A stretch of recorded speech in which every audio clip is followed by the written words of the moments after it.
plays are out there. So here's a 1st and 10 at the 38.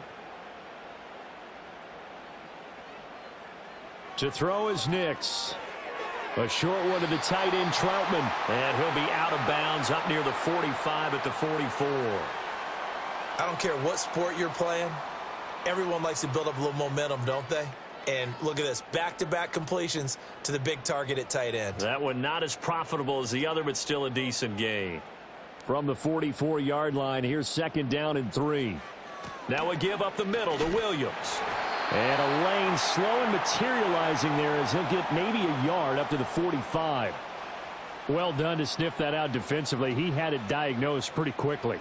I love that description because diagnosed is perfect on that one. Read his keys, made the play, and he couldn't even get going moving the football. Now it's Nix. A short one to the tight end, Troutman. And they'll get him down as he's inside the 40. They call his number again. It's his 6th catch and a 1st down. You don't always expect tight ends to be big in terms of run after the catch, but after that play, he joins a growing band of players that's putting that stereotype right on its ear. So from Buccaneer territory now, it's 1st and 10 at the 38. Up the middle, it's Williams. And a short gain there down to the 37-yard line. Levante David in on the tackle. Well, you know that old expression, it's not my night? It hasn't been his so far. I don't know if the legs are a little bit heavy. Sometimes having to hang out all day and play doesn't exactly play to your advantage, but it's been a tough go for him. Every time he looks up, somebody's there defensively. That was the same case on that play. And this will go as a gain of 7 as he gets it to the 30-yard line.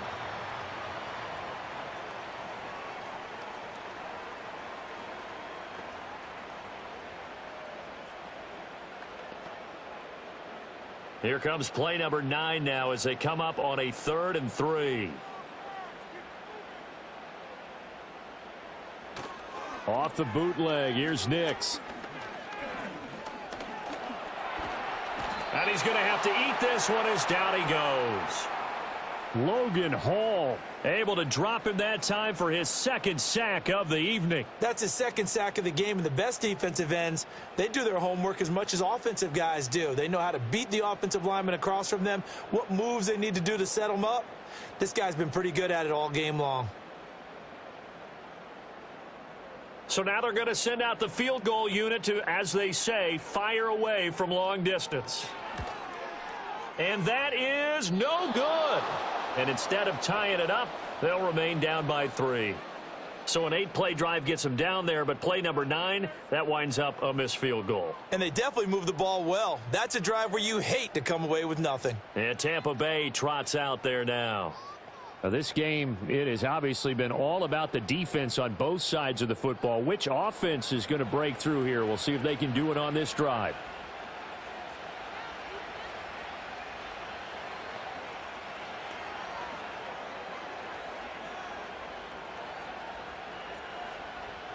The Buccaneers in good field position here to start out 1st and 10 at their own 44.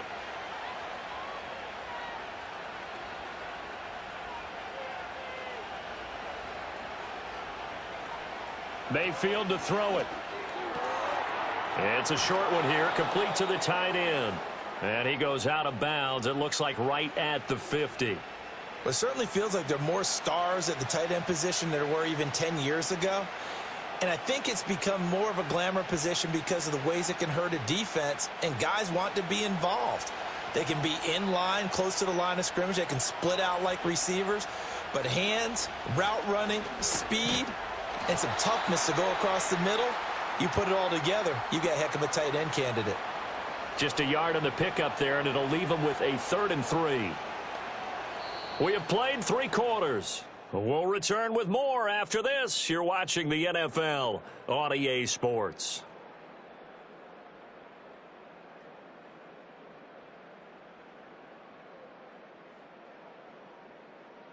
Welcome back now to Denver. It's been a very hotly contested game to this point. Just a field goal separating these two teams as we get set for the 4th quarter. Mayfield now. And there's a short one taken in by Otten. And he's out of bounds as he gets this down to the 45.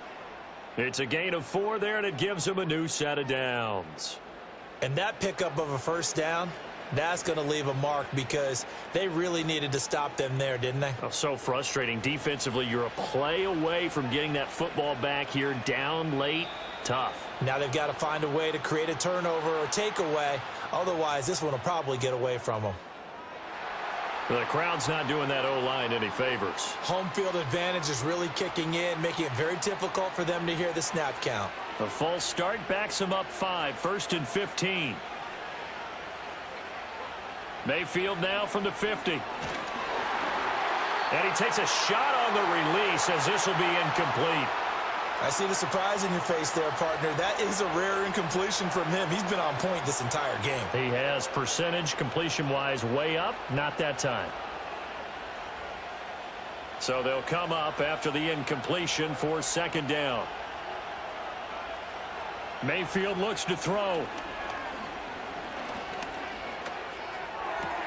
And that's complete to Shepard. And this is going to be another first down as they'll make the tackle at the Broncos' 29-yard line. A gain there of 21 yards. Tell you what, he's been able to put the ball in some tight spots all game long. That throw, no different. Yeah, a lot of people would call it a gutsy type of a throw. I think he looks at it as, I can do it, so it's not that big of a deal to me, and I'm going to keep firing.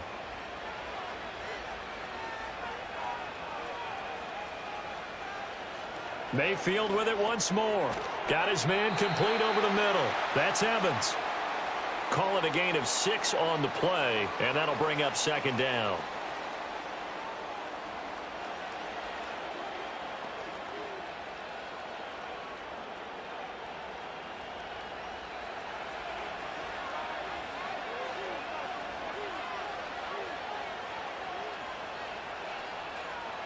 Again, he'll drop to throw. Throw out right. It's brought in by Otten. And he gets it inside the 10 to the 9. That'll give him 60 yards receiving now as he's got a first down. These guys are running offense like you drive. The pedal is down. Stomp down. How about that? Back-to-back completions. They are rolling. So much for being conservative and running that football. On 1st and 10, here's Irving. He pushes forward for maybe 3 down to the 6-yard line. As we get late in this one, is altitude a factor for a visiting team in Denver? Is that something that's overplayed? No, it's real, and I know it'll be a gain of 5, but they're still left with a long 4th and goal. Such a long drive here. 3 points. That would be a disappointment, but I don't know if you can go for it here, can you? Well, you know, the defense was really giving them a lot all the way downfield, and now they've stiffened. Forget that bend, don't break. Now they don't even want to let them get a yard, do they? So in this spot, you remember what the coaches told us before the ball game? Any drive that ends with a kick is going to be okay with us, whether it's a punt, a field goal, or an extra point. Take the field goal right here. So they get the 3, but you wonder now, is that going to be enough? Excellent question, because when I look at the smiles on that side of the field, they're a little tight, aren't they? If they had scored a touchdown there, those would be big half-moon grins right now because they'd feel a whole lot better about their position. And a touchdown in the other direction, all of a sudden they're down.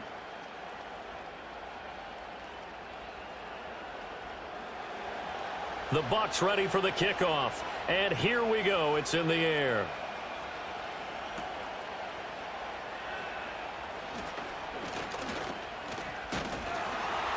And they'll start this drive just across the 30. Pretty nice work on the return.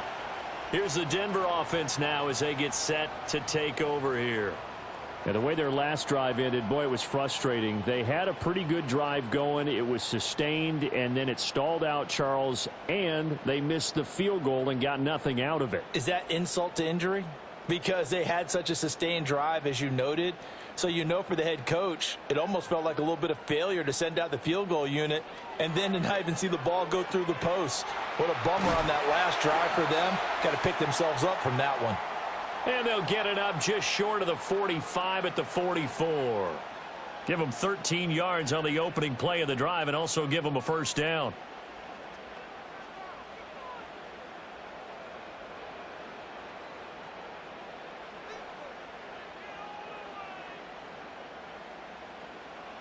Nix from the shotgun.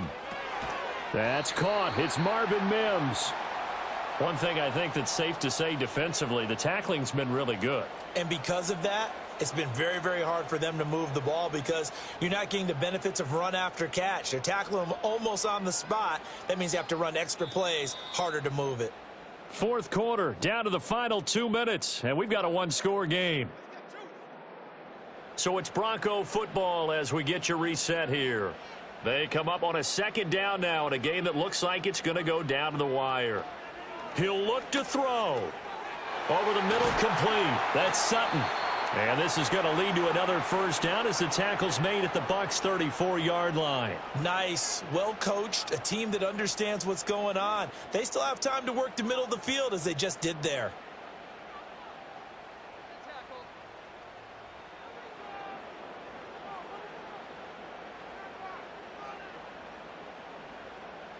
Plenty of time. All 3 timeouts still remain.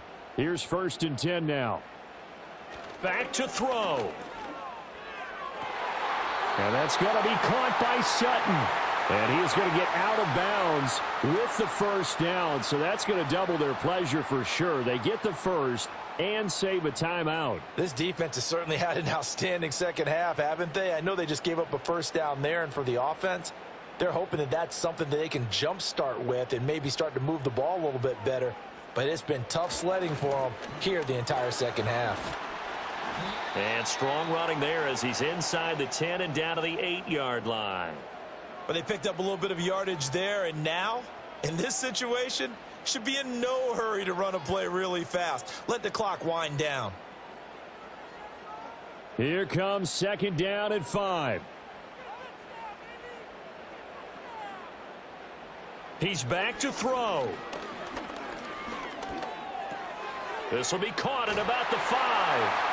And he is in as they have tied it late here in the final minute of the fourth quarter.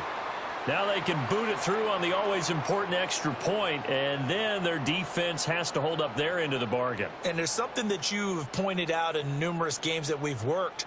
Okay, the excitement's going on. Everyone's celebrating over there. Who's calling up the defense to make sure they're focused because they still have some work to do? Lutz will look to add the extra point.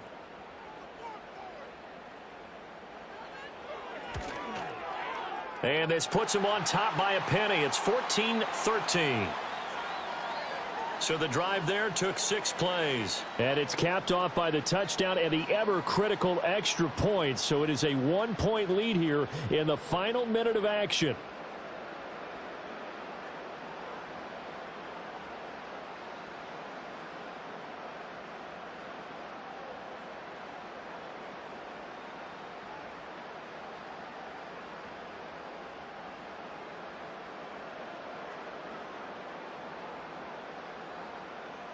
After the touchdown, Lutz to kick it off.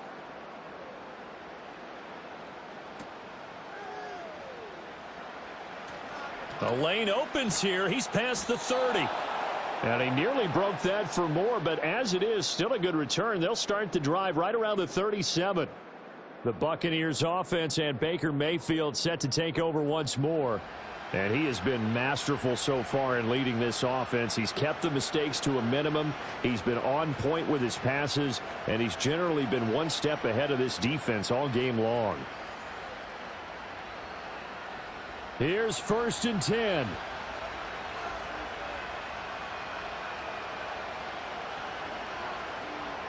Now Mayfield. Pass complete to Shepard. And he's able to get this one out closer to midfield across the 45.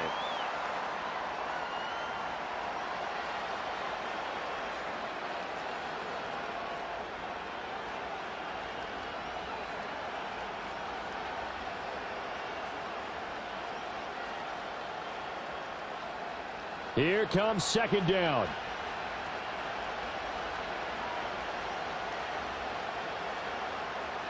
Mayfield to throw. That's complete to Otten. Now the Bucs going to use the first of their timeouts as the clock will stop with 34 seconds to go in the game.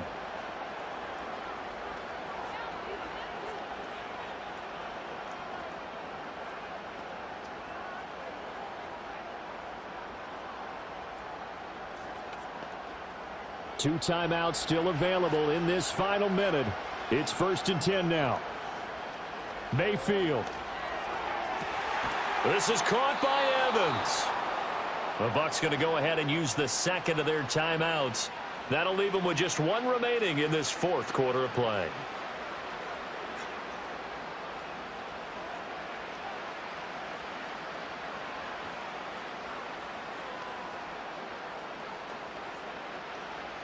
They'll come up 1st and 10 here.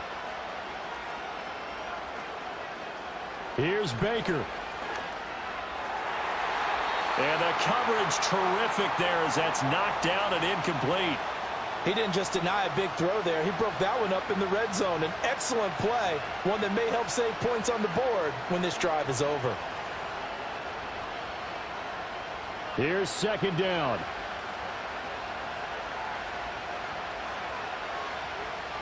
Mayfield. Looking middle, and it's incomplete. This defense making some plays right now, aren't they? And they look like a group that really locked in before this series started. Read their scouting reports, got back to reading their keys, and playing with excellent leverage up front. Well, this crowd is making an impact right now. 3rd and 10.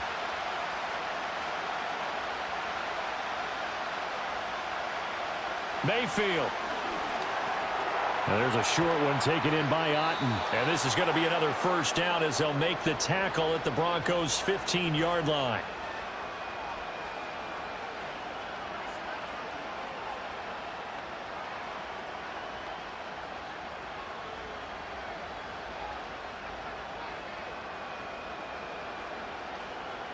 So here we go. Maybe the biggest kick of the game forthcoming. Now the Broncos are going to call the first of their timeouts. That'll leave them with 2 remaining. We'll be back after this.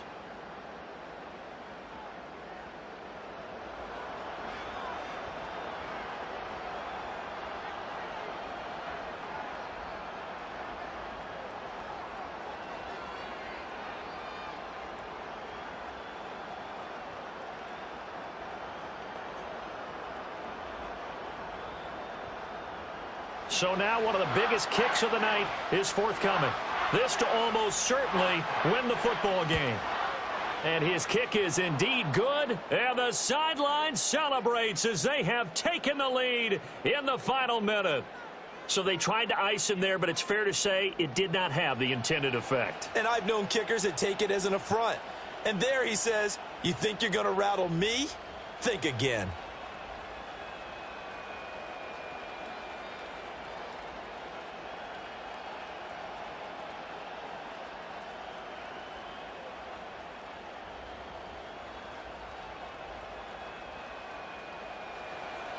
The Bucs ready for the kickoff. And here we go. It's in the air.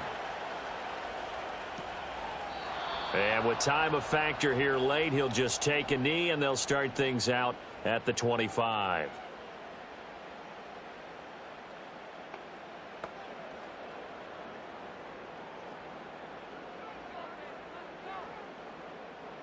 This is 1st and 10.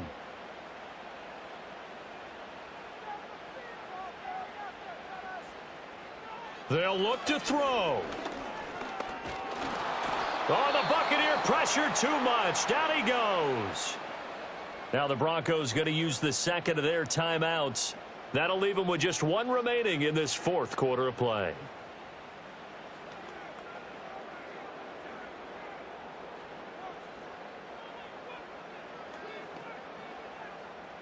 They'll come up now on 2nd down.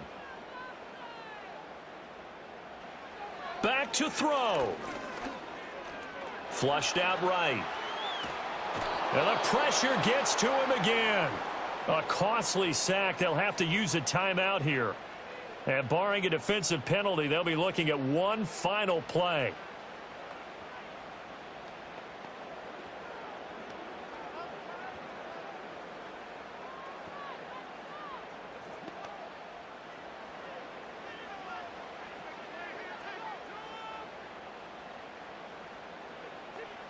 One final shot. They'll look to throw. Able to find the open man. That's complete. And he's able to get this to the 40-yard line before he's out of bounds. That was a long shot, but they did get one final chance to try to score and overcome this small deficit. No touchdown, though, Charles. And that brings this one to a close. Yeah, I think Hope was wearing one jersey and Worry was wearing another on the other sideline as that final snap played out. Now, we've seen some incredible plays to win games before, but in this case, I think the distance was just a little bit too great for it to happen here. So that's a wrap for Charles Davis. I'm Brandon Gaudin. And this has been a presentation of the NFL on EA Sports. For more, check us out at easports.com. From Denver, good night, everybody.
It's the National Football League on EA Sports, where we'll see which conference reigns supreme today.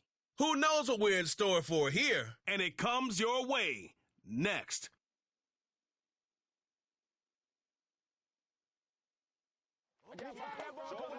From the home of the Bills since way back in 1973, there's a look at Highmark Stadium just outside of Buffalo, New York. Brandon Gaudin and Charles Davis on hand. And this is a game where the defenses, they need to be on their toes because you've got quarterbacks here, yes, that can throw the football, but they can also run it very well, too. Mobile quarterbacks. Remember, for the longest time, they used to tell the quarterbacks, stay in the pocket. We don't want you outside of it at all. Nowadays, that mobility, truly an asset, and people are game planning for it. As a scout told me recently, we are actually working with what the colleges are giving us nowadays.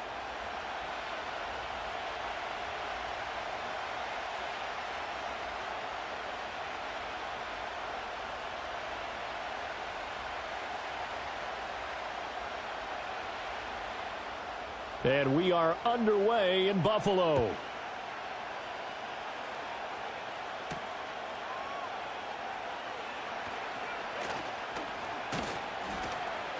And up to about the 26-yard line, just across the 25. Here come the Cardinals, and it is Kyler Murray from Oklahoma who leads them out. And when you have a guy like Kyler Murray under center, it not only opens up your playbook, it allows you to draw up even more plays because he's among the best dual-threat quarterbacks in the league and a true playmaker. If flushed out of the pocket, he might even be more dangerous. The next step for him, being able to throw on rhythm and deliver from the pocket.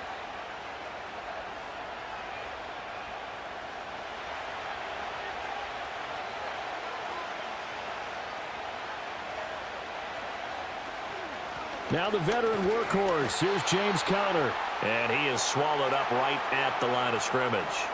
Call it no gain on the game's first play. And it's second down now. As usual, the hallmark of a good run defense, linebackers making plays near the line of scrimmage. Absolutely nowhere to run there. Now a 2nd and 10. Here's Murray. Finding his target, it's Trey McBride. And they're able to get this one across the 35. 12 yards to pick up. Good enough for an Arizona first. A lot of tight ends just use their size and their strength, try to occupy some space and kind of body people away and catch the football. But not this guy. He's a refined route runner. Makes me wonder if he took some dance classes in his background with his footwork. On 1st and 10 is Conner to the 43, 2nd down.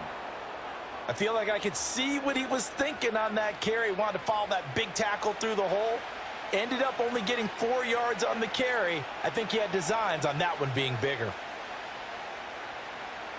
2nd down and 6 now.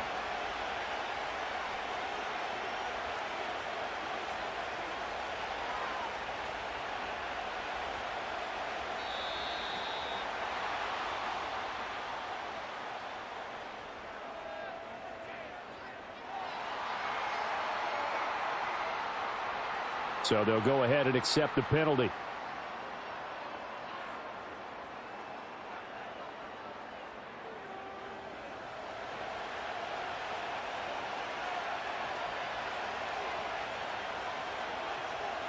Throwing now is Murray. That's complete to Michael Wilson. And that'll be good for 8 yards to the 45.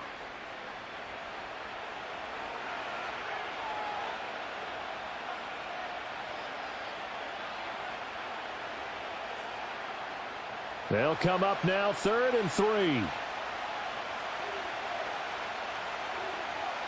Murray now to throw. Yeah, that one's going to be knocked away and incomplete. It was Teron Johnson that time who had that play covered from the start. That was well played, but that was also an example of a corner who understands his coverage, realized he had support behind him, and could be a little more aggressive in the shorter zone, and did exactly that, knocking that pass away. So they're forced to punt on 4th as this one's away. And this one hits at the 1, continues on into the end zone for a touchback. Out comes the offense for the Bills, led by their quarterback at 6'5". That's Josh Allen. And in this league, there are many quarterbacks who have their most success running the ball, while there are others who have big arms.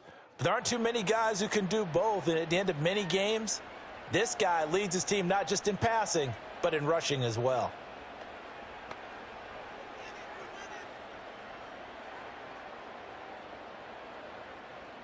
Allen and the Bills now with a 1st and 10 at their own 20-yard line.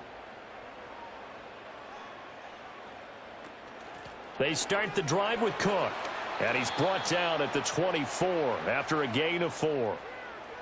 Well, you don't turn your nose up at a gain of 4, do you? They'll take that on 1st down. Playbook's got to be pretty well open on 2nd and 6. They'll come up 2nd and 6 now from the 24.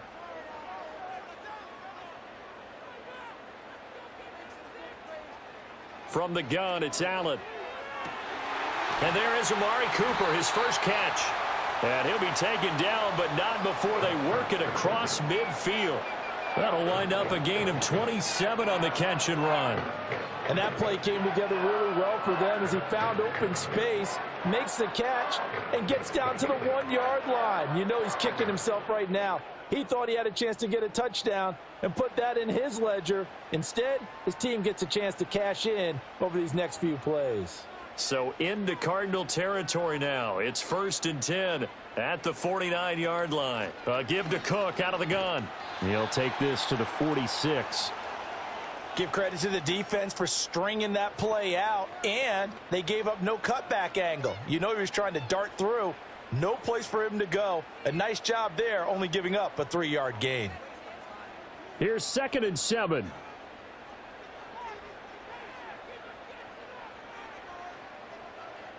They'll send a receiver in motion left.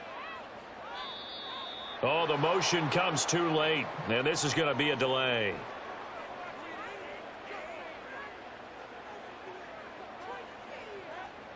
And that flag accepted.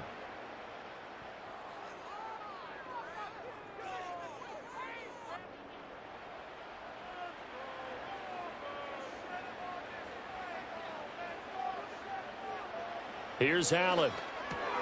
Into the hands of the tight end, Dalton Kincaid. And they're going to have another 1st down as the tackle's made here at the Cardinals' 35. It's a pickup of 16 there, and it'll lead to a new set of downs. For many teams, the evaluation of tight ends has really changed. We used to wonder about how they would block first and foremost. Now we want to know how these guys can run, because we envision them in offenses catch the ball. How much yardage can they gain after that? And that on display there for a good pickup. And an excellent job of finding the opening as he's got this now all the way down to the 22. Another nice gain. That's now 30 yards between those last 2 plays. But they're getting ready to go to work now in prime real estate after that last run. Found his spot and picked up nice yardage, didn't he? And now he's got him knocking on the door of the red zone. They run again on 1st down. Cook shedding through the defense. And he'll be brought down short of the 15, but a really good move on the run. Julian Okwara there to bring him down. A quick burst there, and he nicely bit off a pretty decent gain. Here's a 2nd and 5.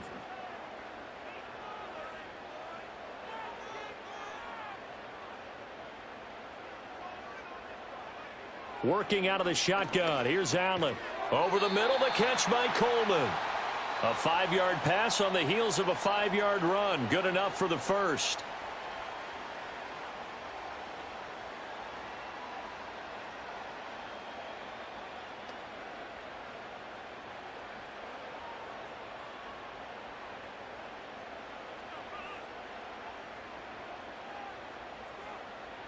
Allen now looks to throw. Throwing middle, and it's complete. So give him 5 yards there on the pitch and catch, and it's 2nd down. No score after 1 on EA Sports.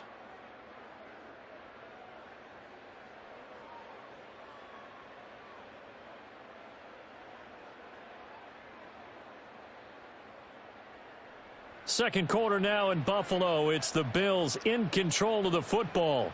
Now 2nd and 5. Snap will come from the 6. As they've got it as we resume action. Allen going to throw. And this is caught for a Bills touchdown. Curtis Samuel from 6 yards away. And the Bills post the first points of the ball game as they take the lead here in this second quarter. Well, that's about as quick of a passing touchdown as you'll ever see right there. Everyone has a section in their playbook called the quick game. That was the super quick game. Out of the hands of the thrower, bam, right to the receiver, successfully for a touchdown. How in-depth is that quick game part of the playbook? It's pretty in-depth because people want the ball out of the hands of the quarterback into the playmaker's hands downfield as fast as possible. There are a lot of plays, a lot of options involved with that.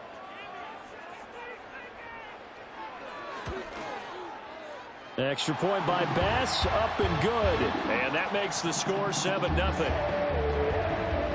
That time a 9-play drive, and it ends in a Buffalo touchdown.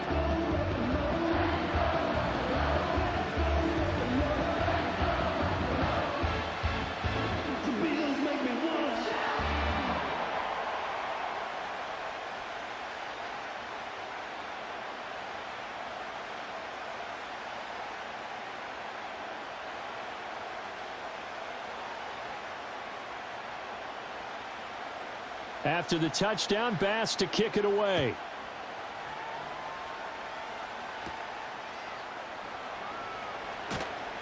And able to get this out to the 25. So the Cardinals offense back onto the field here for their second drive of the game. The defense got the better of them last series, forcing a punt. See if they make a few changes in the game plan here and try to get points out of this drive. 1st and 10.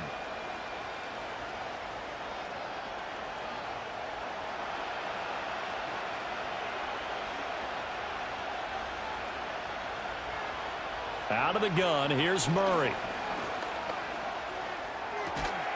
A short one here, caught by McBride. And he gets this up just shy of the 30 to the 29 before he's out of bounds. They'll give him 4 yards there, and that will bring up 2nd down.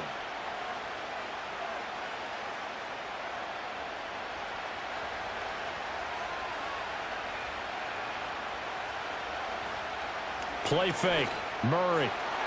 And that'll be off the mark, too far out in front, and it's incomplete. He shook his head right when he released that throw. He knew it was going to be a little off target. Yeah, the excitement got him on that one. Wasn't able to control the fact the receiver was open, and it would have been an easy throw. So after the 2nd down incompletion, they'll come up now against a 3rd and 6. Here's Murray as he sets to throw it. He'll get this to Connor underneath. And this won't do it. He needed 6. He only got halfway there. How about that strategy there, Brandon? 3rd down. They just said, we've got faith in our tacklers. We'll give you the short stuff, and just decided to protect the sticks. So every time I hear fans telling me tackling's not a part of the game anymore, plays like that, I can clip and save and show them you have to tackle well if you want to be a good defense. This is taken around the 12. We'll call that a punt of 54 yards. Well struck. And the Bills will take over the football with a 1st and 10. Here comes Josh Allen and the Bills offense back onto the field. 5 for 5 that last drive. Touchdown pass as well. He was clicking. Receivers, I don't want to be cliche, but running really solid routes too. And what I love about it is when you look across any team, all right, the body types of the receivers are usually different. The way that they get open, different as well. Some of them use power to get open. Some of them use those head fakes and subtle moves. Some of them just use pure speed. And the really good ones, when they're established, they know how to push off at the end of a route, too. So the completion good for 6 yards, and it'll be 2nd down. I think as he began this throw, you saw that the area was congested, but he has a lot of confidence in his arm, and he fits that one in there nicely. They pick up the catch, not much yardage afterwards. Here now, 2nd and 4.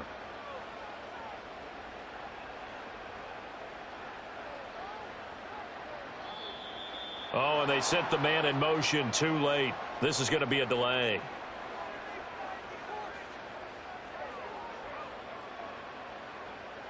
And they'll accept that penalty.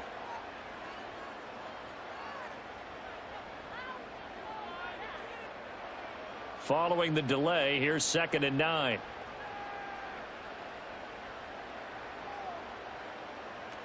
Cook following the penalty.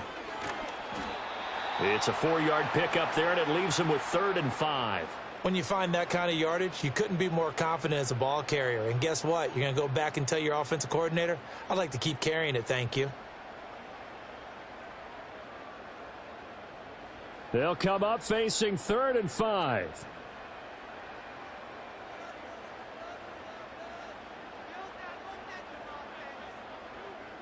Snap comes at 1, and it's Allen. And this pass broken up. Excellent coverage there on 3rd down, as that was not an easy one to hold on to.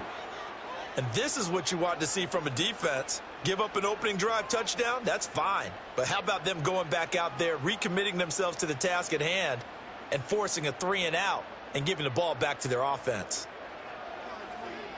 Here's the punter, Martin, out to kick it away. We'll call that a 49-yard punt with a return of just 2. And the Cards will take over, 1st and 10. Arizona getting ready to go as they take the field.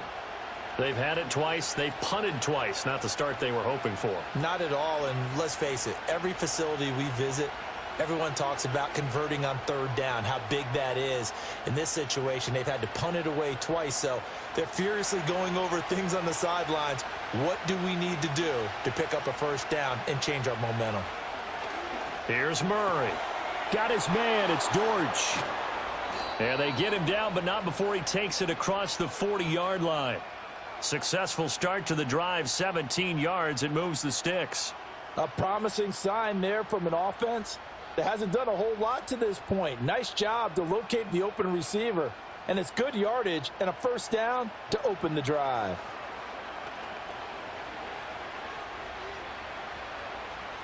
One play has him up past the 40 already, and another 1st and 10. Murray going to throw. Got his man complete over the middle. It's Connor. And taking it across midfield and just shy of the 40. 16 more on that one and another 1st down. Not only have they completed a couple on this drive, but they peeled off some pretty good chunks of yardage, too. Absolutely. Great start. 2 nice plays in the pass game. Now can they continue to feed off that? Offensive line wasn't set. There's the flag, and 5 yards back they go. Quarterback has to look around and make sure that his team is ready to go. Sometimes the quarterbacks go faster than is necessary.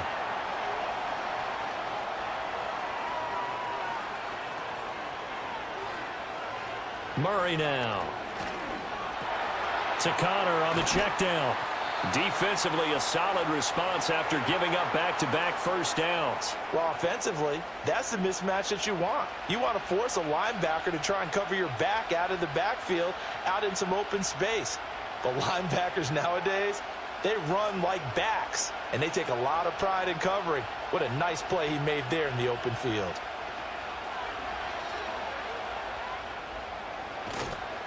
And he gets it down to the 32. A good pickup there, 13 yards as they get closer for 3rd down. For a second there, you looked down on the field. I almost thought I saw Kyler Murray in an Oklahoma jersey. The colors are similar, though, right? Yeah. He is not just quick, because he's every bit of that. He truly is fast. He's as fast as the fastest players in the NFL. And when he puts it all together, makes the proper read, you can see the defense's eyes grow wide because now they got to deal with him downfield. He's hard to get down. Losing 2 yards that time, and now it's 4th down.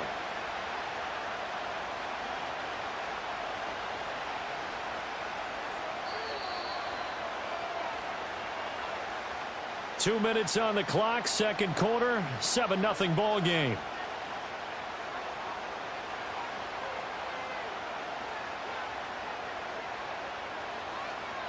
Would have been a decently long field goal, 51 yards from here, but instead they're going to go for it. They'll run for it with Connor. And boy, is he close. Did he get there? No, they're going to say he's short of the line to gain. The Cardinals unable to convert there on 4th down. And the Bills are going to get the football back. And defensively, they were ready for that, a full-on blitz on 4th down, and they stop them short of the marker. Oh, and someone's got to feel really good about that, and that's the defensive coordinator. He dialed up a great run blitz defense, and they hit it just right. Stack that thing up. They're going to feel awesome going to the bench after that big play.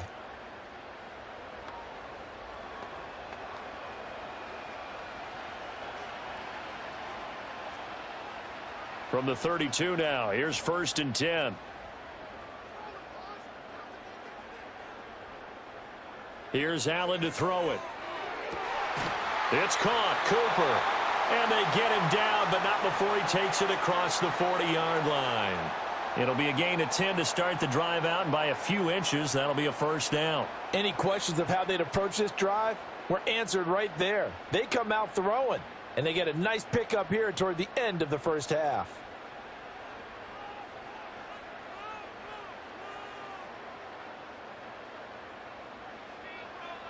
Throwing now is Allen. Right back to Cooper, and he got him again. And he gets this to the other side of midfield across the 45 before going out. 13 yards as they've got the connection working. His 2nd catch in a row, 1st down.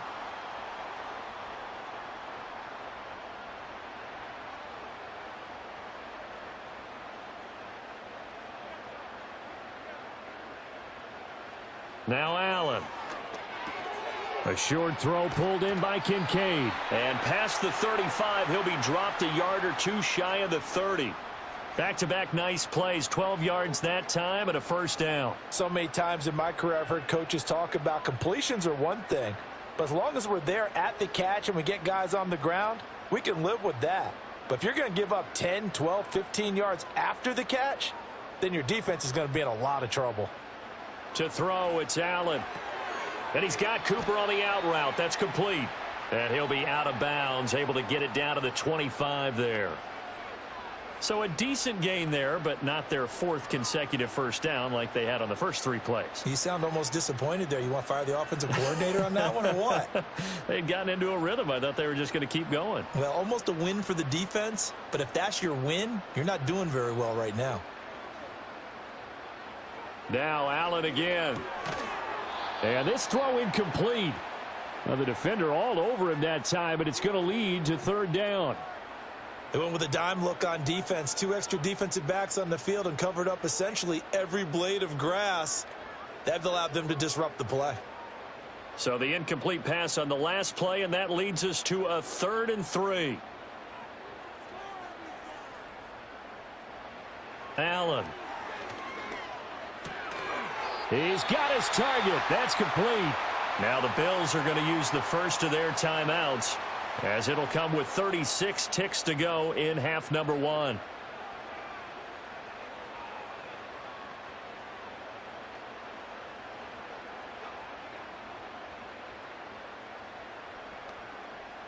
So from the 17 now, here's a 1st and 10. Now Allen. Completes it to Coleman. And able to get him down, but he does reach the 5. Now the Bills will use the 2nd of their timeouts, as they'll stop it with a little over 30 seconds to go in the first half of play.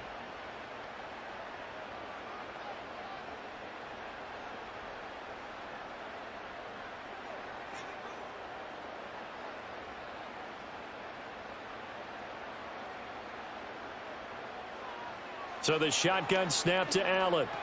And it's caught. And he'll take it into the end zone for a Buffalo touchdown. James Cook, a 5-yard touchdown. And the Bills will extend their lead in the final minute of the half. And that's certainly an important score right there, because they gave themselves a 2-score cushion heading towards halftime. Now you got to force the other team out of their comfort zone, and it changes the way you approach the second half as well. How you want to do things on offense, and your defense feels much better too, having that lead. Tyler Bass now for the point after.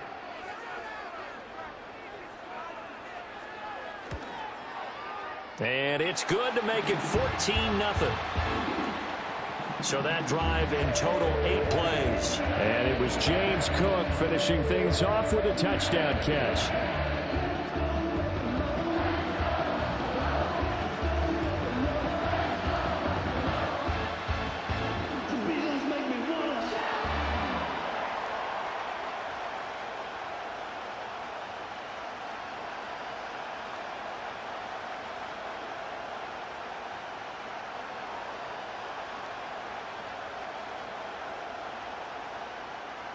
After the touchdown, Bass to kick it away.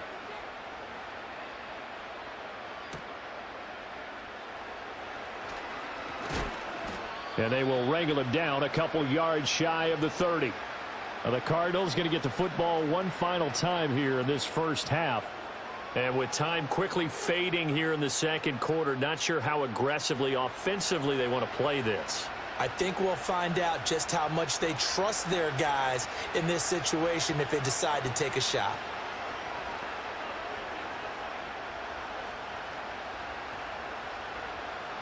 Final 24 seconds of the first half as they come up here 1st and 10.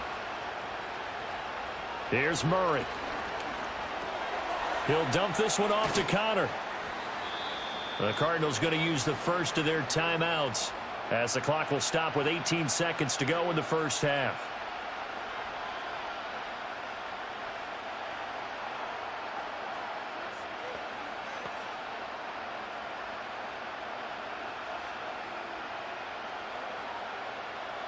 Second and 6.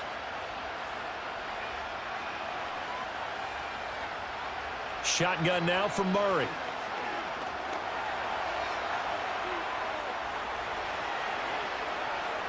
Now he's free at the 35. Now a timeout taken. Perhaps a chance for one more quick play and then another timeout if they hurry. We'll see.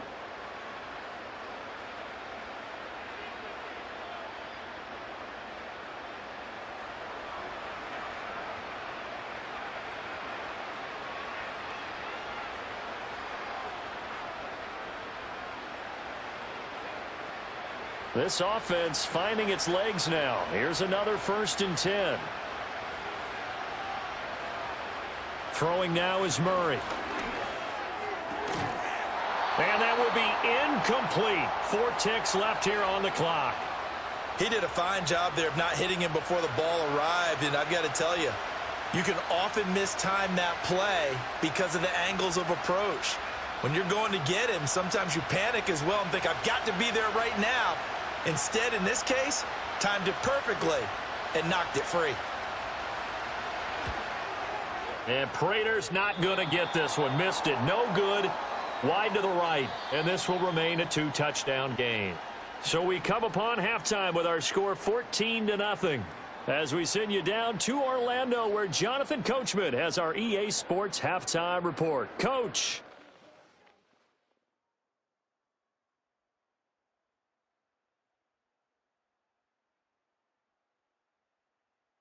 The Bills were led in the first half by their all-world quarterback, Josh Allen. He came on after a slow start to fire 2 second-quarter touchdown passes and give his guys the lead at the intermission.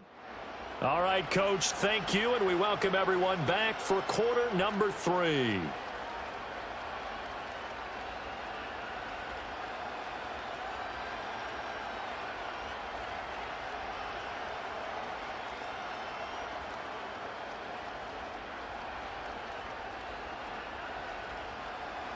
A 2-touchdown game, 14-0 the score as we get rolling again here in this second half. Now a crease here as he's past the 30. And good starting field position. He'll get this one all the way up to about the 35-yard line. Out come the Bills now as they'll go on offense first here in this third quarter. Hey, Charles, they've got the lead. Put your coaching hat on here now. What's the game plan for the second half? I think getting the running game going a little bit more, because I thought in the first half they didn't get it moving the way that they would like. They had success throwing it, but I think these first couple of drives, they'll want to get those running backs going and give them more opportunities, and I will guarantee you that those guys were lobbying for them in the locker room at halftime. 3 yards on the pickup there, and it'll be second down. Not a huge carry there on first down, but not all of them will be. But still, all in all, a positive play for the offense. It's all about picking up at least a few to set up what you're going to do here on second down. From the 38 now, here's a 2nd and 7.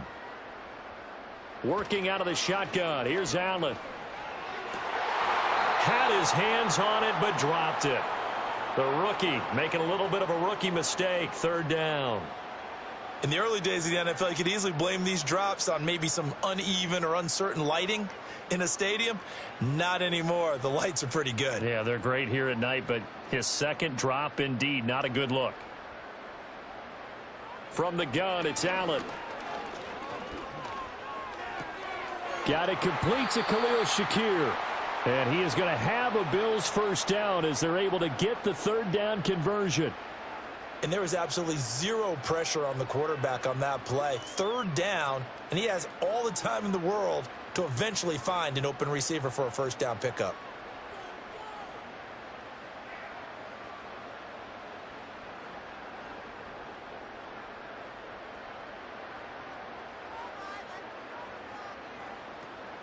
So they fake the handoff. Now Allen.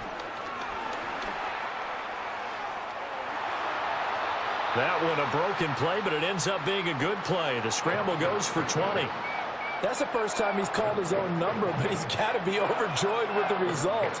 He wasn't just going to settle for a modest gain. To me, he was determined to come through with a big message to a defense that slept on him in the pocket. So into Cardinal territory now. It's 1st and 10 at the 32-yard line. They just do get the play off as he'll look to throw.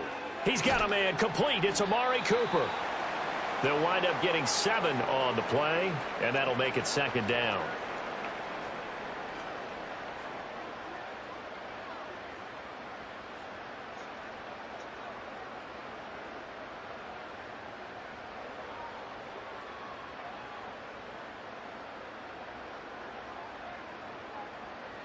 To the air, Allen. And that is incomplete. A lot of force bearing down on him there. He could not hang on. It's 3rd down. This has certainly been a physical game so far. Limited scoring opportunities for both sides. And there's another chance that goes unfulfilled. 7th play of the drive now as they come up on a 3rd and 3. Here's Allen. Pass taken in by his big tight end. And he is going to have a Bills first down by a couple of yards as they're able to convert here on 3rd and 3. And that one was a lot of fun right there because that was the game within the game. 3rd and short, blitz was on. What's the key for the quarterback? Get out of your hands in a hurry. And that was a quick little completion. Got the job done for a first down. Allen now looks to throw. Completes it right side to Cooper. It'll go down as a gain of 6, and it'll be 2nd down.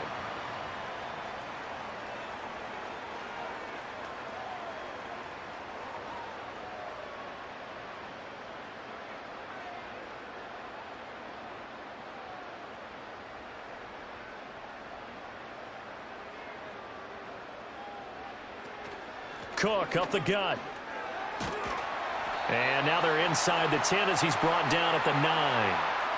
A 5-yard gain there makes it 1st and goal. Looks to me like maybe there's a little attrition setting in with this drive, because when you see that type of a run, I get the feeling the defense getting a little bit tired. And that's the last thing they need, especially when they look up at the scoreboard. They'll bring a receiver in motion right. Tap forward by Allen on the jet sweep. And he stopped immediately there. No gain on the play that time, and it sets up 2nd and goal. That's a nice job there defensively, being able to diagnose that little touch pass. They saw it coming, converged on him before he could get much out of it. Another shot from the 9 on 2nd and goal.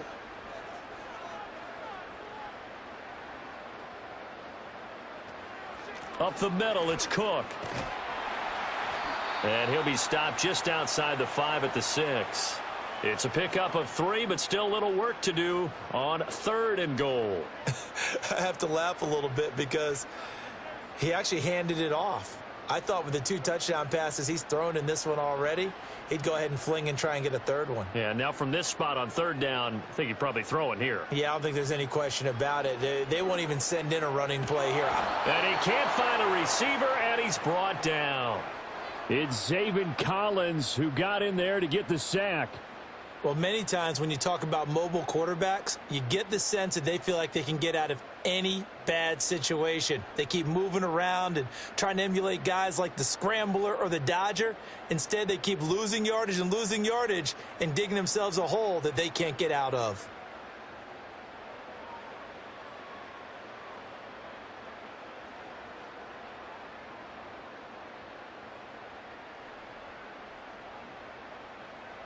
So on 4th down, off goes Allen. On comes Tyler Bass for the Buffalo field goal.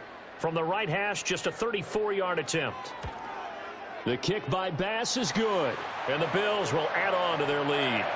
Well, they picked up right where they left off in the first half. First drive after the break, they come away with 3 and increase that lead. Yeah, and you just want to keep building on that lead, don't you? Whether it's 6 points or 3 points, take everything you can get, keep maneuvering, keep adding to it, keep making it difficult for them to come back.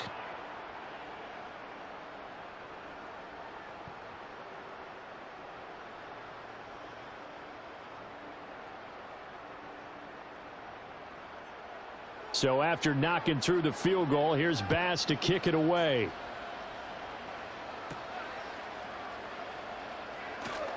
Oh, a good-looking return set up here. And a good return, able to get out across the 35 to the 36. The Cardinals offense now ready to get their first opportunity here in the second half. And here we are almost through 3 quarters of play, and this passing game still has not really found any kind of rhythm. Put it mildly, because they're not even over 100 yards yet. And in today's NFL, where it's a pass-first league, that is quite surprising. Not many teams patient enough to stick with the run. Everybody wants to advance the ball through the air. They've got to get their timing back. And they'll begin by running the option. Only a yard on the keeper, and it'll be second down. I think if they want to start getting back into this game, it behooves them to get better on first down. Yeah, certainly not what they were looking for there out of the opening play of this drive. So from the 37, here's 2nd and 9. And we've got movement by one of the big boys up front for Arizona. Flag comes in. Maybe anticipating a blitz, and they jumped. Yeah, and if we saw it, you know that they saw it. The bad guys might have been coming on that play. Had to pick them up, and they jumped. To throw is Murray. He's got Wilson, middle of the field.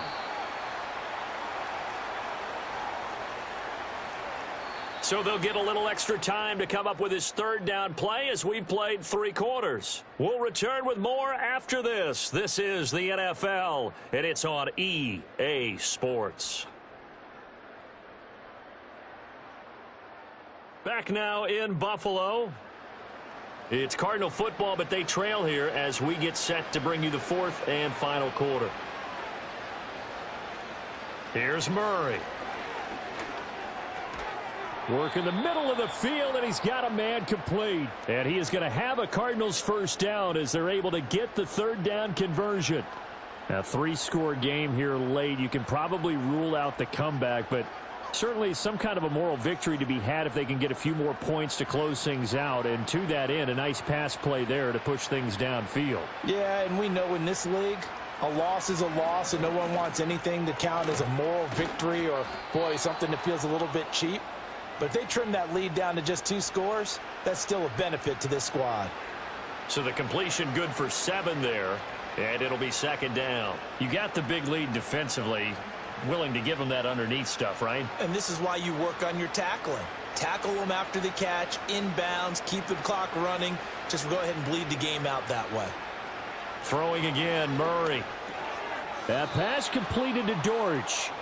Back-to-back receptions for him, and it's another first down.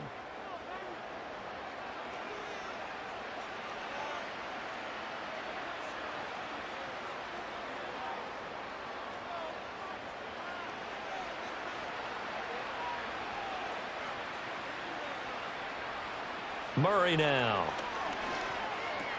He's got McBride here over the middle. This will be stopped about 2 yards shy of the marker. 8-yard gain, 2nd and 2. And there wasn't much room for the big tight end to do much after the catch. But at least he was able to pick up a solid gain to help his offense continue to move in the right direction. Now a 2nd and 2. Murray a give. This is Connor. And he's able to get it down to the 25-yard line. A gain of 5, good enough for the first down. Not too many offenses want to turn down long drives, but when you're down what they are, they've got to pay it off with some points.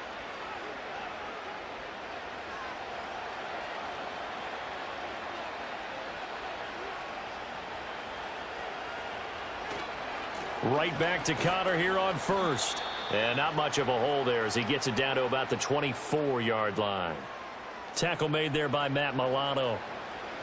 I know that speed is the hallmark of today's NFL game, but the key to good rushing defense is still having your linebackers set the edge. They work now on 2nd and 9. Murray going to throw. Wilson's got it complete. And brought down, but not before they get it inside the 10 to the 7. 17 yards on the play as they try to eat into this 17-point deficit. Well, those are the types of plays they probably wish they had made more of in the first 3 quarters. And this deficit going to be tough to overcome here in the 4th. But a nice first down and a pickup on that throw. Yeah, and this is where as coaches, you're looking for effort and execution. In trouble, and he'll go down back at the 12. Daquan Jones, the defensive tackle, getting in there for a loss of 5. Well, there's still time to rectify this situation because the silver lining, they took a sack on 1st and goal. But that close to the goal line, that still definitely hurts. They'll try again on 2nd and goal after going backwards to the 12. Murray now to throw. Got a man, and he hits him in stride. They'll wind up getting 7 on the completion, but they'll still be faced now with a 3rd and goal situation.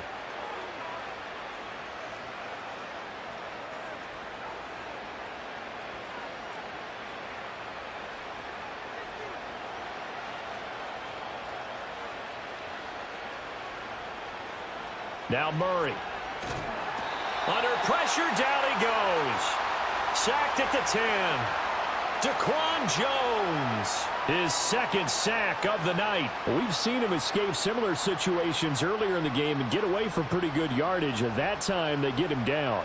Yeah, they've had enough evidence that he can get away and run for good yardage, haven't they? That time it felt like, okay, enough of this. Let's play it the right way and get him on the ground before he does any damage. And it's incomplete. They cannot convert, and they turn it over. So it's Bills football here as we get you reset.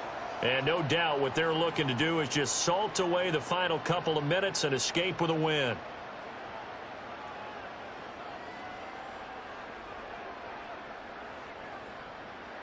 The Bills come to the line to start their next drive. And a few kneel downs should just about do it. Now, defensively, they do have all 3 timeouts, but very little reason to use them at this point. And some room for him there as he'll take this up to about the 15. On the tackle, it was the West Virginia man, Kaiser White. Good gain there on 1st down. It keeps them in a running situation probably. They did everything right on that play, didn't they? They got the leverage up front, good blocking, nice hole for him. Ends up picking up nice yardage, stays in bounds to keep the clock rolling. They are in charge of this scenario right now. They want to stay that way. And not in any rush offensively. And not much there at all. He's up only to about the 16-yard line. 5 yards on 1st down, but now just a 1-yard pickup there on 2nd. 3rd and 4.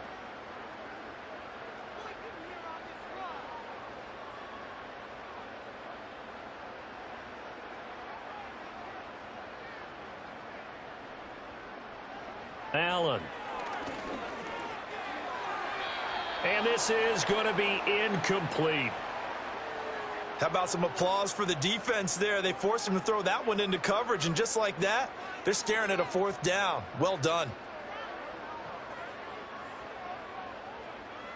Here's Sam Martin now, standing just outside his own goal line.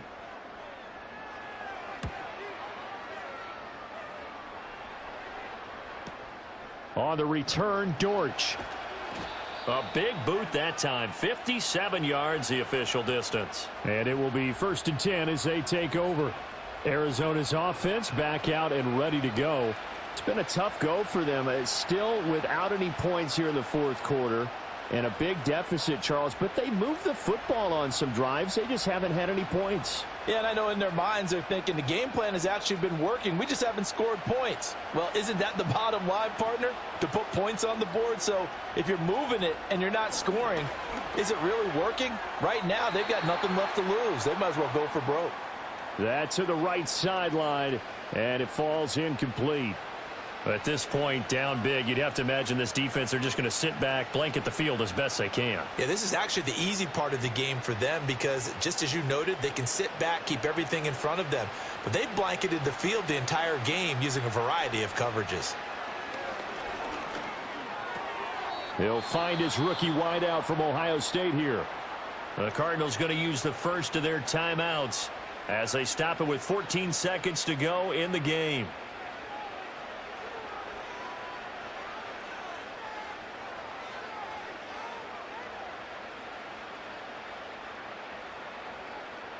A yard all they need, but it's third down. Here's Murray as he sets to throw it. That is caught, and he'll be taken down, but he does have first down yardage. And what are the whistles for? Timeout. So they'll stop the clock here in a game that's been decided in the closing seconds.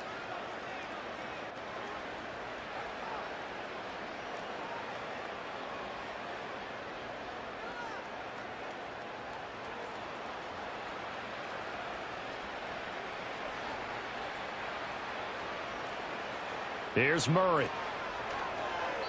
And that'll be incomplete with just 6 seconds left on the clock. Another pass attempt, another incompletion, and they're just a little over 100 yards passing here in this game, so defensively, pretty good job. Definitely, because they were never really able to get the ball in the hands of their playmakers, so a lot of credit to the defensive game plan and especially the execution. To throw, it's Murray. He's got his tight end McBride on the out route.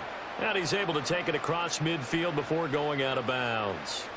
They get 7 out of that, so they're left with a 3rd and 3. Let's not quibble about the gain there on second down. That was a positive play because that was a take-what-you-can-get situation. Got out to the tight end. Now it gives them a much better opportunity to convert on third down. Murray, one final try. Looking downfield for Jones. This is caught inside the 15. And he's taken down, but not before reaching the 10-yard line. So it's a victory here for the Buffalo Bills, and they did it in shutout fashion. Impressive. Would it be too bland of a statement to say they didn't have the greatest day offensively? I mean, did enough, though. Did enough, but yeah, you're right. Most games, it wouldn't have been enough. So they've got to go into the locker room and applaud their defensive mates and say, guys, you really carried us today. We'll try and get you back next time. But as for today, you guys were nails out there. So that'll do it for us. For my partner, Charles Davis, and all the hard-working men and women on our crew, I'm Brandon Gaudin. You've been watching the NFL right here on EA Sports. With that, we say good night from Buffalo.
It's the NFL on EA Sports as we see the two teams who fought back in Super Bowl 18.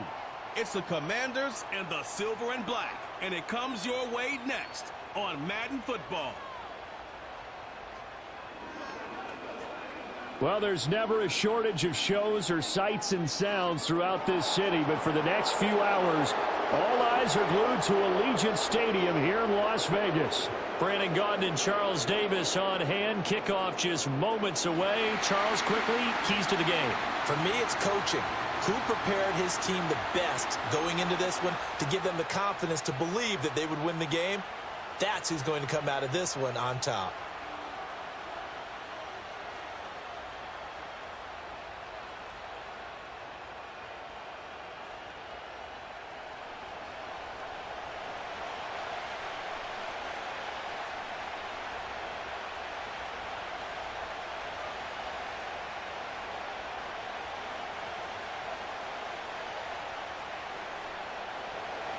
And off we go from Las Vegas.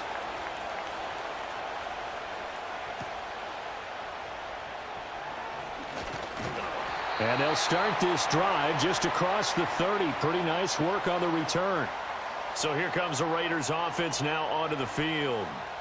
They'll be led out by Gardner Minshew, 6th-round selection in 2019 out of Washington State. And how about this young man? Took the NFL world by storm. As a 6th-round rookie, signature mullet, mustache, but 21 touchdowns for the Jacksonville Jaguars. Great personality, and everyone gravitates towards this guy. Teammates love to win with a quarterback who leads them like that, and fans love to root for a guy who seems just like them. First carry for the Boise State Bronco, Alexander Madison. And they get him down, but not before he takes it across the 40-yard line. Right away, they rack up 10 yards on their first play from scrimmage. We use the word relentless a lot with guys who are aggressive on the field. In this case, it really fits, doesn't it? How about his ability to break tackles and his feet never stop moving? Back to the ground on first down. Here's Madison. Taken down at the 42. Oh, that's a real nice job there by the defensive front. They just engaged and held their ground. But how about the guy who made the play? We often talk about whether they take a good first step or not. Many times you just don't take any step. Just get your feet moving, get your body going, and then once he made the read, he was able to make the play. Another carry now for Madison. And give him about 5 as he gets this up to the 48-yard line. I think we can safely say that those types of plays are the backbone of this offense. We know not every run's going to be a big hitter, but you know they'll take that type of result on each and every attempt. 3rd and 3.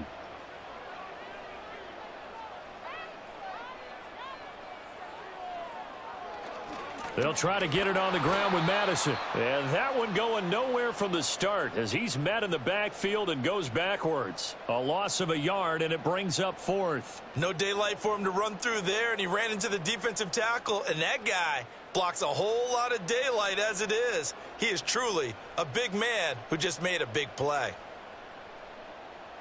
On 4th down, A.J. Cole comes on to punt.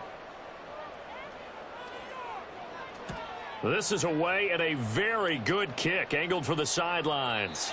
Yeah, he was looking for the checkup bounce, didn't get it. That scoots all the way into the end zone now for a touchback. Here are the Commanders for their first drive of the game.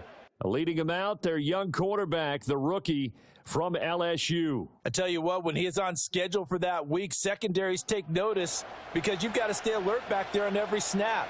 A truly powerful arm, one that's capable of challenging any level of the defense on any given play. That's why so many scouts preach arm talent when preparing for the NFL draft. A quarterback with arm strength to make every throw in the book, he's an asset to have in any offense. First carry of the game for Brian Robinson. And he's brought down at the 24 after a gain of 4. End result of that one, a nice 4-yard gain, so you can use that to set up your play-action game, or you can come right back and continue to run the football because as an offensive play caller, you're on schedule and feeling pretty good about your next couple of calls. Working out of the gun, Daniels. And he will slide to a stop. He does have the first down. A nice pickup there of 11 yards, and it'll move the sticks.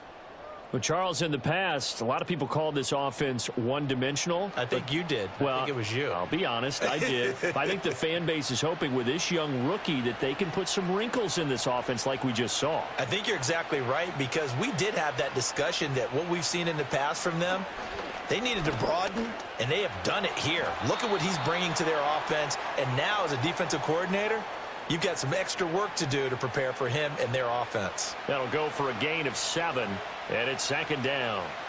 Brandon, so many times we see the crossing route start as a quick hitter, but in this play, he had time in the pocket and waited for him to clear going across.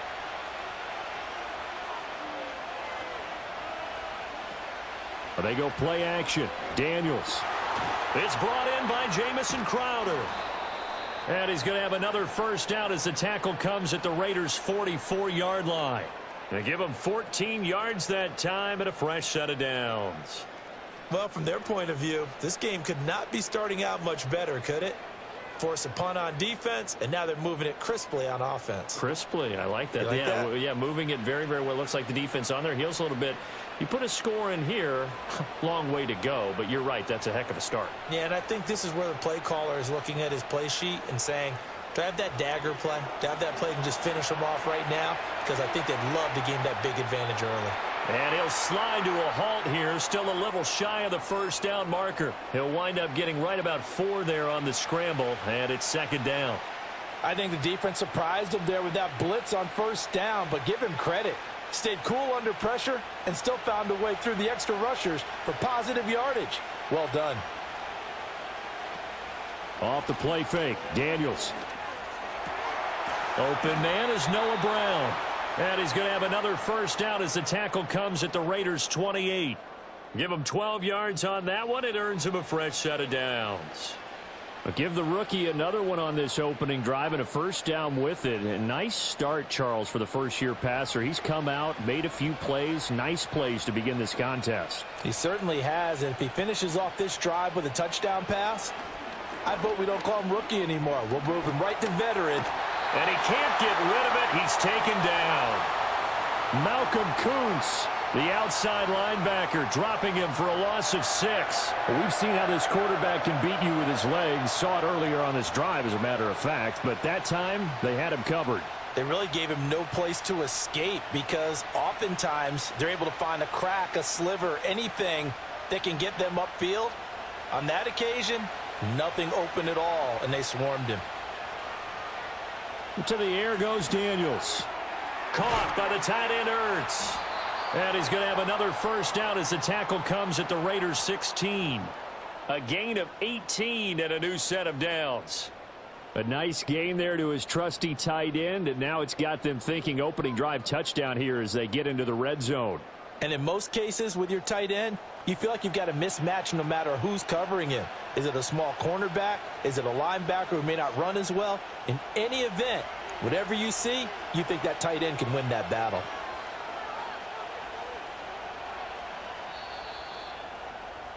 We're scoreless after 1.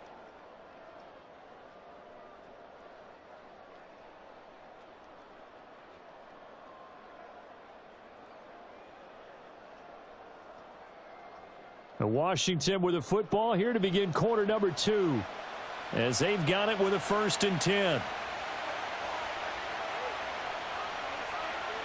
From the shotgun, it's Daniels. This is caught. And the Commanders are going to have a 1st and goal coming up as the tackle made at the 3-yard line. Just picking up yardage in bunches here these last few plays. They have moved right down the field, and just like that, they can be set up with a 1st and goal. 1st and goal from the 3.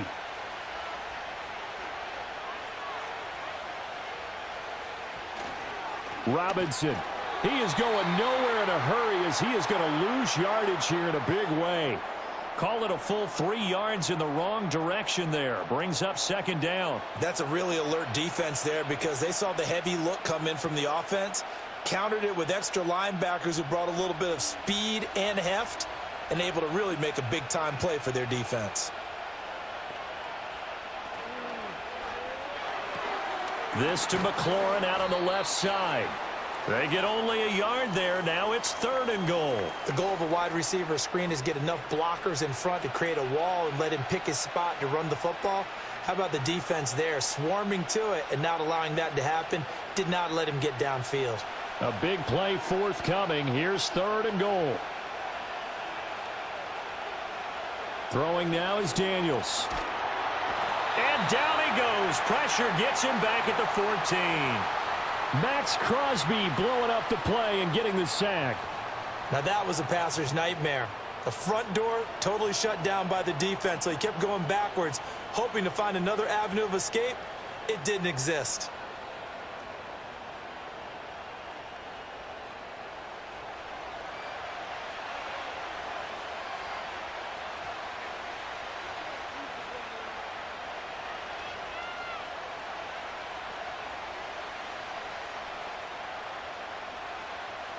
So on 4th down, Austin Seibert on to try the Washington field goal.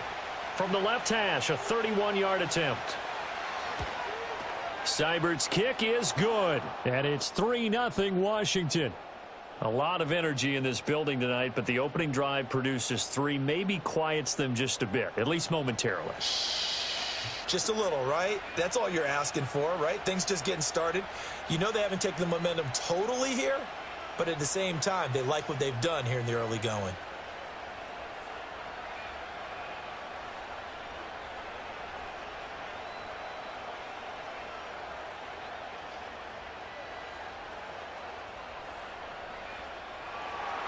After the made field goal, Seibert back out there to kick it away.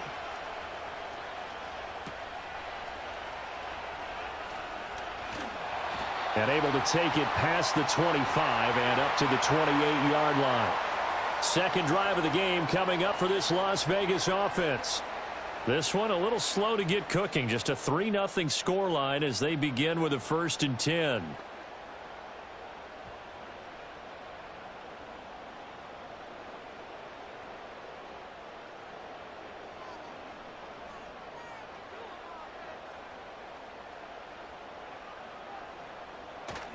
They'll start on the ground with Madison. And they'll wind up getting this to the 37. Gain of 9. First play of the drive, let's give credit all around. Excellent blocking, but the guy carrying the ball, he was the finisher. A really nice run. Just need a yard here. 2nd and 1.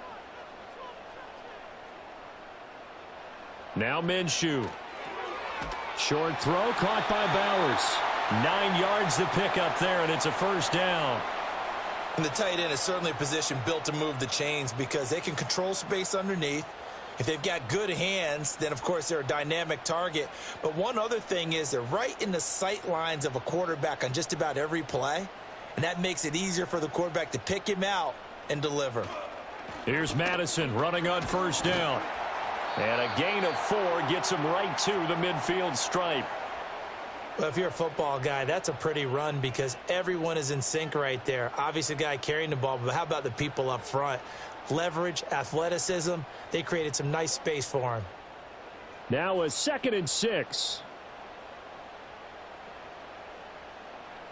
From the midfield stripe, they'll look to throw. He'll hit his running back, Amir Abdullah. And they'll get him down as he's inside the 40. That one good for 13 and a Raider 1st down. I think the best offenses love to get the ball to their running backs in open space because they have the ability to make people miss, and they also have the ability to run over people. And if you do that throughout the game, after a while, they might just run through some of those tackles and go a long way. Well, we saw him shed a nice tackle on that play.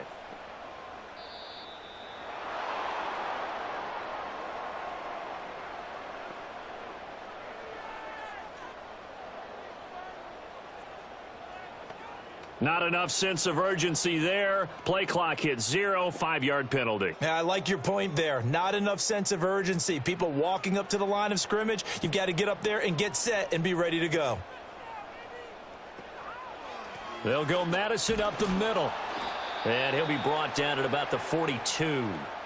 Making the stop that time, Bobby Wagner.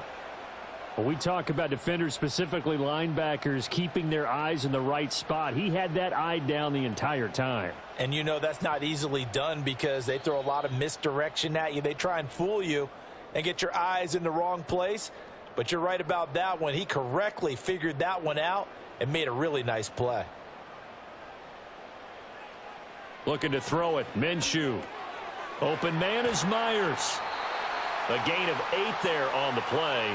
And now 3rd down and 6 to go.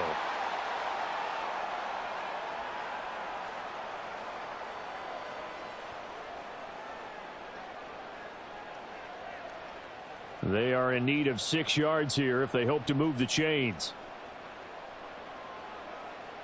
Here's Minshew. He's going to look deep down the field. And that's going to be caught for a Raider touchdown. Trey Tucker, 34 yards. And the Raiders have taken the lead. They went 5 wide in that offensive set. And racing, going 3 wide's a big deal. To go 5, how about the way that they finish things off? Did you just fit a race car reference into the game? Zoom, zoom. How about the way that you play? When you go 5 wide, that means you're going fast now. Zoom, zoom indeed.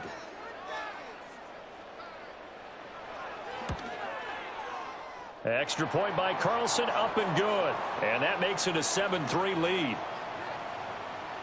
So that winds up a 7-play drive all told. And it ends with a Las Vegas touchdown.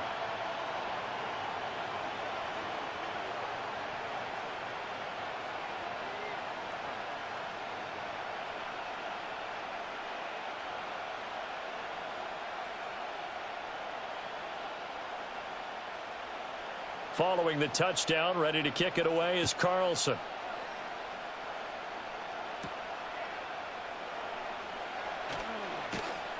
And a good return as he'll be stopped just shy of the 30-yard line. The Commander's going to retake the field for drive number 2. It was still more than a minute to go in the half. Time to try to mount a drive. And I would think that they would have to. This is today's NFL. You got to push it whenever you get an opportunity. You can never have enough points with the high-powered offenses that you face. And analytics will tell you, try and score when given the opportunity. To throw is Daniels. On the screen, this is Eckler. And he takes this up to the 40-yard line before being corralled.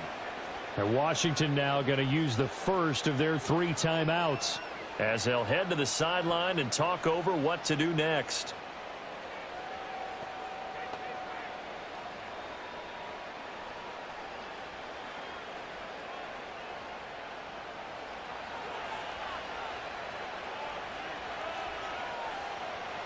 Here's Daniels.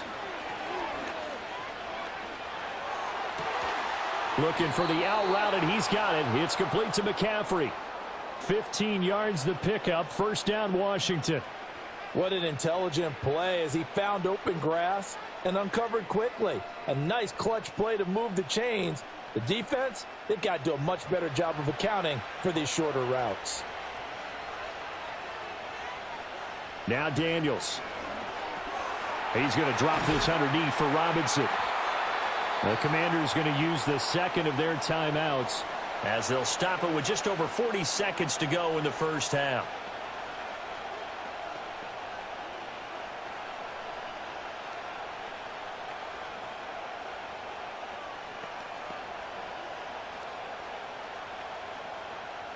Here's 2nd and 3.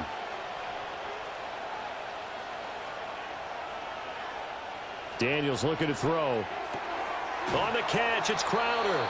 And he's going to have another first down as the tackle comes at the Raiders' 27-yard line. It's a gain of 11 yards that time, and it produces a new set of downs.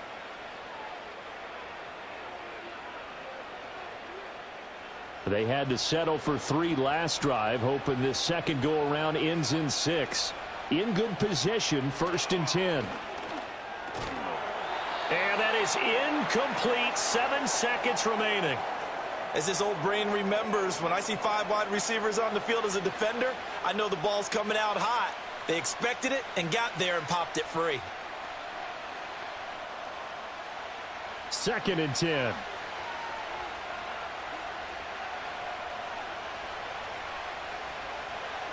Back to throw again. Crowder's got it over the middle. And we're going to get a timeout with 2 seconds remaining in the second quarter.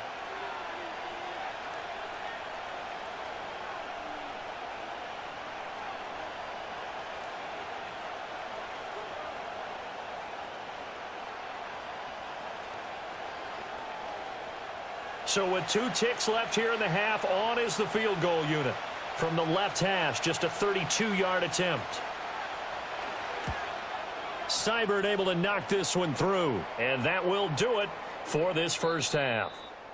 So we're at halftime with our score 7-6 in a tough-fought first half. As we send you to our EA studios in Orlando, here's Jonathan Coachman with our EA Sports Halftime Report.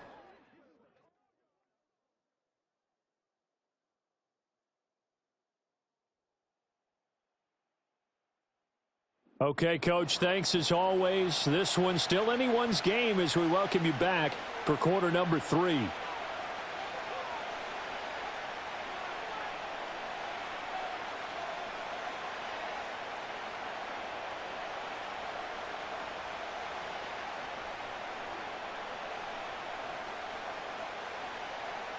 Washington down on the scoreboard, but they are getting the football first here, and we are back underway on EA Sports.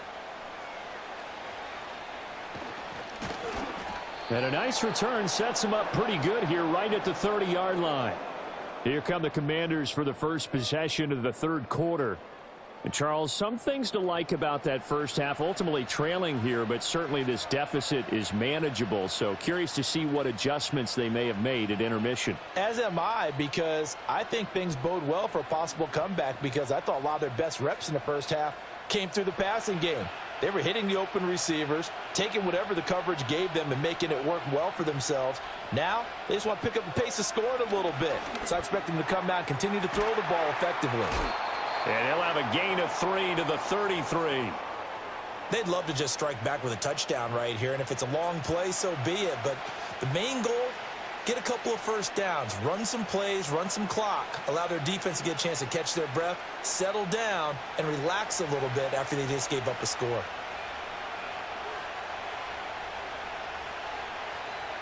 Here's a 2nd and 7. Finding space at the 40. And all the way up to the 46. 13 yards there and a Washington first. Caught that look from you there, partner. I think we're on the same page on that one. Just his first catch. I think we both thought he'd be a little more active in the passing game. Let's see if that's the start of them trying to get the ball to him a little bit more here in the second half. Back to Robinson now on first down. And he'll be brought down at the 50 after a gain of about 5. I have to think a major focus of the halftime meetings had to be figuring out how to create space for the running game to get operating. Well, what you pointed out to me at half seems accurate. That line has struggled to sustain blocks. Yeah, I would agree with that totally. They've got to focus on staying on their double teams at the first level, make sure that block's secured before they slide off and try and chip someone at the second level. And this one goes nowhere. Losing yardage on the play back at the 46. That second down play nets a -4. I know they'd love to take some heat off of that young quarterback, but so far, not much in the running game, and this won't help things either. A loss on that play. 3rd down and 10. Operating from the gun, Daniels. And he'll protect himself at the end here as he winds up getting pretty decent yardage. Decent gain on the scramble to 6, but now it's 4th. And defensively, they had an extra defensive back on the field, their nickel package, and it made a difference. All the receivers were blanketed, so he tried to run for it, but he came up just a bit short. Here's Tressway now, as he should be able to pin him back deep here with his first punt. That'll be out of bounds, and how good was that? They'll say the 3-yard line. That's where they spot it. So here comes the Raiders offense getting ready for their first possession of the second half. Their defense has done the job. Now it's the offense's turn as they've got it 1st and 10. That is how you flip field position. That's an absolute bomb of a punt. Downs it inside the 5-yard line. Absolutely ideal. And from that position, you're hoping to get it down inside the 15, inside the 5. Superb.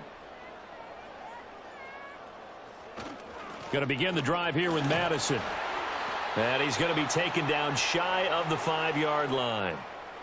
Just a yard on the first down carry, so it's 2nd and 9. That first down play, all you want to do is wedge out any type of space and try and create enough room that if you have to run the punter out there, he can successfully complete the punt. Yeah, didn't get a ton there, but at least some positive yardage.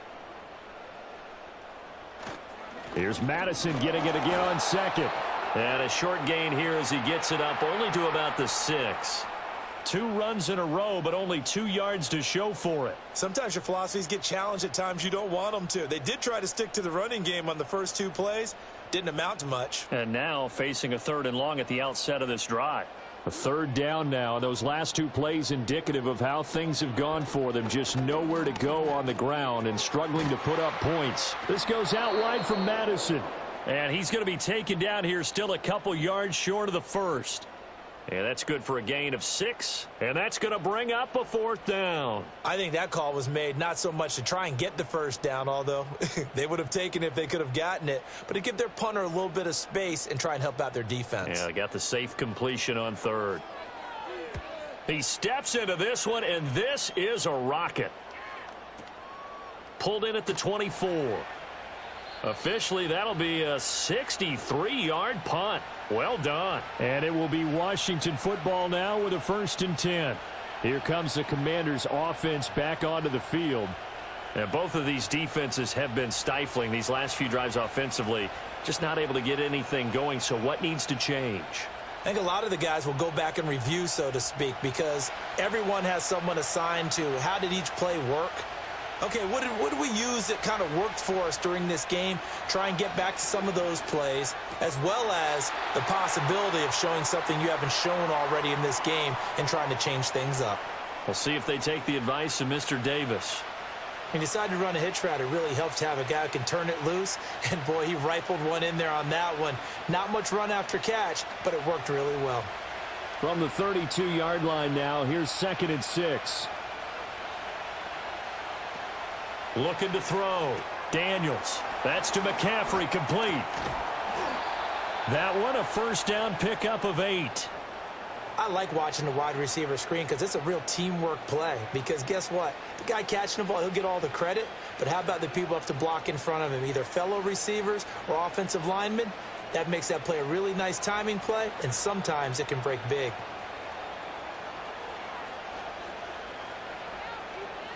They'll look to throw here on 1st down. And he finds his tight end. It's Ertz. Short completion, just 4 yards, and that's going to bring up 2nd down. It's vitally important to wrap him up immediately because if you let that big guy get ahead of steam up, boy, then you've got real trouble trying to get him down. But they're able to hold him to a short gain on 1st down. 2nd down and 6 now.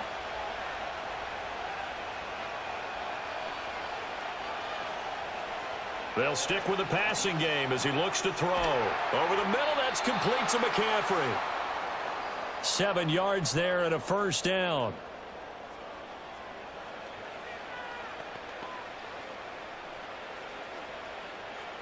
And that is going to do it for this 3rd quarter of action. You're watching the NFL on EA Sports.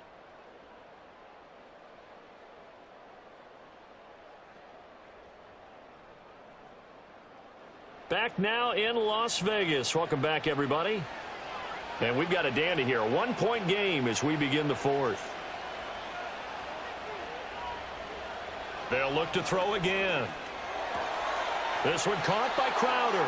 And he's got this down a yard or 2 shy of the 40 before he's out of bounds. That's good. The completion there for 7 yards. And that'll bring up 2nd down.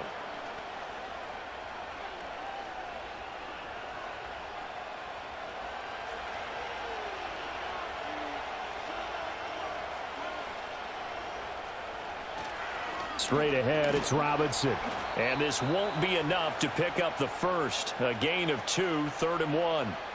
That play reminded me a lot of a former teammate of mine. We used to call him the trash man. His ability to sift through traffic and make plays was uncanny. And that's exactly what you want from your Mike linebacker. Big third down, a field goal from this spot, 57 yards as they hope to move it a little closer. Play action, now it's Daniels. Pass taken in by his big tight end. And he'll go out of bounds after taking it a little further down inside the 40. It's a gain of 3, and it gets him the first. Oftentimes we think of those tough yards as grinding yards that a running back has to pick up. How about the tight end there picking up the first down in that situation? That's what he's there for, right? Big fella, get it to him, let him fight off some people and pick up the necessary yardage. Throw over the middle into the hands of the tight end Bates. And this will go as a gain of 7 as he gets it to the 30-yard line. Nice rhythm throw there on first down. He located his tight end, made it a nice easy pitch and catch. Hoping he can break a tackle or two. Wasn't able to do that there, but still good yardage. Ball on the 30 now. Here's 2nd and 3.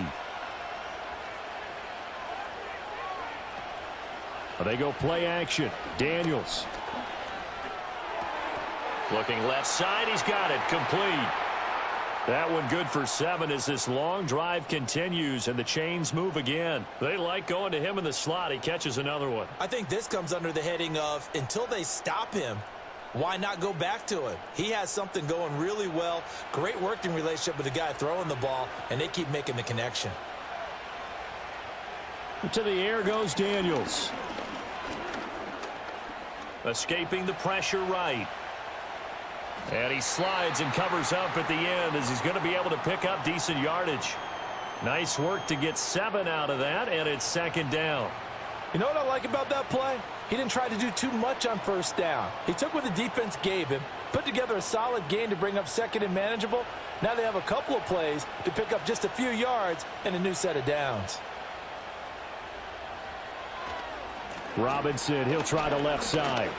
And this won't be enough to pick up the first. A gain of 2, 3rd and 1. Typically, we think it's the strong safeties that are better tacklers, especially closer to the line of scrimmage amidst traffic.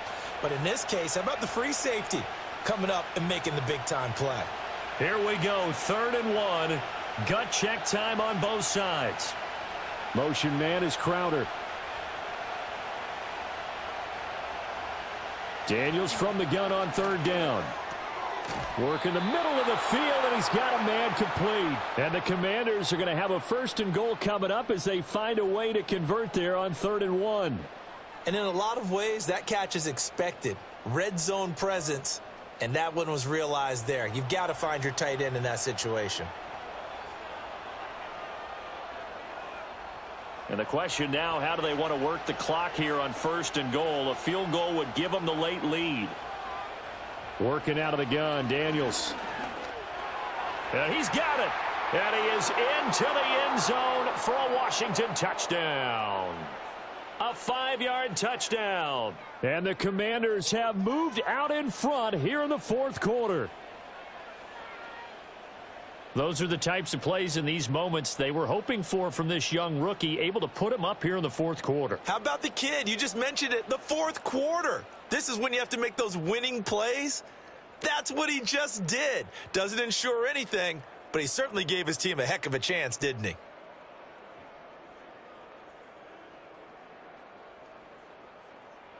Here we go now as we get set for a big 2-point conversion.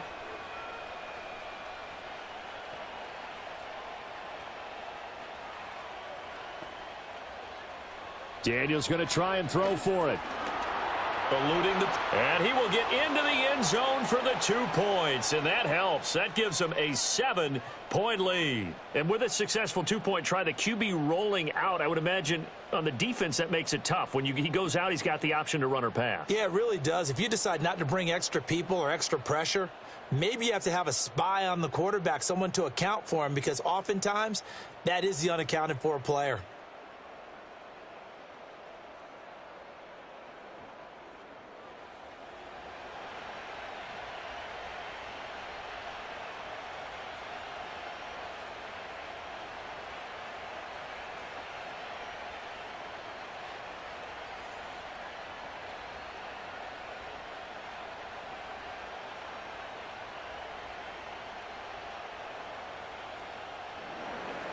following the touchdown. Here's Seibert now to kick it off.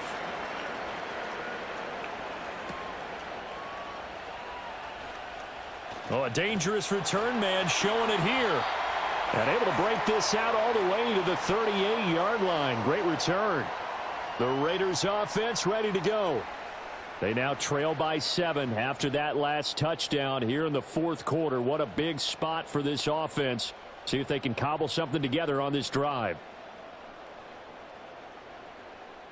A good starting spot for the Raiders as they come up 1st and 10 at their 38. Minshew sets to throw. And the comeback may stall out. It's intercepted. Picked off by Noah Ybtv. And the Commanders are going to have the short field here as they'll take over right at the 50. Brandon, offensively, this has been a tough day for him. Trying to find a place to throw the football. It's been extremely difficult. I've got to give a lot of credit to the secondary, especially the corners who have had the receivers on lockdown. The Commanders' offense returning to the field. Another important fourth quarter series coming up. That last INT helping to maintain their slim advantage.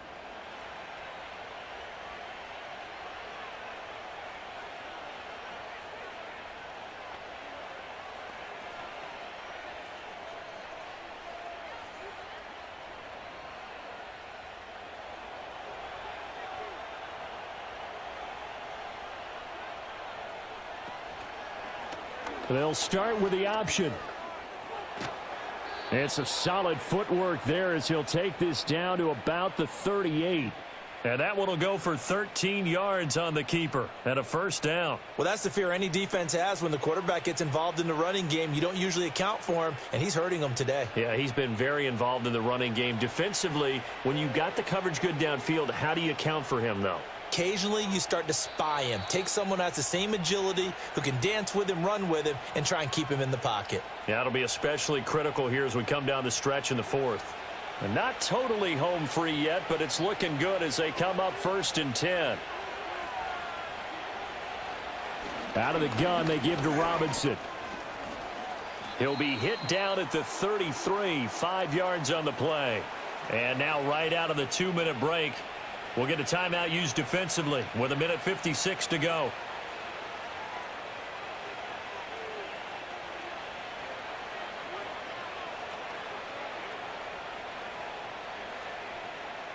Here's a 2nd and 5.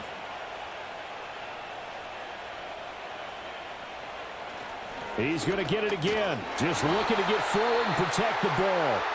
Now the Raiders going to go ahead and use the second of their timeouts. That'll leave them with just one remaining in this fourth quarter of play.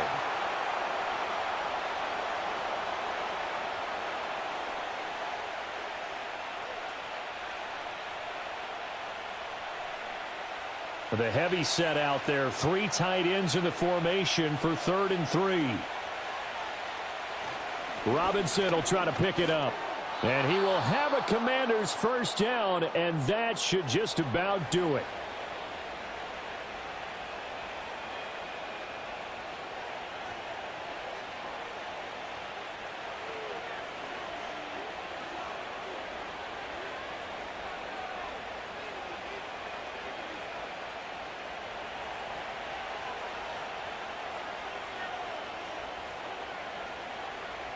And they will take a knee here.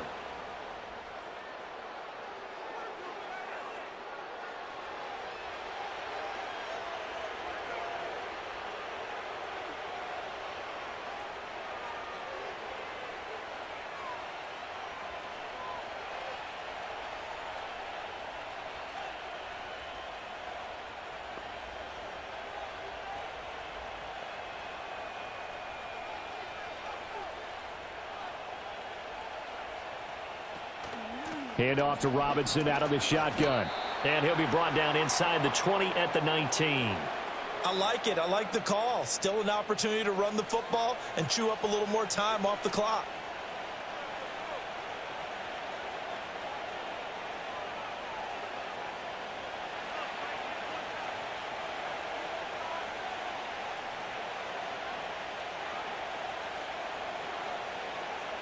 Washington about to close this one out as they are down to a knee. Partner, they took a knee to finish this one off. To me, that's the only thing they lost in the fourth quarter. How about that comeback? Yeah, trailed coming into the last frame. Got it done, taking the knee. Here comes an important one now for Austin Seibert. This to make it a two-score game. And this one is right through. And that will extend their lead even further. Well, that second half, Charles, a little bit different from the first. Not only did we have the lead change after intermission, but they were able to pitch the shutout in the second half and get an impressive victory. And what's the old expression? That's not quite how I saw it playing out in my head. You know they didn't expect this at all. As you mentioned, went into the half with the lead. Losing the game is one thing. Getting shut out in the second half, that's a surprise. So that'll do it for us. For Charles Davis and all our crew, I'm Brandon Gaudin. You've been watching the NFL on EA Sports. With that, we say good night from Las Vegas.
It's the National Football League on EA Sports, and we'll get to see a battle for conference superiority.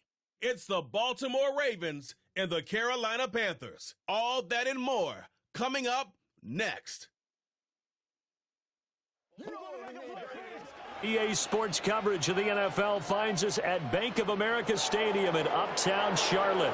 Brandon Gaudin and Charles Davis, thrilled to be with you from the broadcast booth. And partner, before we get this thing started, what are you going to be watching? Who gets off to a fast start? In horse racing terms, they talk about catching a flyer out of the gate. Who sets the pace and makes the other team chase?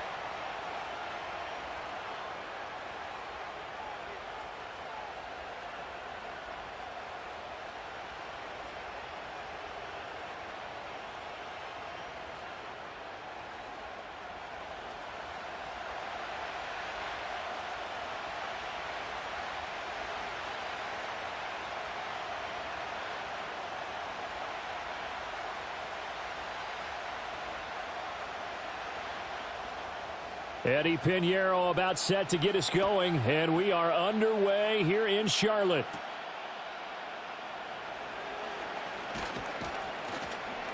And a nice return sets him up pretty good here right at the 30-yard line. Number 8, Lamar Jackson, trotting onto the field at quarterback, ready to lead this Ravens offense. Early part of his career, defenses really had to focus on his running ability, and they still do. But now, he's turned himself into a true dual-threat quarterback. When he plants his cleats in the ground and turns it loose, good things happen downfield.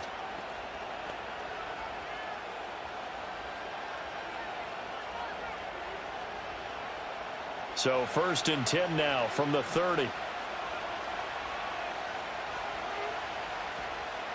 On the ground, this is Derrick Henry. And he gets this up across the 35 before he's out of bounds. It's a 7-yard carry to set them up with a 2nd and 3. A nice run here early on. It doesn't take a great play caller to realize you want to establish a guy of his caliber with runs like this early because they will pay dividends as the game progresses. Now 2nd and 3.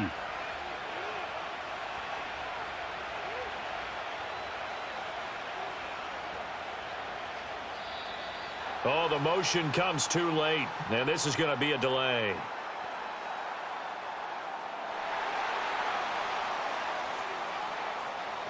And they just did not get the snap away in time.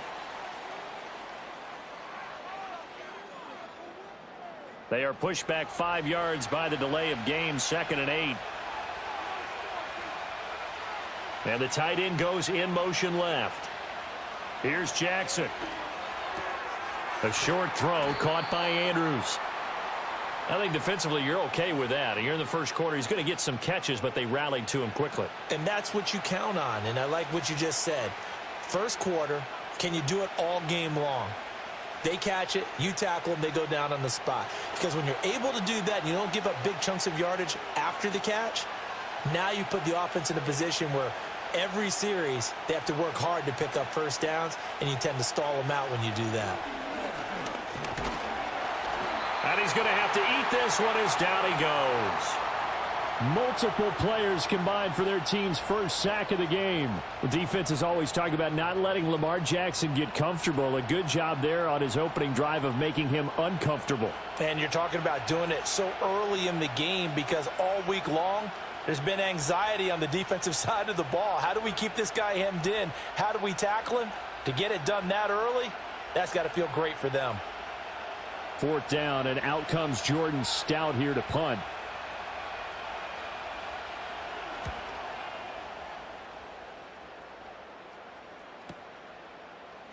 Breaks a tackle. Officially, that'll go as a 52-yard punt. Not too shabby. And the Panthers will take over now, 1st and 10. So here are the Panthers now for their opening drive. And they will be led out by a man in his sophomore campaign as the quarterback. And there's a word that constantly gets thrown around with this guy when you talk to anyone in the building. Potential. They are sky high on what they believe he can grow into in the role of a starting quarterback. In addition, there are plenty around the league who think that as well. And years from now, he can still be leading this offense out.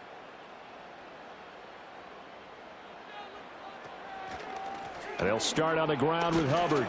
A good gain of 9 before he's brought down at the 28. You often say that sort of opens the playbook now, 2nd and short. What do you think, early shot here? I like where you're going. Obviously, we've been together for a while because you know me. I want to take that shot early and loosen things up. 2nd down and a yard.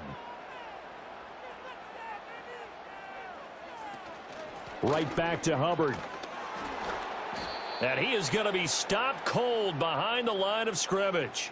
He winds up giving a yard back there, and now it's 3rd and 2. Well, I would have figured after the 9-yard run on the previous play, getting one more yard wouldn't have been much of a problem.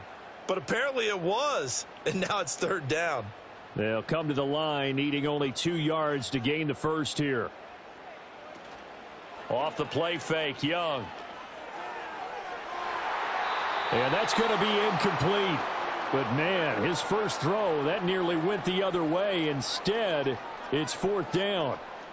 And 3rd down is a key down in any game you play. And 3rd down defense, something we've got to watch in this one. Got to be effective on the passing downs. That's a pretty good first step right there. So on 4th down, here's Johnny Hecker to punt it away. Back deep is Steven Sims. It'll be a 51-yard punt that time. And the Ravens, they'll take over. Baltimore set to take over here for their second possession of the game. And on the first drive, 3 and out. I know that these are professional athletes, but I would imagine sometimes you get the nerves at the beginning of a game still, don't you? Those don't ever go away. And typically what I've heard from guys and what I remember from playing, if you don't have nerves at the start of a game, it's not going to be a great day for you. You're not really ready to play. So finding a way to harness those nerves and not let them affect you in a negative way, that's what all the guys are looking for. They'll start out here with a jet sweep. And this will leave them a yard short. Nice pickup of 9 yards on first down. And a lot of times these plays, they either go for nothing or they go for big yardage. And here, they got to the outside, turned it upfield, and ended up getting a nice little gain out of it. Second down and a little more than a yard here.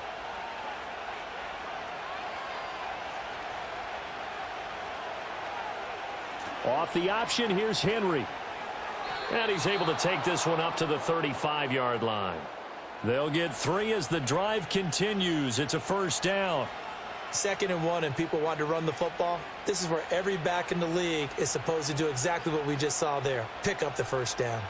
Ball up to the 35 now as they come up on 1st and 10. From the gun, it's Jackson.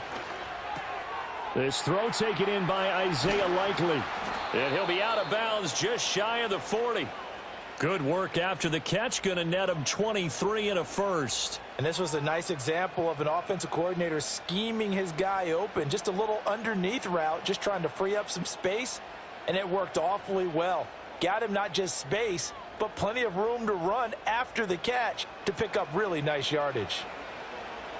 So from Panther territory now, it's 1st and 10 at the 42-yard line. Play action. Now Jackson. He's got his man. It's Andrews. And they'll wind up getting this one all the way down inside the 20.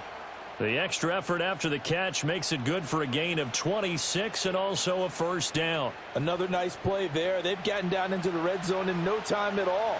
That's what this offense can do when they get on a roll. And now they're set up with a 1st and 10. Now flags come in. I think one of the Ravens got going a little early.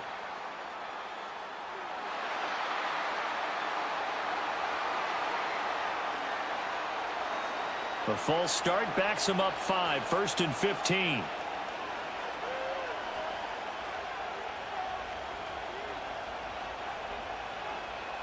From the gun, Jackson. He finds Bateman over the middle. The result, only 4 yards there on the play. And it's 2nd down. And I think this is a route we'll see more of as this game goes on, because with his speed, they want to get him the ball in space on drag routes just like this. They want him to get the ball and run after the catch. Good job there, though, holding him for a short gain.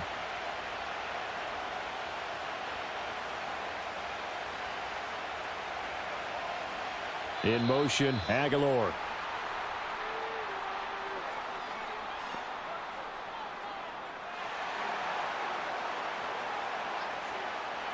Play clock hit 0. Don't know what went wrong there, Charles, but it's going to cost them 5 yards. Has to be some organization from the sideline. Sometimes when you're trying to decide on what play to send in, the play caller has to move a little bit faster. Now it's Jackson. Throw caught by Flowers. And he is into the end zone for a Baltimore touchdown. Zay Flowers from 21 yards away. And the Ravens put the Knights' first points on the board as they take the early lead.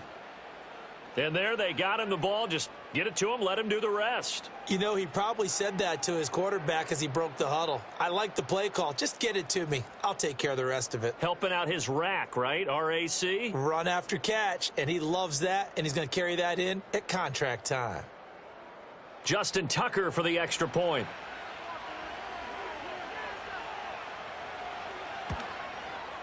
And the Ravens lead at 7-0. That time a 6-play drive, and it's capped off with a Ravens touchdown.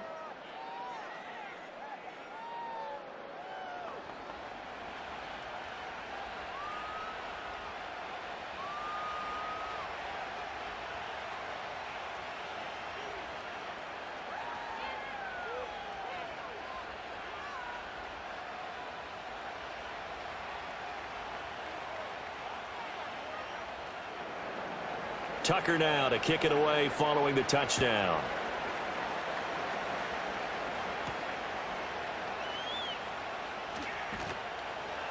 And a decent return out to the 27-yard line. The Panthers coming back out onto the field for their second drive. And the first drive, 3 and out. Second possession, see if they can get a little momentum. And oftentimes that first drive is just a feeling out process. You have some plays that you've got called and you want to see how defense reacts. And it may not go terrific on the first one. Now they're ready to go. They've kind of got to look at them, got a sense. Let's see if they open things up a little bit. See if they open things up. Let's see what the defense does here, too, after a good stop.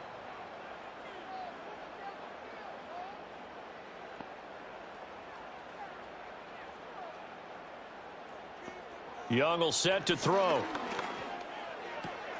Throw right side, taken by Sanders. And down he goes, but he takes it up to the 40. They went 3 and out on their first drive. Things already looking better here, 1st and 10. Yeah, that's a nice pickup there, especially when it comes on the heels of a 3 and out the first time you have the ball. They were determined to not have that happen again, and that's a nice throw for their first down of the game. They'll send a receiver here in motion right. And they just get the play off. Now Young. That's over the middle and caught by the rookie. And they get to him after a gain of 6 to the 46. After 1, 7-0 on EA Sports.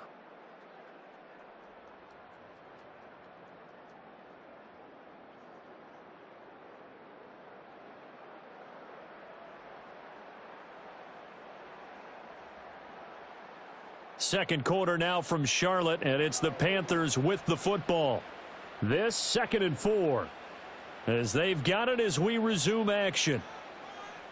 Young. There's a short throw caught by Sanders. And he is out of bounds inside the 35. 19 yards there on the catch and run. But when you hit him on the move like that, and he's able to get into open field with a full head of steam, oh, boy, it's going to be tough to get him down. Yeah, there was a big window. They're lucky they did get him down.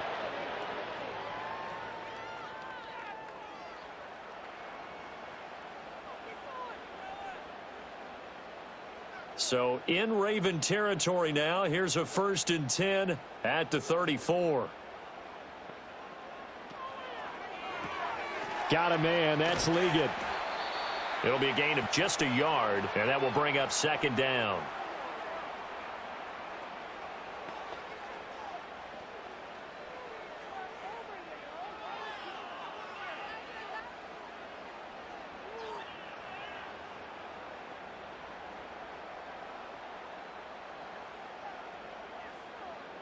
They'll send a receiver in motion to the left.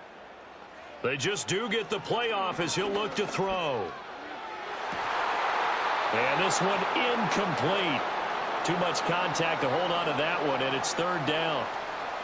Well, he certainly thought he had an open look beyond the first down marker to his receiver, but they just couldn't connect, and that will send them back to the drawing board. They need to get this to the 24 on 3rd down. To the air once more, Young.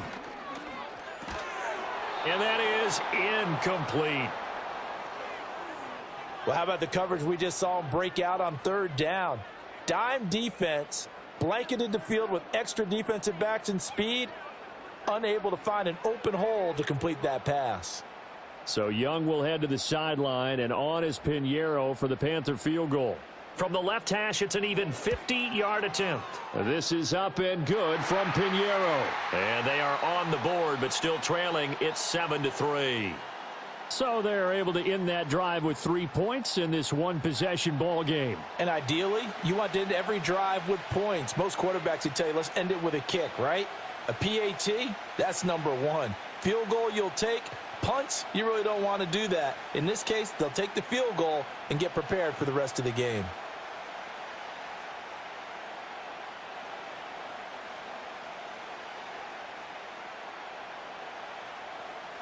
After the field goal, on to kick it away is Pinheiro.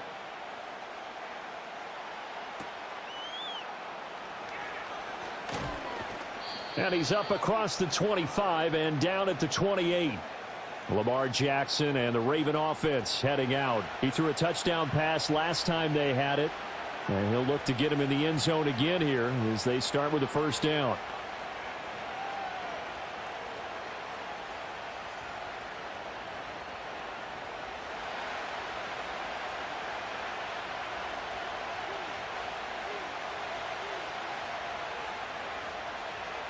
Throwing is Jackson. That's caught. It's Flowers. And they'll get this well past midfield before being stopped just before the 35.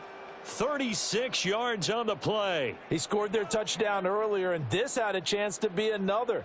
This secondary scrambling for answers, looking at each other, trying to figure out who is going to put the clamps on this guy, because right now he's absolutely shredding them. So from Panther territory now, it's 1st and 10 at the 37-yard line.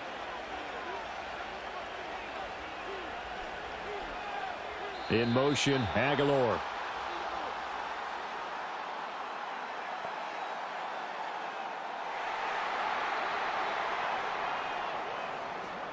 So a penalty that can frustrate a coach so much, a mental error, and it'll back him up 5 yards. The delay of game backs him up 5, 1st and 15.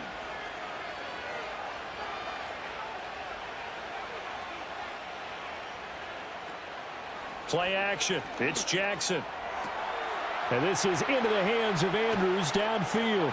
And he'll take it into the end zone for a Ravens touchdown. Mark Andrews.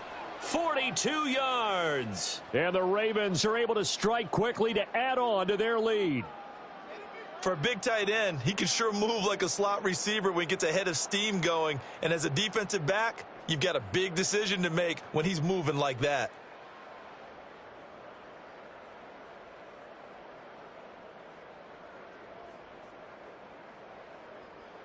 Tucker now for the extra point.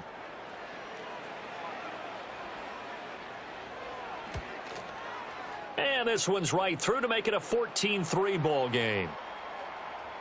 The long touchdown pass gets them 6 on a very, very tidy 2-play drive that time.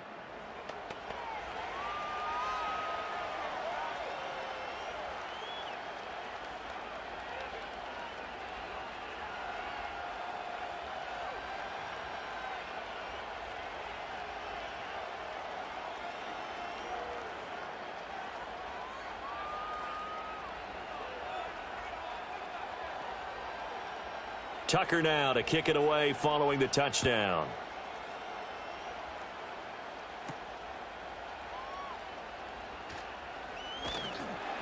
And it's a pretty good return here as he'll get this up to the 29. Carolina getting set to take the field. Their deficit is 11, 14-3, and needing to get something going here as they come up on 1st and 10.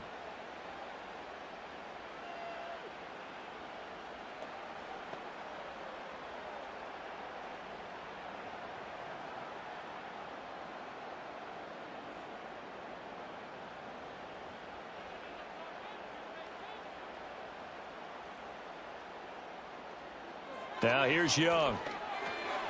And a quick throw here, that's complete. Call it a gain of 6 on the play, and it'll be 2nd down.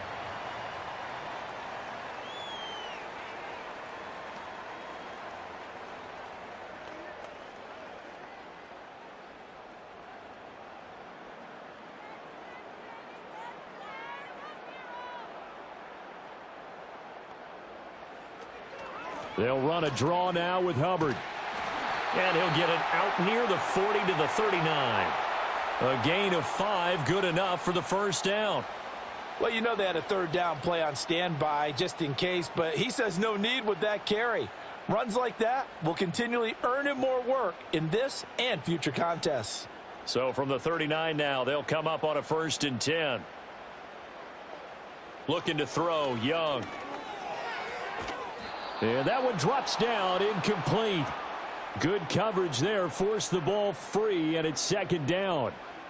He was trying to get that one out to his running back out of the backfield, but that one was read and timed perfectly, and they were able to break it up. Young's incompletion on first down leads to a 2nd and 10.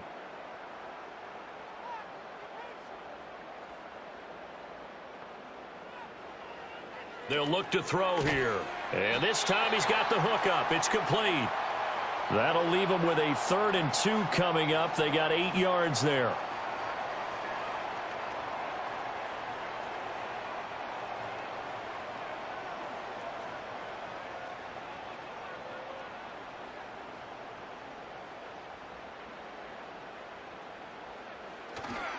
They'll try and run for this with Hubbard. Boy, no chance as he was met and dropped behind the line there. That'll make it 4th down after a loss of 1. Another example right there how this defense really is winning the entire game at the point of attack. Yeah, right there at the line of scrimmage because they are dominating it. It allows their interior guys to get upfield and spill into the backfield. So how are you going to combat that? You know, because they bring in your tight end, keep him in, your running backs, they have to step forward. Bottom line, your offensive line has to block them first to give yourself a chance. And they'll play keep away from the returner as this one will be marked out of bounds at the 13-yard line. Pretty good spot. Now the Baltimore offense heading back out onto the field. This drive here beginning probably with a pair of motivated groups. Remember, the offense scored a touchdown on their last time out, looking to repeat that in Charles's defense. They were very frustrated after giving up 6 the last time on the field. And frankly, it's just a battle of wills in a lot of ways because you know they're both motivated. They both game plan for this drive, and they both have specific outcomes in mind. To me, it just comes down to who can execute better and which side can step up and assert its will over the other. They'll start on the ground. It's Derrick Henry.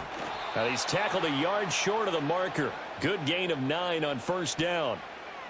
Now, that's a run that warms a play caller's heart because you're actually set up to do whatever you want on offense. You can come right back and run essentially the same play because you have momentum, or you can fake that running play and throw something deep over the top, or you now feel like you have an extra down to play with because if you go ahead and just throw it and you don't get it, come back and try and pick it up on 3rd down.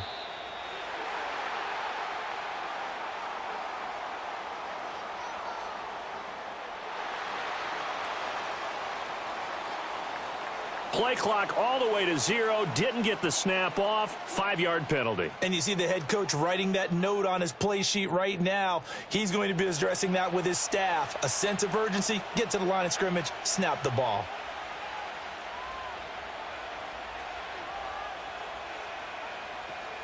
Second down, they go again with Henry. And down he'll go at the 25. That one a first down pickup of 8. We've got a 14-3 ball game with 2 minutes left in the opening half. A solid run by Derrick Henry, and here's another 1st and 10.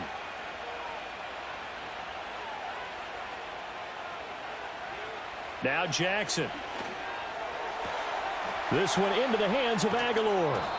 And they'll get this well past midfield before being stopped just before the 35. Boy, he ran free there after the catch as that winds up going for 38. And the offense is saying to itself right now, if only they were all this easy because he was wide open. And once he made the catch, plenty of room to work his way downfield.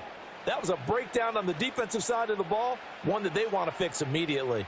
So from the 36 now, 1st and 10.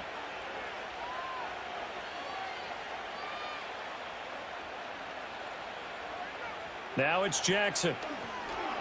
Looking for Bateman. He's got him complete. And he's going to get a solid gain of 9 before being brought down. 2nd and right at a yard. And when you're playing a quarterback with some experience and some moxie, you enter the danger zone when you decide to blitz him because if he's able to diagnose as he did on that play, he can hurt you downfield. He reads defenses so well, doesn't he? He really does, and the best part about that play for him, I don't think that was his primary target. I don't think so either. I think he had the read, figured out where the blitz was coming from, and went to a secondary target for a really nice gain. And Andrews going to have a Ravens first down as he'll get this down inside the 20.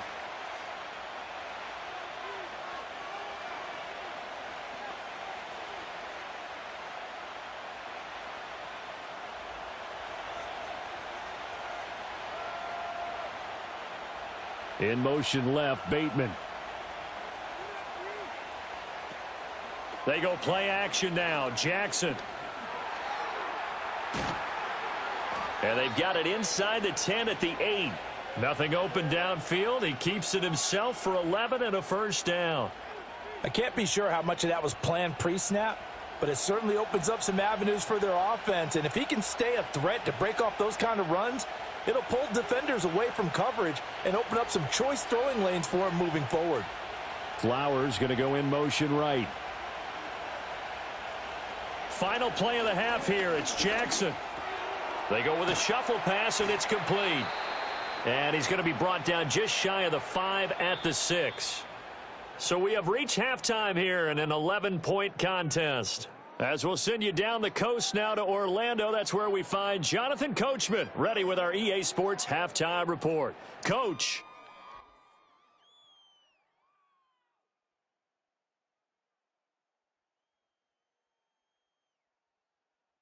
This has certainly been a fun one to watch so far. We knew this was going to be a battle, but we have not been disappointed. This is the kind of game that could wind up hinging on which side can play mistake-free football the rest of the way.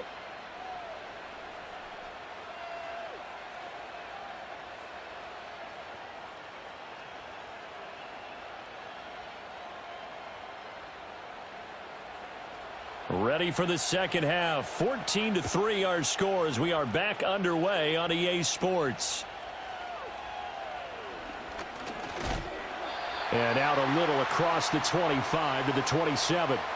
Out come the Panthers. They'll have it first on offense in the third quarter.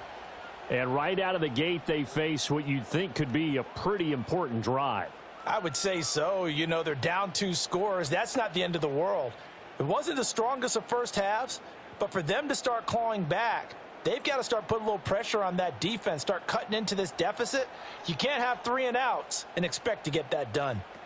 Third quarter starts with a run by Hubbard. And he gets this one just shy of the 40, down at the 39. Right off the bat, it's a first down to start the drive, 12 yards. Those are the type of runs that we did not see from him in the first half, but a good start to the third quarter. And I know what everyone's thinking that's watching this. They did a great job adjusting at the half. Oftentimes you don't make adjustments. You just dial into your game plan a little bit better, and maybe they're starting to make some headway.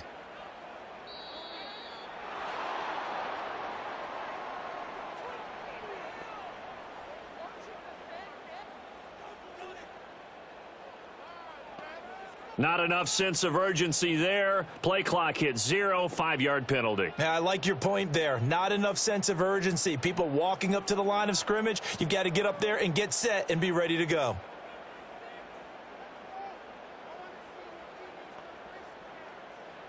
Young. And it's incomplete. That certainly appeared to be a play call where they were just trying to make second down, second and short. I think they thought the coverage was off a little bit more than it was. Nice job there pressing up on it and forcing the incompletion. So they'll come up after the incompletion for second down. Young to throw it. Got a man. That's Leggett. So the completion good for 6 yards. And that's going to set up a tough 3rd and 9.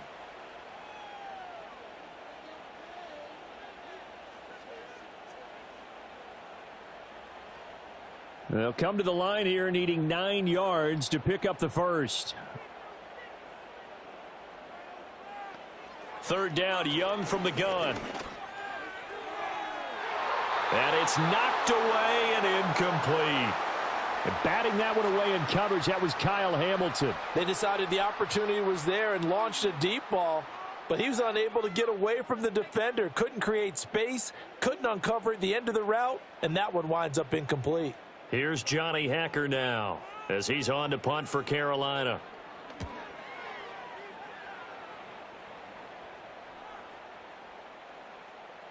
And this is going to hit the goal line and continue on into the end zone for a touchback. The Ravens offense and Lamar Jackson set to take over once again. And as we show you some of the highlights from earlier, he has been instrumental in getting his guys the lead as he looks to finish strong and close this one out.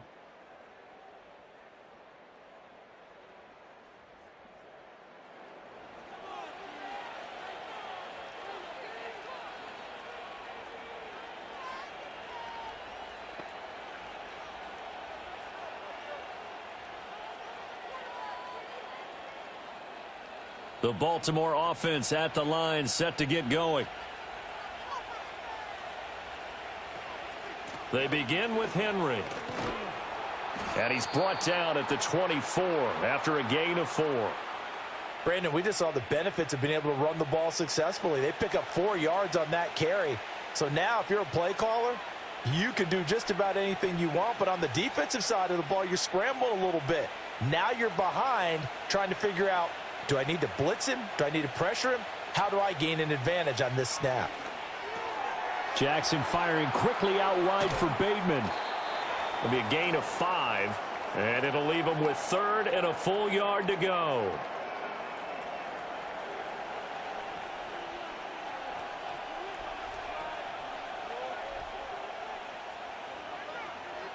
So they just need 1 yard here to pick up the first down.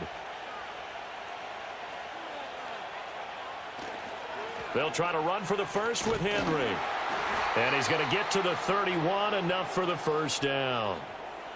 I like this focus there because he wasn't thinking about breaking that one big. All he thought about was, I need 1. Let's go get that. Ended up picking up 2. Line of scrimmage, the 31 now on 1st and 10. Again, it's Henry. To about the 33-yard line. He's definitely tough to get down. We just saw it right there. But how about what we did see? Pursuit, wrap up, and then the big finish with the tackle. From the 33, here's a 2nd and 8.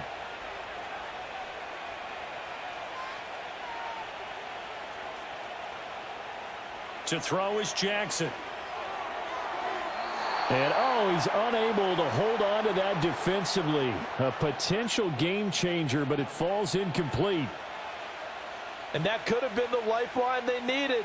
This is a play that could have been made. Instead, it's just going to fall incomplete. So the failure to connect on 2nd down, that leaves them staring up here at a 3rd and 8.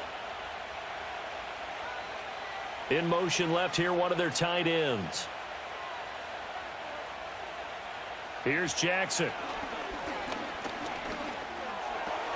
A short throw caught by Andrews. Just a gain of a couple there.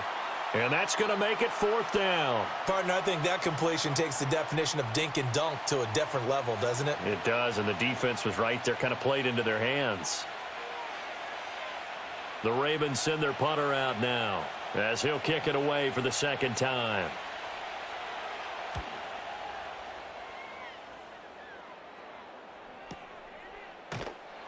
Good open field tackling there. A 50-yard punt followed by just a 1-yard return. And the Panthers will have a 1st and 10 from deep in their own territory.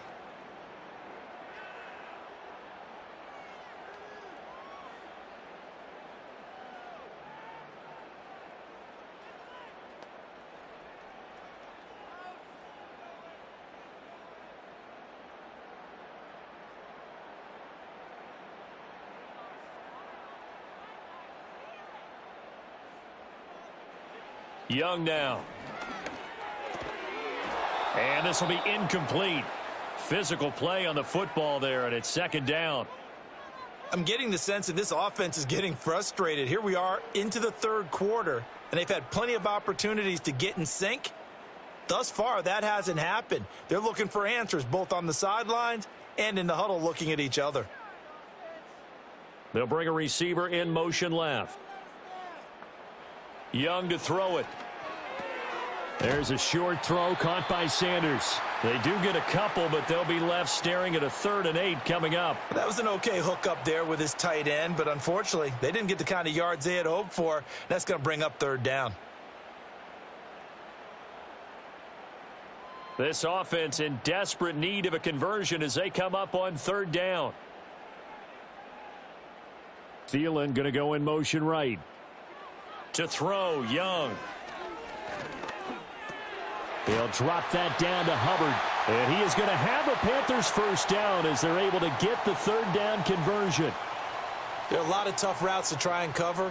When you see a runner come out of the backfield and run this angle route. Looks like they're going to the flat, and then they put their foot in the ground and cut back sharply inside. Not easily covered, and then when they catch it, good momentum built up by them as well. And able to pick up the first.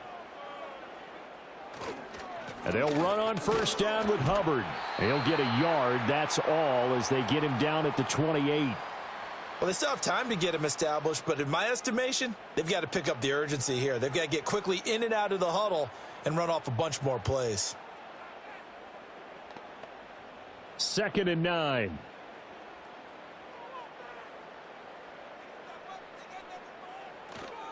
And they'll go again here with Hubbard. And this is going to be a Panthers first down as he'll take this up to the 38-yard line.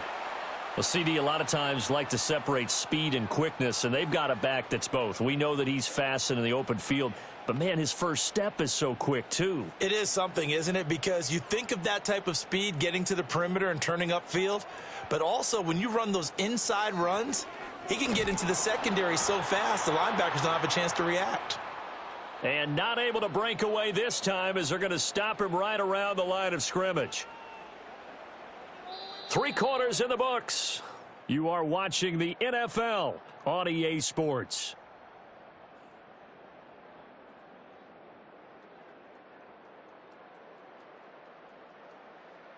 And we're back now in Charlotte.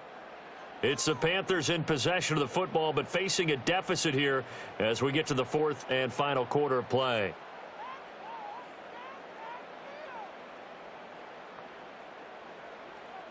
They'll try to throw now. Young.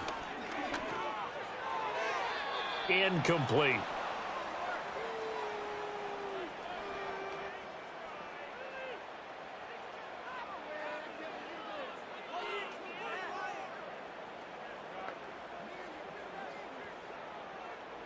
The Panthers on 3rd down. Just 1 for 5 to this point. This is 3rd and 10. Now Young. And this pass broken up. The contact well timed there, and now 4th down. A misconnection there. He's hit on just 50% of his passes thus far. That's not where you want to be. Now you see the evolution of the game. You go back to the quarterbacks of old, 50% would be terrific because they threw the ball downfield almost every time they threw it. Now with the short passing game, you should be above 60% just to be in the average range. Oh, and what a play on special teams here. This is going to be down inside the 5, all the way down at the 2-yard line. The Ravens offense and their quarterback headed out for this next possession. And this defense might be about ready to wave the white flag. Nothing they have tried to throw at him has been that successful. He just processes things so quickly and makes a right read seemingly every time. The Raven offense set at the line for this next drive. Now, there are 2 scores on the plus side. Still time here in this 4th quarter, but maybe you start thinking about playing keep away? Yeah, I think here's the situation. You're not thinking touchdowns anymore. You're just thinking first downs. To keep up with your theme there, playing keep away, first downs, they can't touch the ball.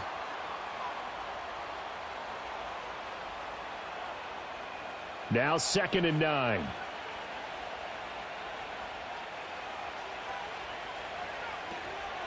They'll run it again with Henry. And he's upended at the 6 as they double their room to maneuver on a pickup of 3. And this is the worry because sometimes you can get a little too predictable in spots like this. You know you're going to run the ball, but they know you're going to run the ball as well. And now you look up and you're staring at an important 3rd down. 3rd down and 6.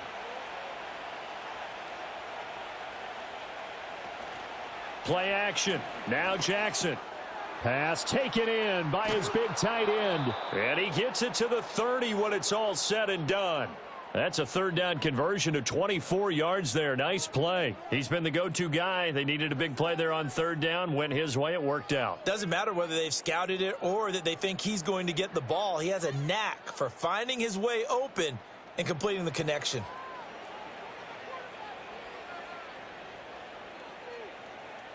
So 1st and 10 now from the 30.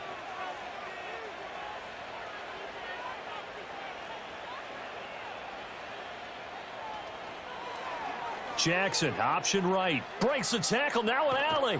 And able to get this one across the 45 before he's brought down. That's over 40 yards of movement with those last two plays. Well, he is certainly dangerous when he spots a lane, and he keeps it himself there. Worked out well. And how about the moving parts on a play like this? You know you have to practice it over and over because it's almost like a ballet that has to be choreographed. But how about once he made the decision to go, he committed to it and went. Let's face it, most teams are going to defend the running back much more than the quarterback on that type of a play. And this nearly an interception, but it's incomplete. Well, a turnover really would have helped him there, but not to be.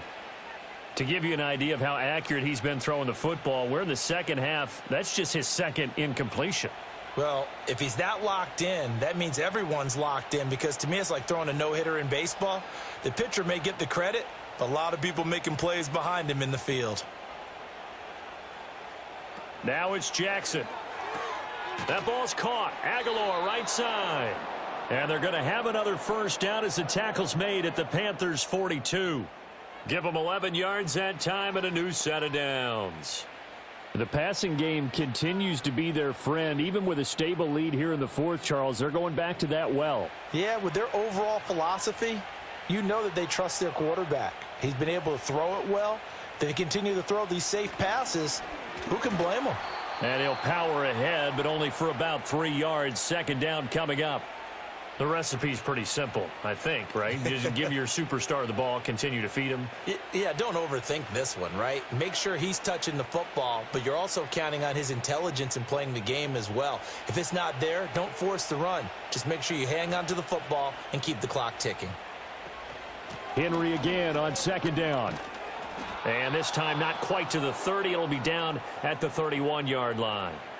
50 yards rushing for him now as he's run it 11 times. This has been a tremendous drive to this point, and this is all you want, playing with a lead in the fourth quarter. If you can keep the ball on the ground, keep the sticks moving, you're going to be in good shape to finish this one off.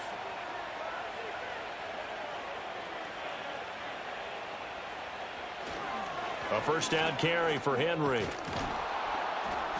And room there to work it inside the 25. A solid run on first down. Gain of 7 leaves them with a 2nd and 3. Starting to become a tough spot for this defense. You're down fourth quarter. Looking a little fatigued maybe on that side of the ball. Partner, we've seen this before, haven't we? Because every coach we've ever talked to says body language is important. And now you're seeing guys with their hands on their hips. They're bent over, hands on their knees. And the offensive guys are just saying, let's just keep running it at them. We've got them now. And he will get enough for a first down, and that will lead us to the 2-minute warning. 2 minutes left to play in this football game here on EA Sports. Just a pickup of 3, but that is indeed enough. Running from the gun with Henry. And able to get him down, but he does reach the 5. And now right out of the 2-minute break, we'll get a timeout used defensively with 1:56 to go.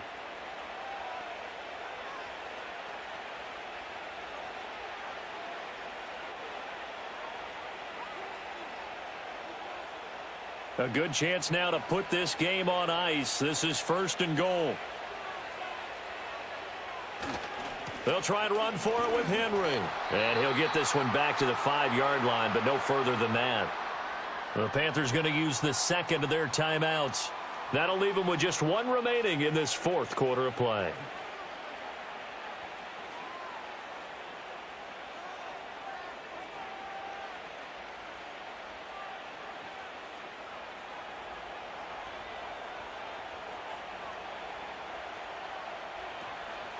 And the busy night for Henry continues. And a minuscule gain of maybe a yard from the 6 to the 5. Now the Panthers going to signal for their 3rd and final timeout as they'll head to the sideline and talk over what to do next.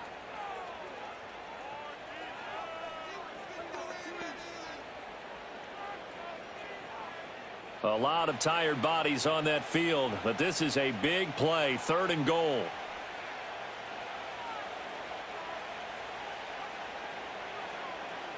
Jackson. And it's caught. And he is into the end zone for a Baltimore touchdown. Lamar Jackson hooking up with Mark Andrews. And the Ravens go 98 yards and finish it off in the end zone.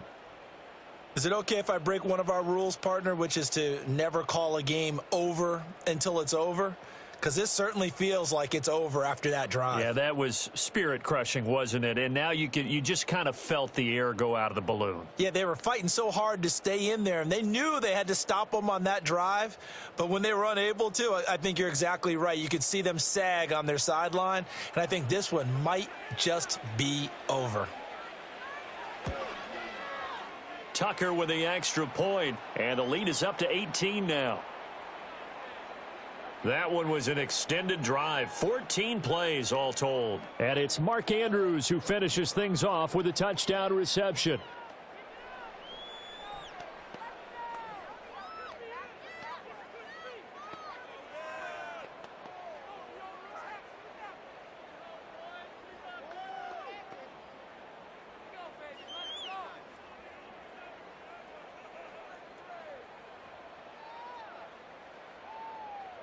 Tucker now to kick it away following the touchdown.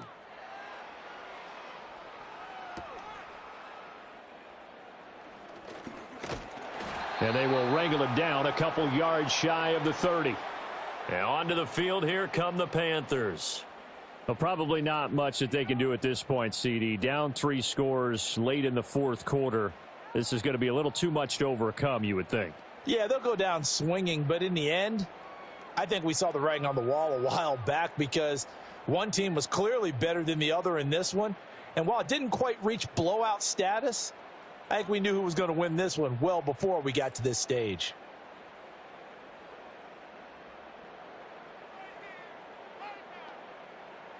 From the shotgun, it's Young. Throw left side on target to Thielen.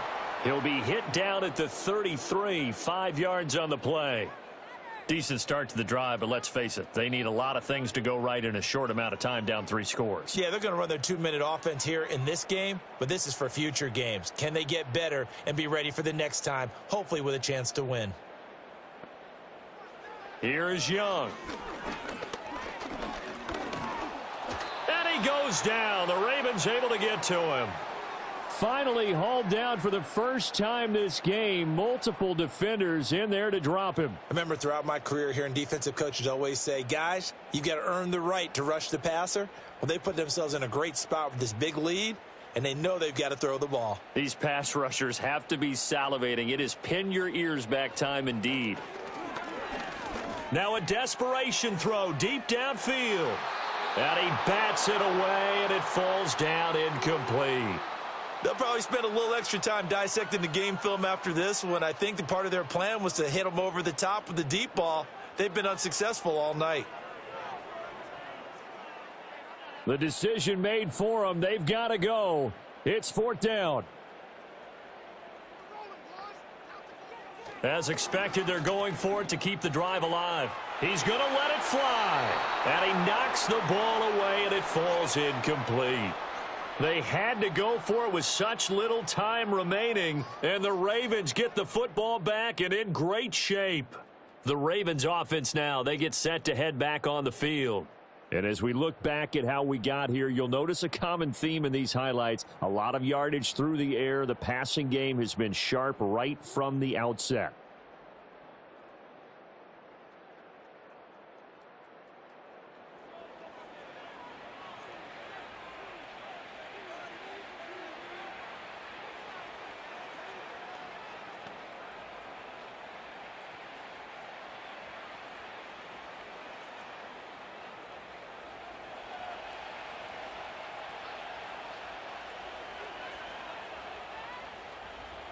The Ravens taking a knee with victory seemingly in hand here.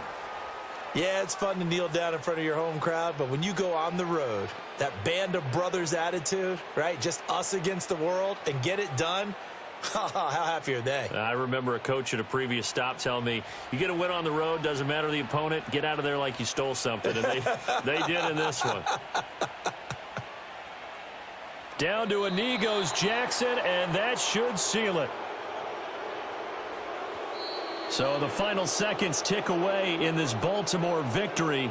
And it was their defense that really made the statement after the break. They pitched the second half shutout. Yeah, think about the team that just got vanquished. They did score in the second quarter. Do you think they thought at all that that would be their last points of the game? No, but what a second half. The adjustment, whatever they did in the locker room, it certainly worked. It certainly did, and you're exactly right. Whether it was an adjustment, whether it was just more focus on what they planned to do going in, whether they just played better, whatever it was, it all came together in the second half, and no points were allowed. That's a great way to close them out. So that'll do it. For my partner, Charles Davis, and the best darn crew in the industry, I'm Brandon Gaudin. This has been a presentation of the NFL on EA Sports. From Charlotte, good night, everybody.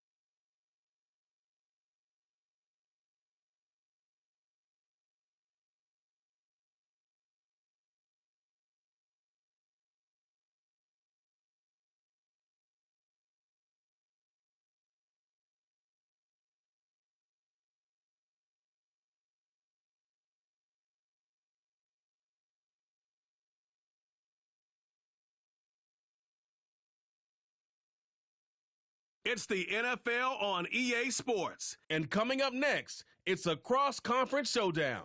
It's the Seattle Seahawks and the Cincinnati Bengals. And it's kicking off next on Madden NFL 25.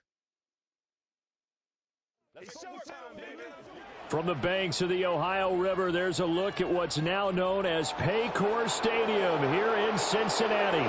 Brandon Gaudin and Charles Davis with you from our broadcast perch. And, Charles, as we get this thing started, what are you going to be keeping your eye on? Special teams. Field position is always a big determiner in a ball game. Who sets their offense up for success the best, that team will win the game.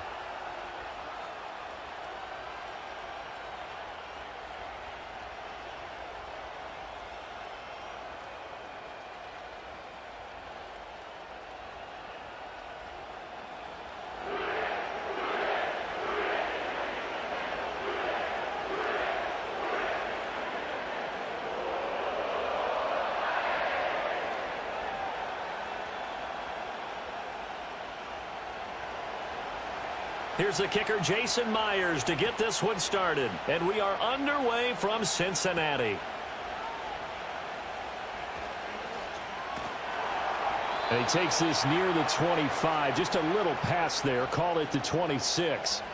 The Bengals offense here ready to rock and roll. Joe Burrow is the man at quarterback. And when you come into the league as the #1 guy selected, a lot of hype comes with it. And sometimes that weight can be unbearable. But this young man, he took that weight on and handled it as well as you can imagine. And I love his ability to make a second, third reaction play and create downfield.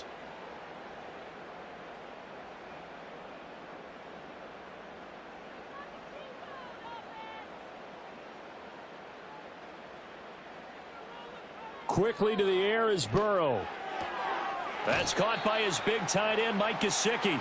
And he takes us beyond the 35 before going out of bounds. And that's good for a pickup of 10 yards. And that'll leave him with a second and just a few inches left.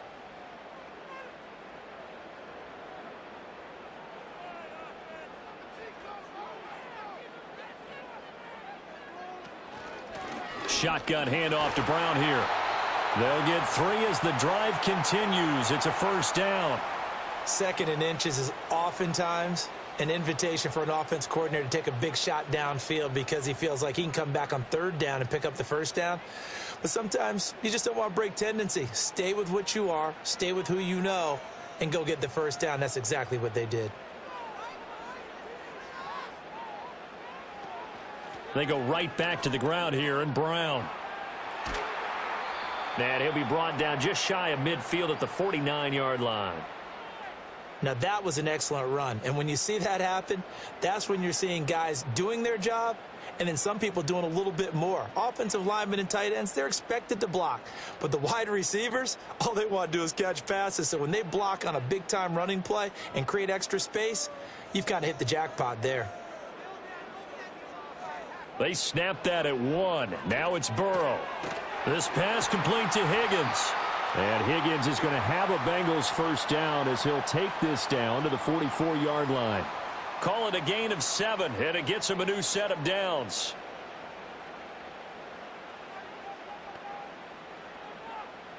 So from Seahawk territory now, it's 1st and 10 at the 44-yard line.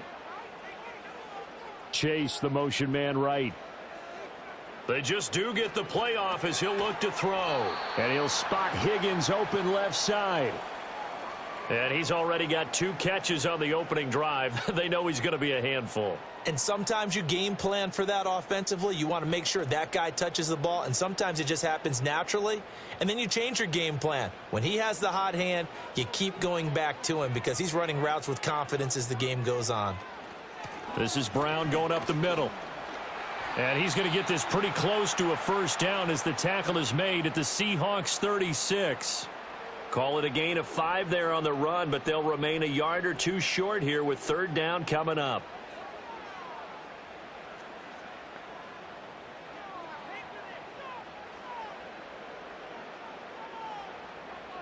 They'll send the big tight end in motion right. They're passing here. Joe Burrow.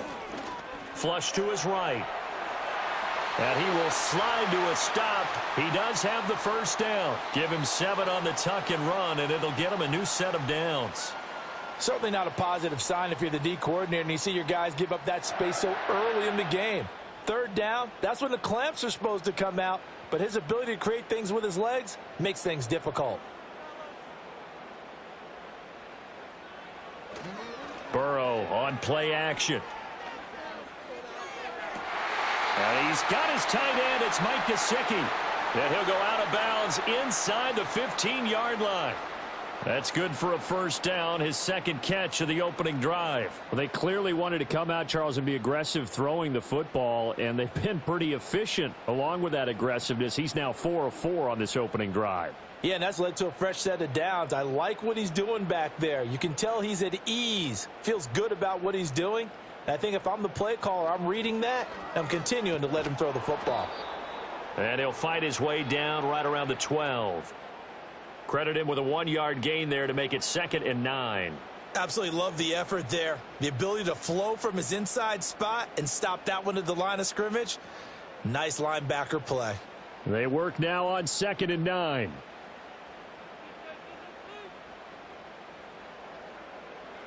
Burrow will throw. This will be caught at about the 6. Down to the 6-yard line on a pickup of 6 as he gets halfway to the goal line. And the pocket's been protected pretty good here so far on the opening drive. We always talk about confidence in runners and catchers and quarterbacks. How about the protection detail? They're not allowing anyone near the guy throwing the football. From the gun on 3rd down is Burrow. Touchdown, Bengals!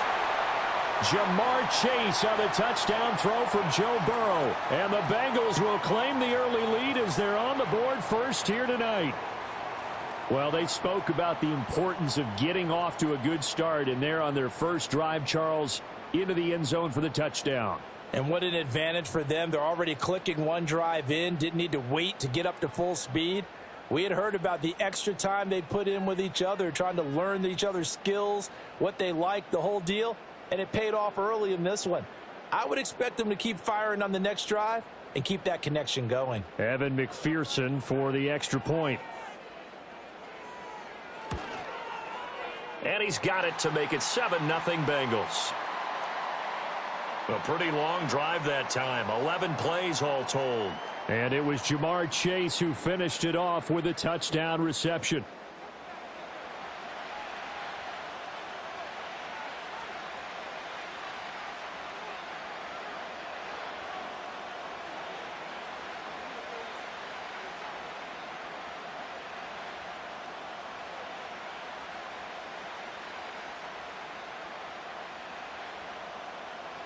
After the touchdown, McPherson on to kick this one away.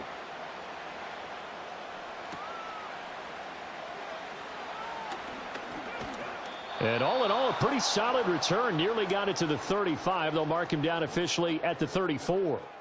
So out come the Seahawks now for their first possession. And they're led out by their mobile quarterback out of West Virginia. It's Geno Smith. I still remember back in 2013 when he was drafted out of West Virginia.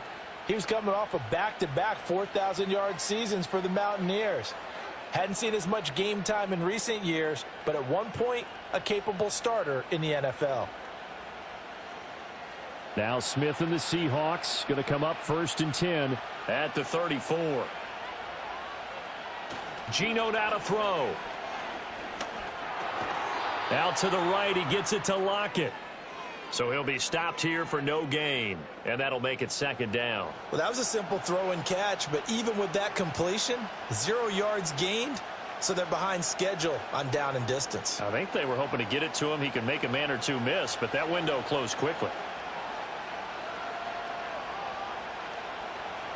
They'll fake the handoff. Now Smith. And that's caught inside the 35. And all the way in, touchdown Seattle. DK Metcalf, 66 yards. And the Seahawks are able to strike back quickly with an opening touchdown of their own. Well, Charles, here in their opening series, they said they had certain plays scripted for certain players. That looked like a well-designed play to get one of their top targets involved.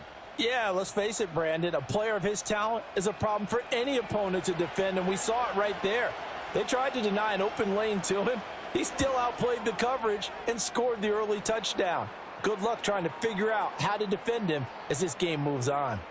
Myers connects on the PAT, and we are tied at 7.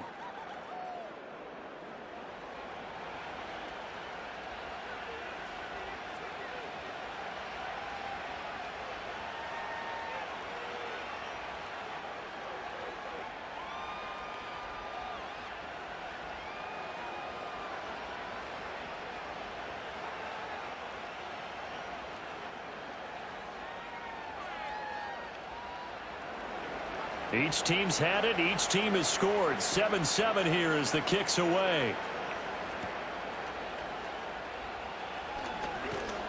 And able to take it past the 25 and up to the 28-yard line. Cincinnati coming back onto the field here for their second drive.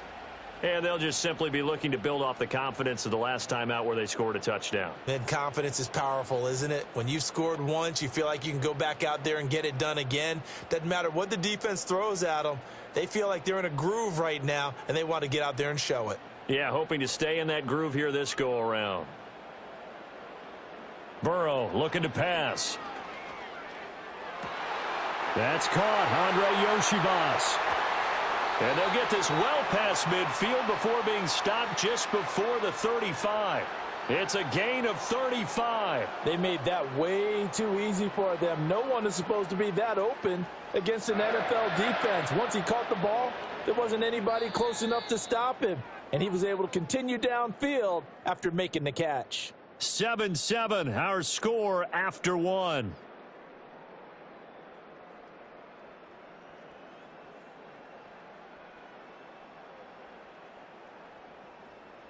Ready for the second quarter from Cincinnati. It's the Bengals with the football here. Line of scrimmage, the 37 on 1st and 10. As they've got it as we resume action. Now it's Burrow. And that's going to be incomplete. Too tough to hold on to that one. It's 2nd down. Normally being a big-bodied receiver plays to their advantage downfield. Go up and make the catch, take the hit, and pick up yardage. But in this case, the hit was timed really well and popped it free from his grasp.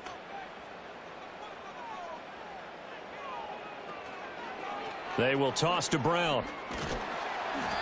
5 yards. Now it's 3rd and 5. I know the toss play begins with the guy taking the snap and turning around and tossing it to the runner. But where the real intrigue is, can they seal the edge, whether it's an offensive tackle or a tight end, in the direction they want to run the football? If they do that, that's the result that you get, that type of a gain. If they don't, oftentimes it's not a very successful play. And that is incomplete. Oh, he did everything but hold on to it. But a nice play defensively, and now it brings up 4th down. I know ultimately that feels like a good defensive play, but I know it's really not. They had a chance to keep points off the board. Now they have a chance to kick a field goal by missing that shot. Yeah, especially at this spot in the field. He's got to be upset he couldn't come up with that INT. McPherson's kick is good. And they take the lead here now at 10-7. Well, in a close game like this, obviously you want the touchdown, but certainly they will take the 3. And they'll be okay with that, but let's throw a little credit to the defense as well. And I'm just glad this doesn't come down to a debate, right? Which side won, partner? Because the defense, hey, we didn't give up a touchdown. The offense, hey, we put 3 on the board. Either way you look at it, that drive.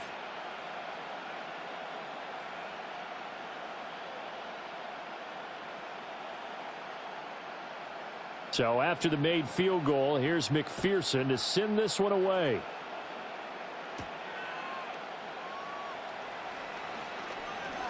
Oh, a good return up past the 30. Seattle's offense coming back onto the field, ready for their second drive.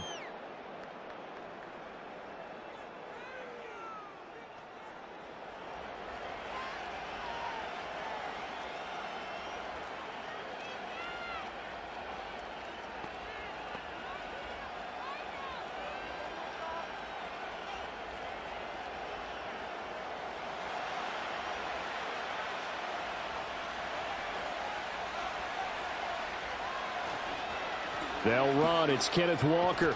And they get him down, but not before he takes it across the 40-yard line. A gain of 11 to kick off the drive, and it's a quick first down. We often give credit to the O-line there. 2 tight end formation. Those tight ends block pretty well also. Yeah, and that's one of the most dynamic positions in football now. The tight ends who can block at the line of scrimmage at the point of attack, and they can also get downfield and catch the football. Back to Walker on first down. And a solid run here as he'll pick his way down to the 42-yard line. It's a gain of 15, first down Seahawks. Consecutive plays now where that offensive line has really created a lot of space. And we've seen the confidence rise, haven't we? It borders on arrogance now, and that's that good arrogance, believing you can run the football whenever you get good and ready. Back to throw, Smith. This is Fant on the short completion. And he gets it inside the 35 and just shy of the 30. 11 more on that one and another first down. Well, it certainly doesn't matter if it's been through the air like on this play or on the ground. I don't know what's going on with this defense. In a sense, they've been AWOL on this drive so far. 3 plays, 3 first downs given up. They've got to find the answers, and they've got to find them quick. Off of play action, here's Smith. Big strides, look at him go. And he is in for the Seattle touchdown. Noah Fant, 31 yards. And the Seahawks have moved out in front. When we draw up defenses on the board, we do account for every receiver. But on that particular play, somehow he was wide open, became an easy touchdown pass.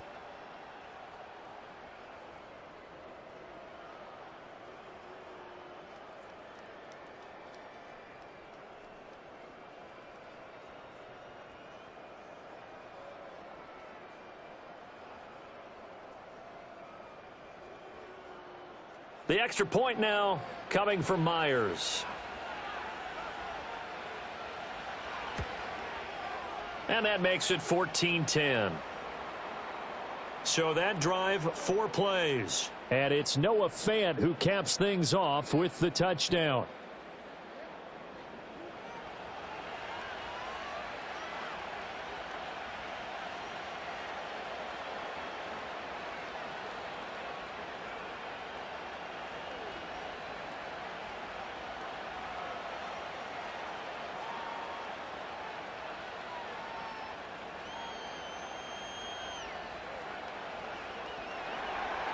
And after the touchdown, here's Myers to boot it away.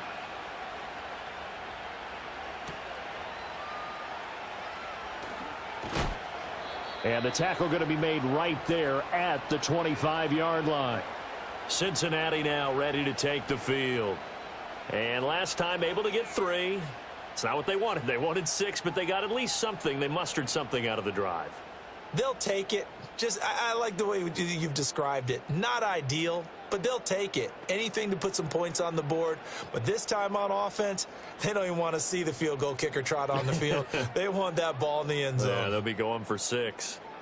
Burrow going to lead up the Bengals here, 1st and 10 at their 25-yard line. And that is incomplete. Oh, the coverage a little too good there, and it's 2nd down. When you run in the slant, timing is everything, and against that man coverage, there was no space available, and incompletion as a result. So the incompletion, and now it's 2nd and 10, again from the 25-yard line. And they'll send the tight end in motion. An inside give, Brown. And he'll be upended at the 28-yard line. Just a 3-yard gain there. Pretty good little 2-play sequence there. You force the incompletion, then a very short pickup. Yeah, now maybe you bring in an extra defensive back or 2 because you want to try and defend on 3rd down. They like to play those nickel or sub packages, don't they? The offense on 3rd down tonight, they've been okay. 2 for 3 thus far. This is 3rd and 7. Here's Burrow setting up to throw it. And the Seahawk defense gets to him, and they bring him down. Derek Hall in there that time to get him to the turf. Pressure can come from all over when you're plotting a defensive strategy. On that particular play, it just came from the outside.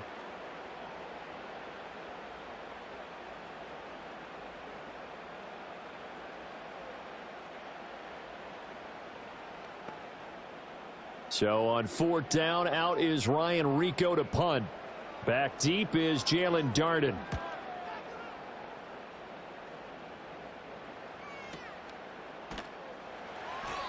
.51 yards on the punt there. And it'll be Seahawk football, 1st and 10. As Seattle now ready to march out of the field. So for this offense, Charles, remember drive 1 made it to the end zone. Drive 2 resulted in a touchdown as well. Now they'll try to make it 3 for 3. Yeah, and you know, they told us all week that this was the plan and this is what they wanted to execute. But did they really believe it would happen this well, this efficiently? I know they'll take it, and afterwards they'll say, there was never a doubt in our minds we were going to be successful in this one. And he gets this one just shy of the 40. They'll mark him down at the 39. 41 yards rushing for him now on just his first 3 carries. Absolutely love the run right there. This guy's known for his quickness, but also for his speed, and he's able to get to the 2nd level almost before you blink if you give him any type of blocking. Always talk about slot receivers, and they're usually known as quicker than fast. In this case, we've got a guy who's quick and fast, and he used it to great advantage. So 5 yards here, 5 on the play, and it'll be 2nd down. Now that tight end position, it just seems to continue to evolve every year in the NFL. Yeah, you're getting really terrific athletes. A lot of them maybe were wide receivers at one point. They continue to give you speed, great hands, and big bodies, which make them excellent targets for quarterbacks. And he works free. And they'll get him down as he's inside the 40.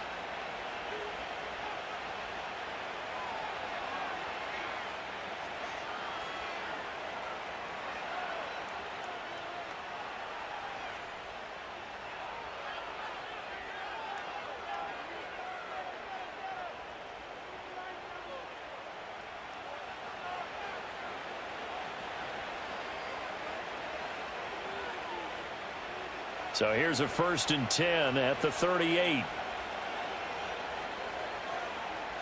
Smith now to throw. Now he's loose down the left sideline. And all the way in, touchdown Seattle. DK Metcalf. 2 catches, 2 touchdowns here so far. And the Seahawks add 6 to their lead.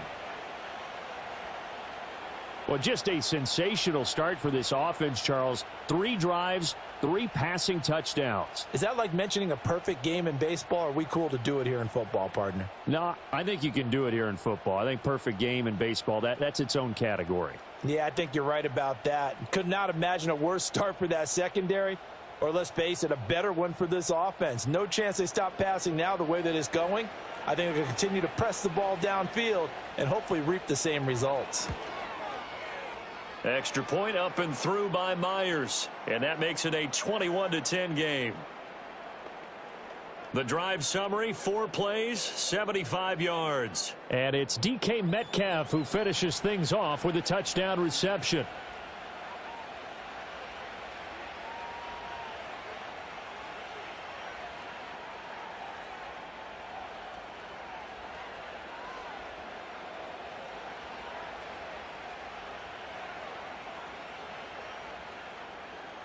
And after the touchdown, here's Myers to boot it away.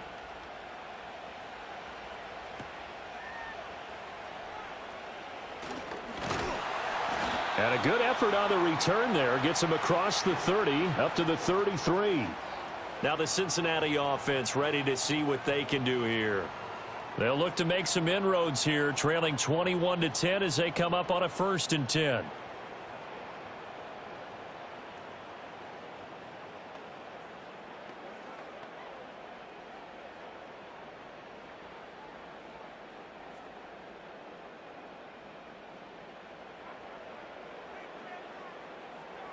From the shotgun, it's Burrow.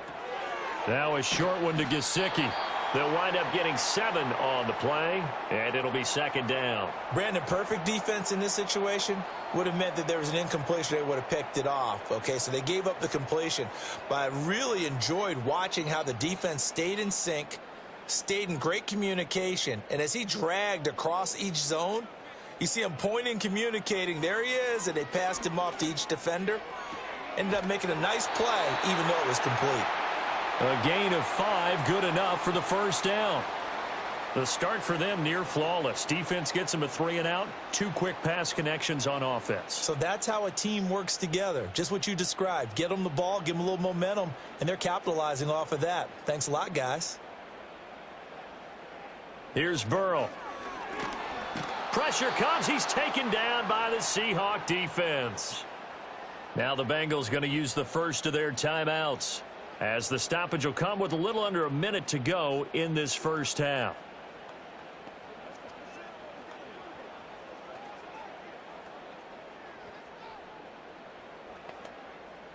Work to be done here on 2nd and 16 after the sack.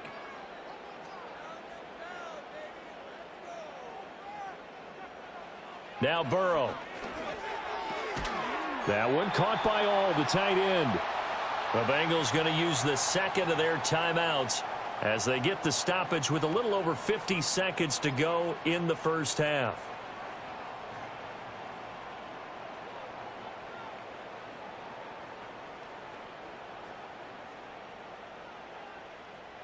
They'll see about converting this 3rd and 8. Now it's Burrow. And that one too wide and incomplete. 1 first down here, and that's all, folks. Good work by this defense to hold things in check and force a punting situation. Here's Ryan Rico now, as he'll punt it away for the 2nd time. And the kick's away as he angles this one for the sideline. And this will depend on the spot as it sails out of bounds. And they'll say it sailed out at the 10-yard line. The Seahawks offense and DK Metcalf getting ready to go back to work. And it may be time for this defense to start throwing a 2nd defender his way, because whatever they've done, it has not worked in this 1st half.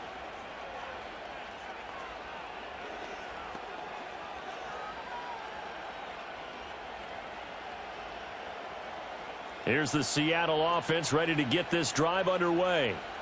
Already enjoying a 2-score lead here late in the 2nd quarter. Not a ton of time left. We'll see if they can work this at least into field goal range and try to get 3 to add on even more to their lead.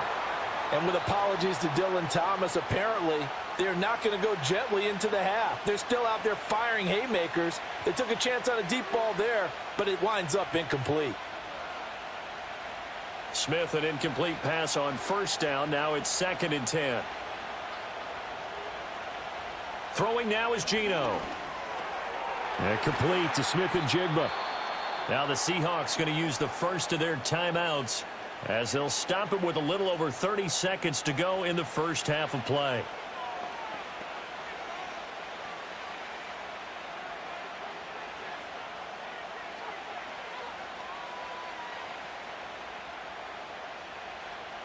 3rd and 4.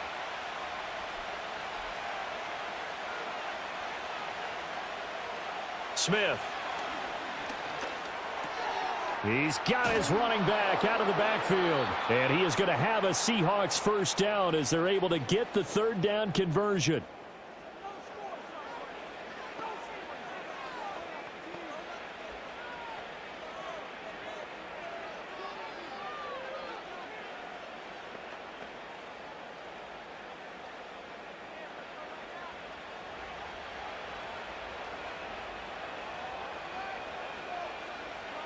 Now Geno. He'll find Metcalf. And they get him down, but not before he takes it across the 40-yard line. Now the Seahawks forced to use their 3rd and final timeout as the clock will stop with 20 seconds to go in the first half.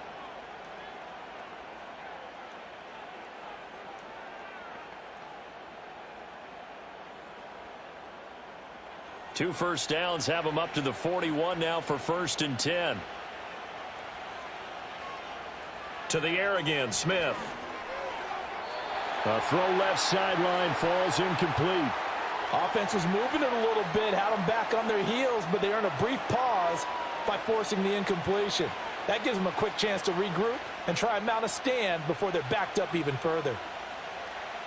Smith, an incomplete pass on 1st down. Now it's 2nd and 10. Back to throw again. Now throw out wide, going to be incomplete. And that's the knowledge you gain from being in this league for a long time. He's learned the hard way when to give up and fight another down. And that's a smart move to throw it away. Now play number 7 of the drive as they're looking at a 3rd and 10. To throw is Smith. Incomplete, and we're down to 8 seconds now. That might be the 3rd down stop that they needed because they've had a lot of trouble slowing down this offense in the first half.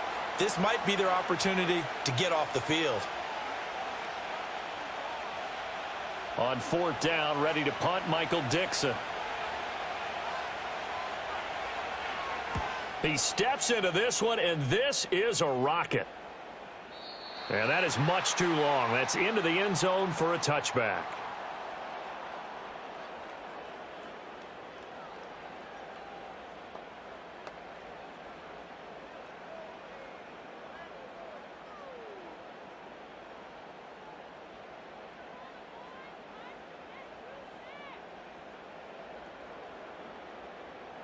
He'll take the knee, and the final couple seconds will tick by in this first half.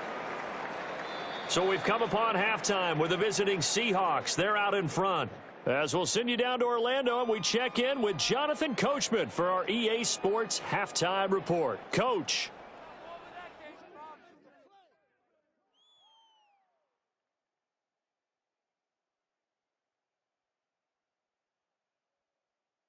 We were certainly treated to an entertaining first half. Both these teams with some high points and maybe a couple of low points as well. So it's going to be a question of who can be the most disciplined team going forward. All right, Coach, thank you very much as we welcome you back for quarter number 3.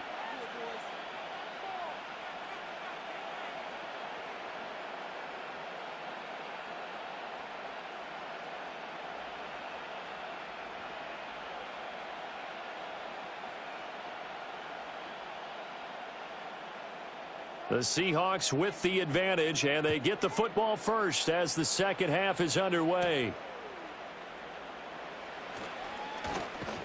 And he'll take it up past the 25 to the 26-yard line. The Seahawks offense and Geno Smith headed back out for this next possession. And we'll take you through some of the highlights here. You'll notice he had a hand in a lot of them so far. He's got this offense rolling right now.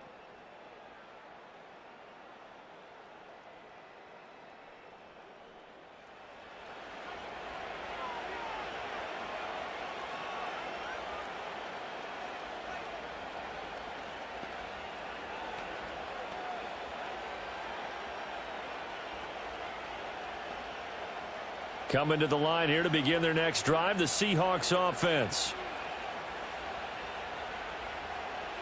Now it's Smith. This is Fant on the short completion.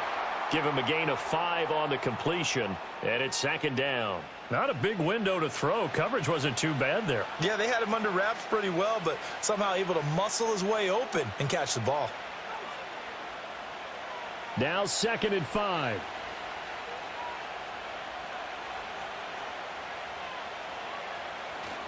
They'll fake it. Now Smith. And Walker has it. And he'll get it out near the 40 to the 39. That one a first down pickup of 8.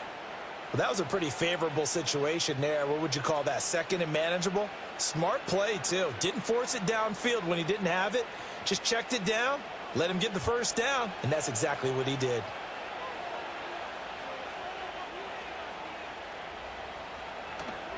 Walker now on 1st and 10. And he'll be brought down just shy of the 45.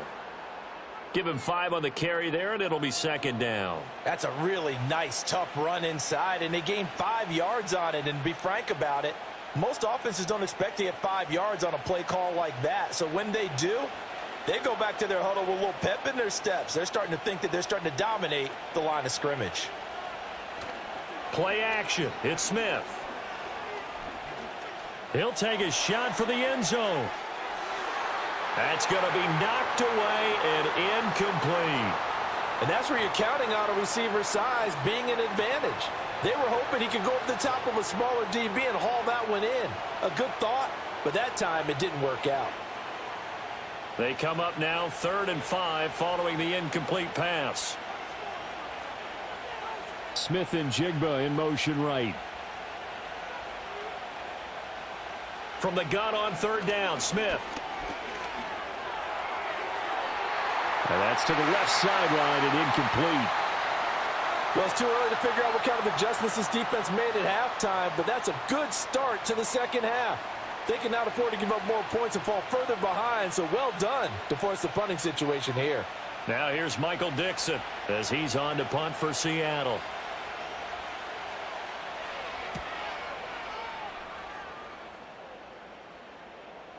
And that'll hit in the end zone. Much too much leg there. That'll be a touchback. So here are the Bengals now as they get their first possession of this second half. And their defense did its job by forcing the punt to start things out. And now, Charles, can the offense get in gear? I think, partner, you can sense them saying, okay, the first half was theirs, but now let's get the momentum back on our side. We forced a punt. Now let's go downfield and score. If we do that, we'll be set up well for this second half. They defer to Brown to start the drive. And he is going to lose yardage here. He'll lose a yard there, and it's 2nd and 11. This defense is just flat getting after it. They have not given up much of anything in the run game. Case in point right there. A loss of a yard there to start out. That leads to a 2nd and 11. They're passing here. Joe Burrow. Now a short one to Gesicki. And he's going to get this one across the 30-yard line. His 5th catch tonight, and it's good for a first down. And that's a more than acceptable read right there because it's zone coverage, so timing is everything. This time he waits for his man to come open, puts it right on him, and they pick up a first down. From the 32 now, here's 1st and 10. Burrow will throw. Throw left side, complete to Chase. And they get him down, but not before he takes it across the 40-yard line. 11 more yards that go around, a first down as well. A couple of first downs right in succession, and this is an offense that could really use a good drive, and they're off to a fast start here. And they'll send the tight end in motion here. On first down, he'll drop to throw. Open man is Yoshivas. So the completion good for 7 there, and that's going to bring up second down.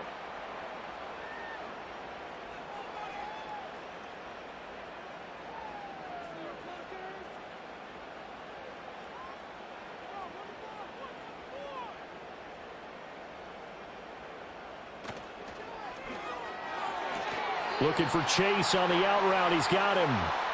Burrow to his old LSU teammate Chase for a Bengal first. A little football 101 there. You just see the receiver try to run down the defender, meaning he goes right at him and really trying to move him a little bit towards the center of the field so he can put his foot in the ground and break to the out, to the sideline, and make a catch.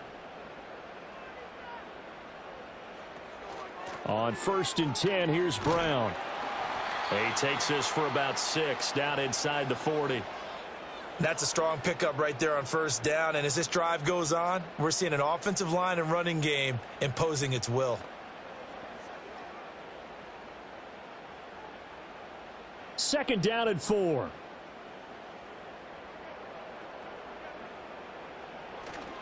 Burrow now off the bootleg. This one complete to Yoshibas. That good for 6 as they keep this drive right on rolling.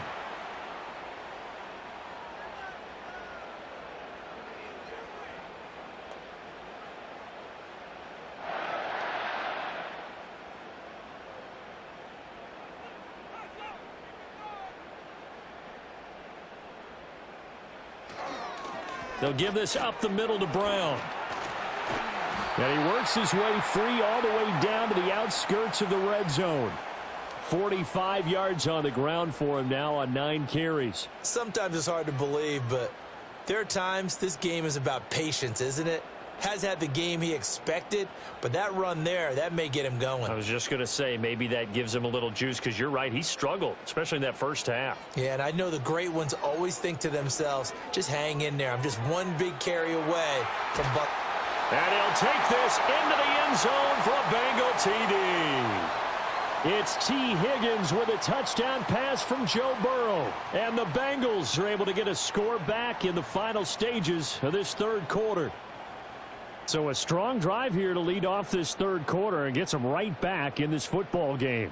And I think we can safely call that a statement drive because they had to be saying, we didn't put our best foot forward in the first half, but we certainly mean business now. Maybe a better term, a prove-it drive. They proved it to themselves that they were ready to go. A Burrow and the Bengals offense staying put. They'll go for 2 here.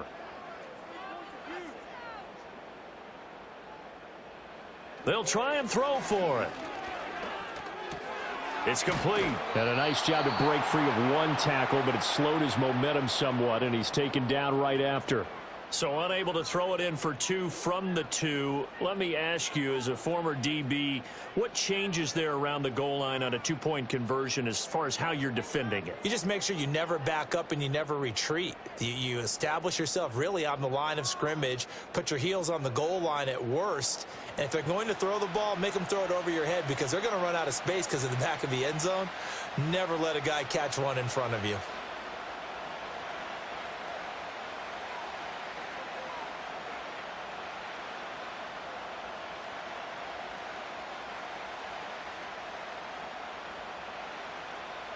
After the touchdown, McPherson on to kick this one away.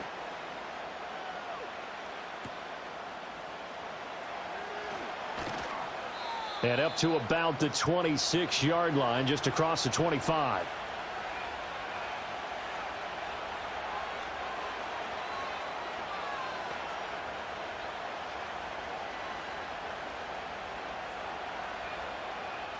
Try to get one more in here before the quarter breaks. A shotgun snap for Smith. Flushed out right. And he'll protect himself at the end here as he winds up getting pretty decent yardage. 3 quarters have come and gone. This is the National Football League on EA Sports.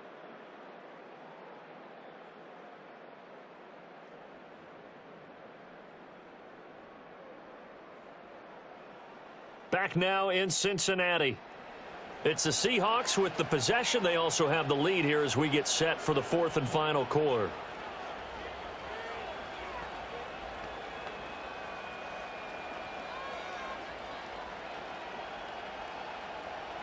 From the 34-yard line, here's 2nd and 2.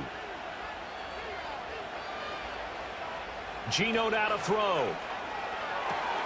Looking for Lockett, and he's got him working his way free across the middle. And they're going to have this across midfield and inside the 45. 22 yards there, a first down. And these guys certainly are not hiding what their intention is. They're absolutely showing it. They're definitely not going to sit on this lead here in the fourth quarter.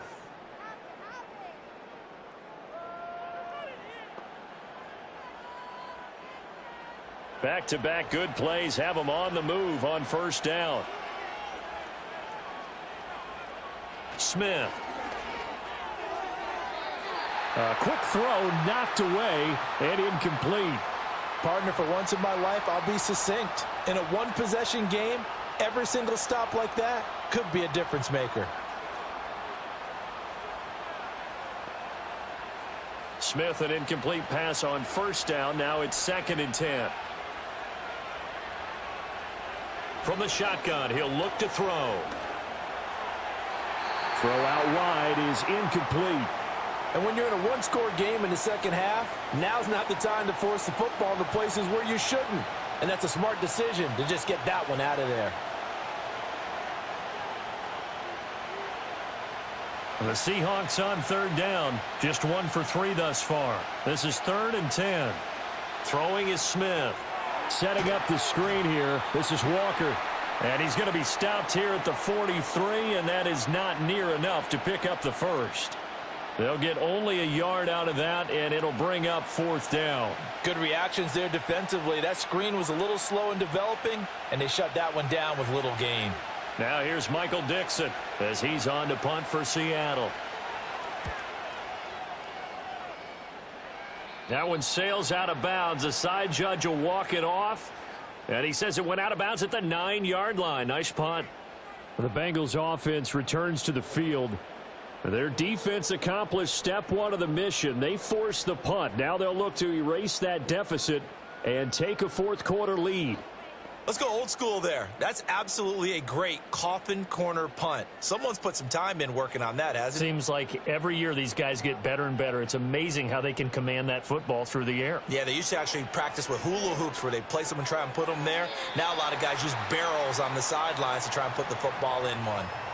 So give them 5 yards there on the pitch and catch, and that'll bring up 2nd down. I got the sense that the defense created a little momentum for them there, didn't they? Did their job, forced the punt. Now, nice start to the drive. Offense has to do their part. Yeah, they certainly do, but what a great start for them. They've got to go thank the guys on D. Here's a give to Brown. Trying to run inside, but nothing there. They'll say no gain on the play there, and now it'll be 3rd down. He can rack up those tackles in bunches in the run game from that middle linebacker spot. And what he has to do is make sure he congratulates the guys in front and tells them thanks a lot, because as the guy in the middle, the Mike linebacker, you're counting on your front 3, your front 4, front 5, whatever you've got in front of you to take up all the blocking, allow you to roam and hit, and that's what he did on that play. And he is going to have a Bengals first down as he's able to get 8 yards there on 3rd and 5. I don't care how many times we see it. I still get a kick out of watching quarterbacks and receivers do the pass tree in pregame warm-up. But I always remember that when we go to practices, we see that after practices as well. They really tune it up, don't they? They tune it up. They know why they do it for these situations. First down. And they build that trust, and that's why they're able to find him in this type of a situation. Over the middle, it's complete. And they're able to get this one across the 35. A Bengal first down on the 16-yard pickup there. And here we are in the fourth quarter, partner, and watch them drive for what would be a go-ahead touchdown. And you and I both know this is where you need a quarterback who can keep his cool back there. Not just for himself, but to keep the rest of the team relaxed too. Burrow looking to pass. Open man is Higgins. And this will be good for a pickup of 9 to the 46.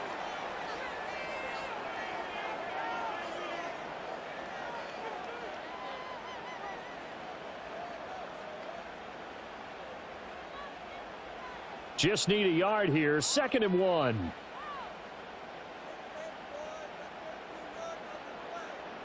And Burrow going to throw again.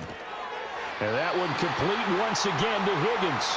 And Higgins is going to have a Bengals first down as he'll be taken down at the 46. And the throw and the catch were just fine, but against zone coverage when you run a drag route, what you're hoping for is he makes the catch and makes someone miss, and they don't there. Very difficult route to run when everyone has their eyes back towards the quarterback and they're able to see the route develop. And that one drops down, incomplete. Good coverage there, forced the ball free, and it's second down. And that's one of those plays where it's hard to keep two eyes on the football when you know the contact's coming, let alone getting two hands around it, hugging it to your body, and absorbing the hit, even for those big tight ends who you would think could absorb that contact. Here's Burrow setting up to throw it. Oh, he'll let one go deep for Higgins. And this is caught inside the 5. Touchdown. T. Higgins. His second touchdown of the night. And the Bengals have taken a fourth-quarter lead. Might be seeing that one on the highlight shows tonight. The home run ball here in the fourth quarter to take the lead. There's nothing like being aggressive, preaching that to your team, and then following through. All the way through. Go ahead and throw one more up there. Why not? Been a great game, and we are not done yet. So now an extra point doesn't help much. They'll try to go for 2 to make the difference a field goal, and they can lead it by 3. And Burrow's going to look to throw for it. And this one's caught.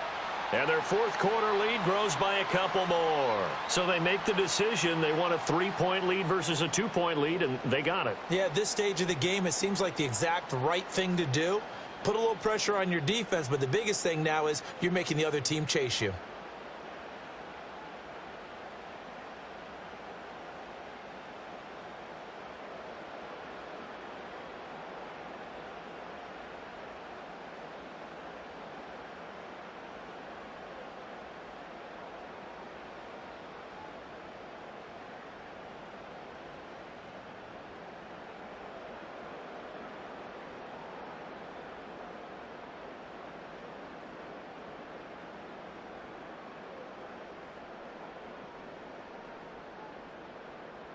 After the touchdown, McPherson on to kick this one away.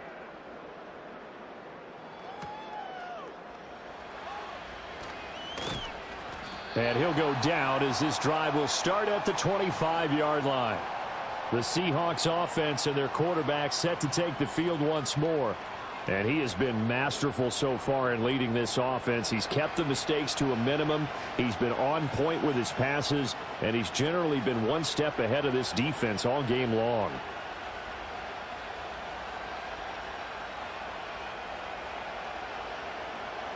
Here's 1st and 10.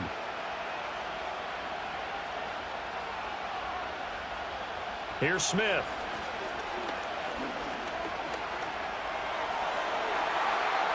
And nowhere to fit that football in. It's knocked away and incomplete.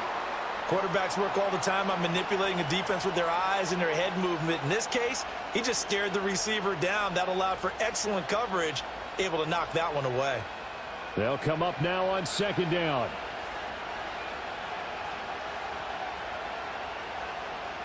Throwing now is Geno. Smith and Jigba with the grab. And they will get him down, but not before he gets very good yardage there, as that will lead us right into the 2-minute warning. So it's Seahawk football as we march toward a conclusion. They come up on a 1st and 10, desperately needing a score here on what could be their final drive.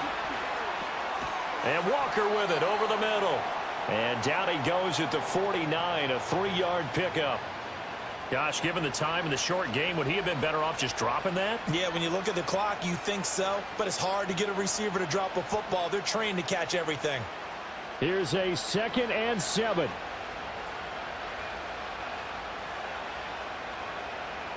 Smith's going to throw it. And he works his way past the line of scrimmage and then slides to a hole. I certainly like what he did right there because he smartly wanted to avoid forcing anything downfield because nothing appeared to be open. Nice harmless slide there to avoid the big hit, and he gets a small gain on the play. A big play here. Crowd on their feet. 3rd and 4. And it's knocked away and incomplete. With that incompletion, reality is staring them right in the face. This entire game is down to the next snap. Too far for a field goal. They've got to go. It's 4th down. Here's Smith. He's got his target. That's complete. Now the Seahawks going to use the first of their timeouts as the clock will stop with 55 seconds remaining in the football game.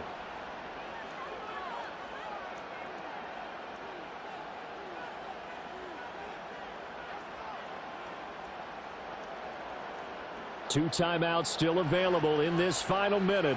It's 1st and 10 now. Smith.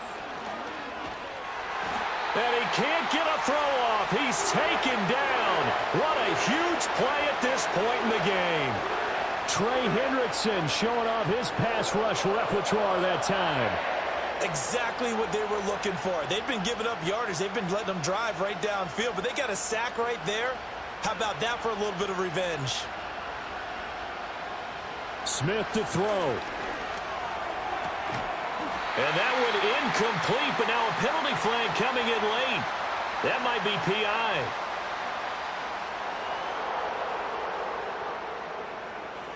So the defense helping him out a little bit here late in the 4th. Yeah, and you're exactly right. And when you're the one doing the chasing, you'll take a little help from the other guys, won't you? This is 1st and 10.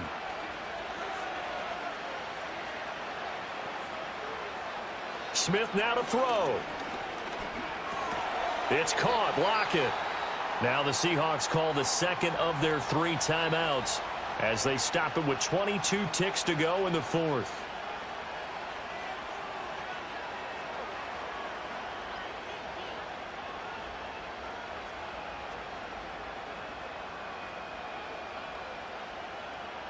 Here comes 2nd down.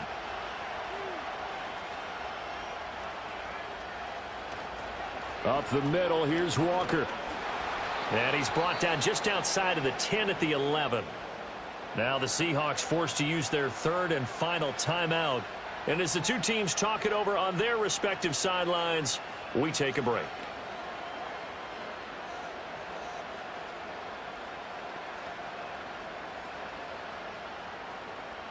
So the field goal unit is on the field as this is a big spot right here. Now the Bengals going to use the first of their timeouts. That'll leave them with 2 remaining. We'll be back after this.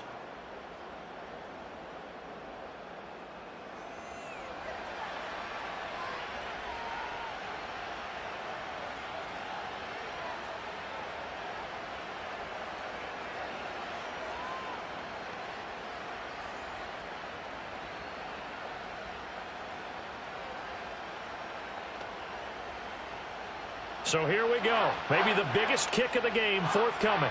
This to potentially send us to overtime.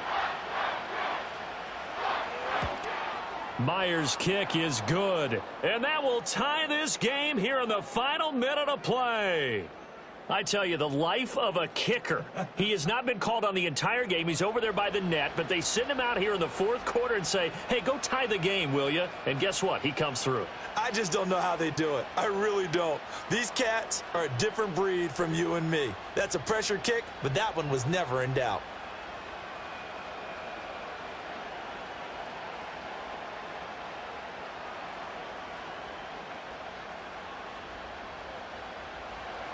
This one, all we could have asked for. All tied, final minute as the kick's away here. Khalil Herbert to return it from his end zone. And he returns this to the 22.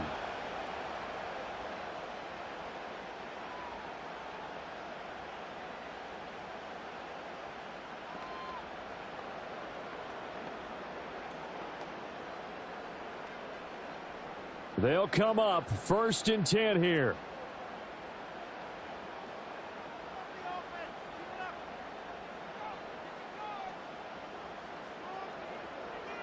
Here's Burrow finding Sample.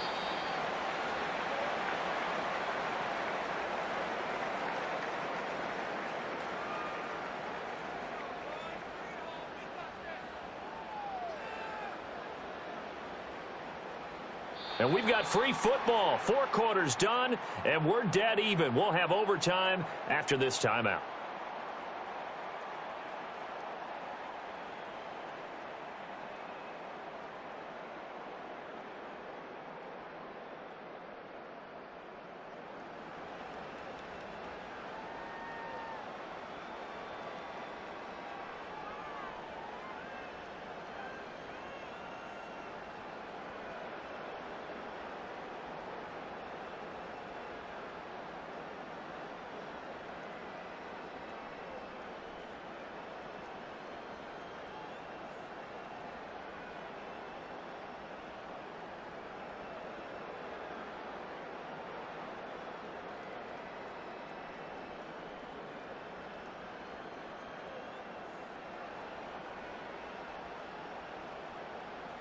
So it's the Seahawks who are going to get the first crack at things. They'll possess it to start things off here in overtime.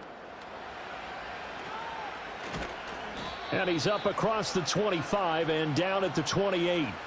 Here come the Seahawks now, set to take over on offense. And last time they got 3 points, but it was a chip shot field goal. And when you go to the sideline after a chip shot field goal, maybe the offense not too happy. It's a balancing act, isn't it? Because you're exactly right. They're none too pleased that they didn't punch it in for 6 points. But they also have to remember they did put points on the board. 3 points is 3 points. And in this league, you take points when you can get them. Not easily done. They'll run with Walker to begin the drive.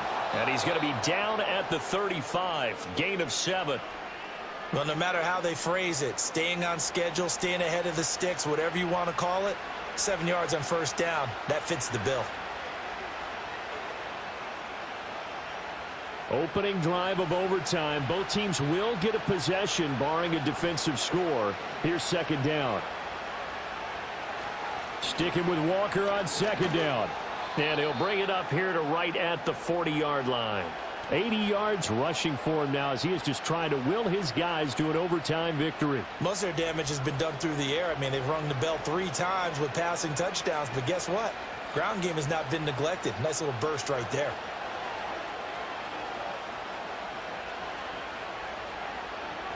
First throw here in overtime for Smith. Got a man. It's Brown. And he's able to take it across midfield before going out of bounds. 10 yards and a Seattle first down. So he hooked up with a veteran there, and in overtime, that's not a bad idea. Go with the age and the experience. Yeah, because sometimes the young guys, they give you the fresh legs and give you all that bounce. But in this type of a situation, sometimes those legs slow down a little bit as the enormity of the moment overwhelms them. The veteran guys, they tend to come through. And he'll go down, but not before getting this inside the 30. That's good for 21 yards and a first down. Well, that last run makes this a 100-yard night. I've loved the way he's hit the holes. He's been quick, he's been decisive, and he's been a whole lot of fun to watch.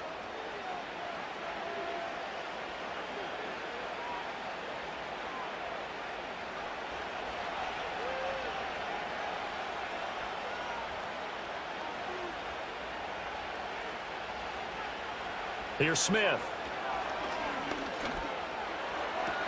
Left side here, taken in by Metcalf. Now this will leave him a yard short. Nice pickup of 9 yards on first down.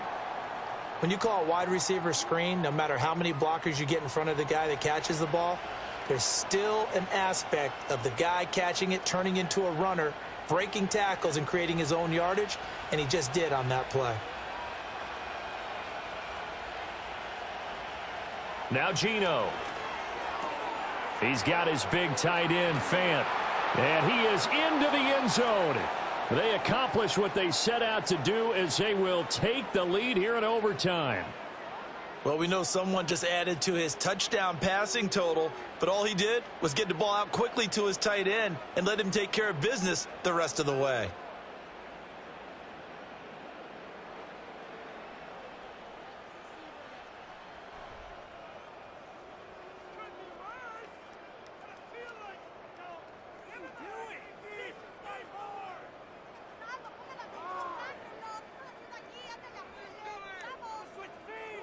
Now Myers for the extra point.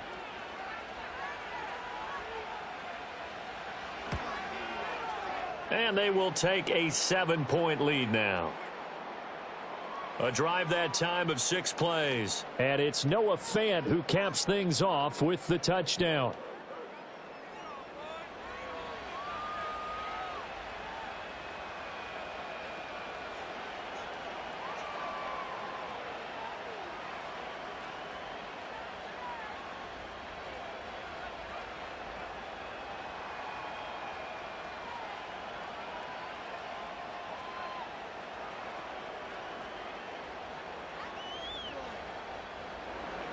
And after the touchdown, here's Myers to boot it away.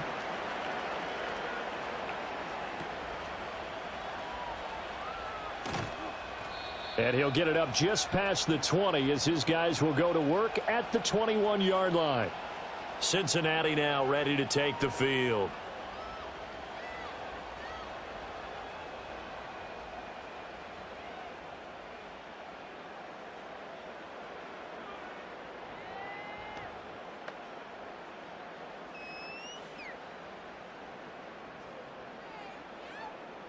Burrow and the Bengals with a 1st and 10 at their own 21.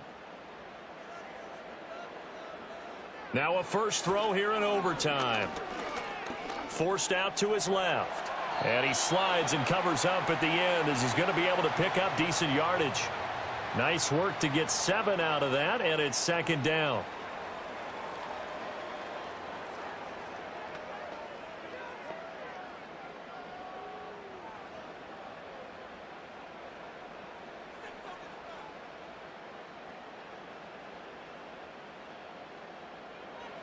Now time to see what Burrow can do here in OT. Oh, it's intercepted.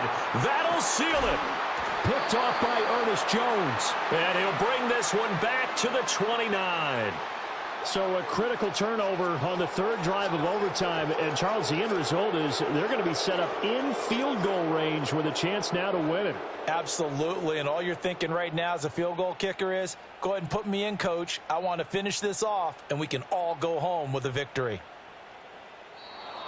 So it's a win for the Seahawks here, and it was thanks in large part to the play of the man who's been doing this for a while, their veteran quarterback. Yeah, there's no question who the star of this game was. What a performance throwing the football. Over 300 yards, 4 touchdown passes. That's quarterbacking at an elite level. So that'll just about do it for Charles Davis. I'm Brandon Gaudin. You've been watching the NFL on EA Sports. For more, log on to easports.com. From Cincinnati, good night, everybody.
Sports. It's in the game.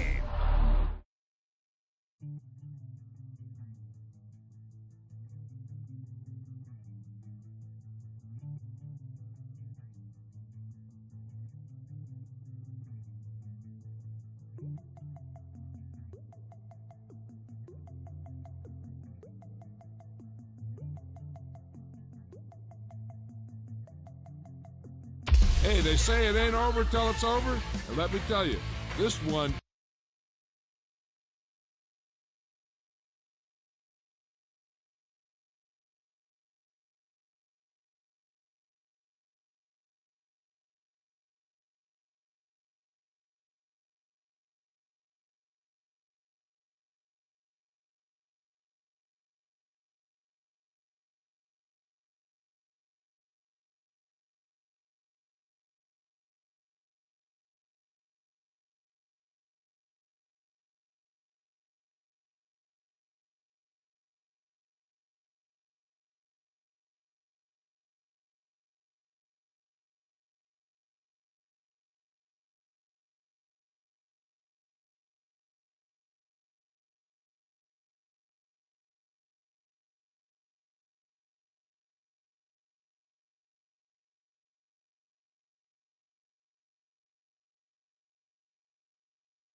The NFL on EA Sports brings us to the banks of the Ohio River and Paycor Stadium in Cincinnati.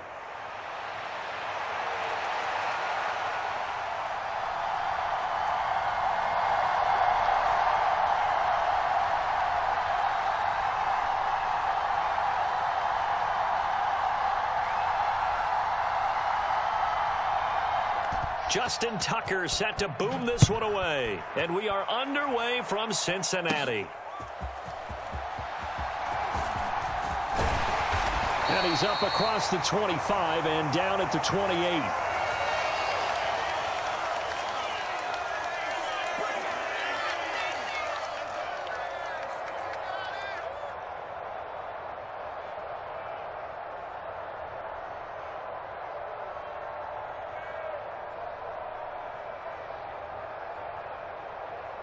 Get set. Right 80. Right shot. 11, 11, 11. And they'll begin here with a run by Brown. And they'll wind up getting this to the 37. Gain of 9. You often say that sort of opens the playbook now, second and short. What do you think, early shot here? I like where you're going. Obviously, we've been together for a while because you know me. I want to take that shot early and loosen things up. Another run for Brown on second down. 4 yards the pickup, first down. Ordinarily in short yardage, most people don't run a toss because it takes a little bit longer to develop. But some teams see it as a very physical type run because the amount of people that get out in front of the runner, offensive linemen, tight ends, sometimes an extra back. They like to run that play there and try and run over people. On 1st and 10, here's Brown. Down the left sideline. And he's going to be out of bounds all the way down inside the 15. 59 yards rushing for him as he's got the afternoon off to a great start. You were telling me this yesterday. This is exactly what they want to do on the opening drive, establish the ground game. Yeah, remember our conversation? We were talking about what one of the GMs in the league has told me repeatedly. It's a big man's game, and it's not necessarily size. He's talking about playing some big boy football. Line up, get leverage, knock people back, and establish the run early. No gain on the play there, second down. As usual, the hallmark of a good run defense, linebackers making plays near the line of scrimmage. Absolutely nowhere to run there. Here's the first carry for Khalil Herbert. And he'll get this one down to about the 10-yard line. He'll get only 3 there, so it leaves him with a 3rd and 7 ahead. Just not a whole lot of room to operate there on that carry. No, not at all. They did a really nice job staying in their proper places and not allowing any lanes to open up. So 7 yards from the first down here as they come up to the line of scrimmage. They'll set up the screen to Herbert. Touchdown, Bengals! Khalil Herbert from 10 yards out.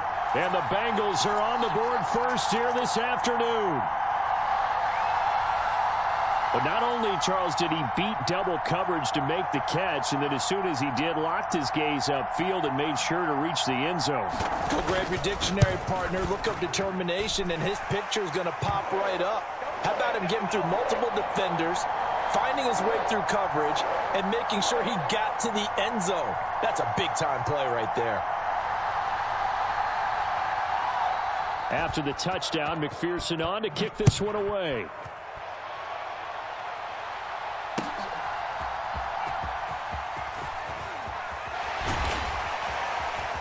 And he'll take it up past the 25 to the 26-yard line.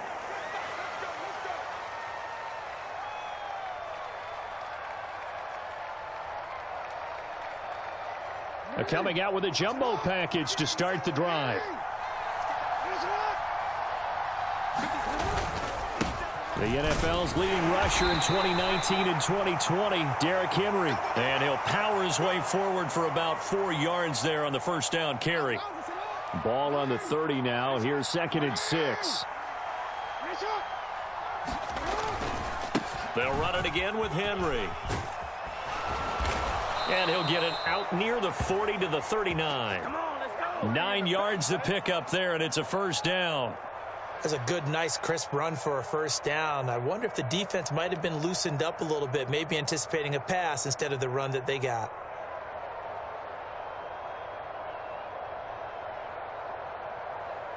A solid run by Derrick Henry, and here's another 1st and 10. Jackson eluding the pressure right. And that'll be off the mark, too far out in front, and it's incomplete. That was an interesting look there because as soon as he got outside the pocket, I thought he was going to take off and run for yardage. But what often happens now with these quarterbacks who can move, defenses want to try and keep bodies in front of them, and I think that discouraged him from taking off and made him try a pass downfield that fell incomplete. Calling no gain on the run there, and now they'll be looking at a 3rd down.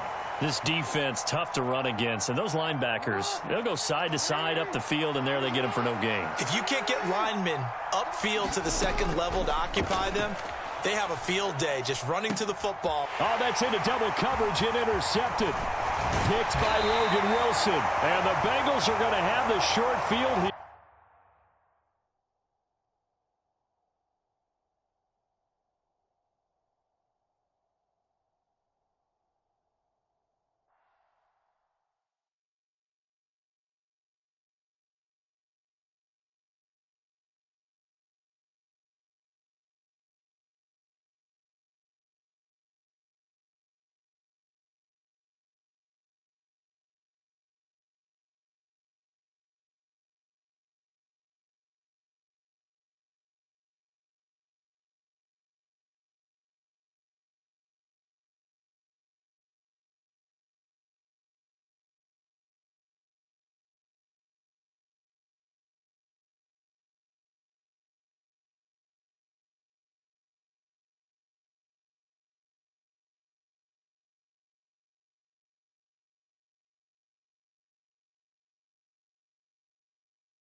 It's the NFL on EA Sports as we are in the inner harbor of Baltimore at M&T Bank Stadium.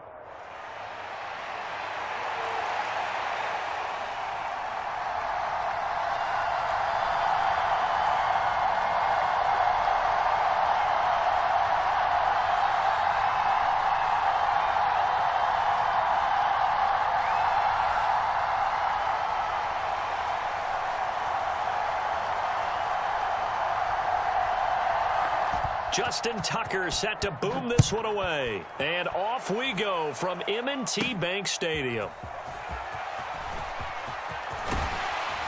And the tackle going to be made right there at the 25-yard line.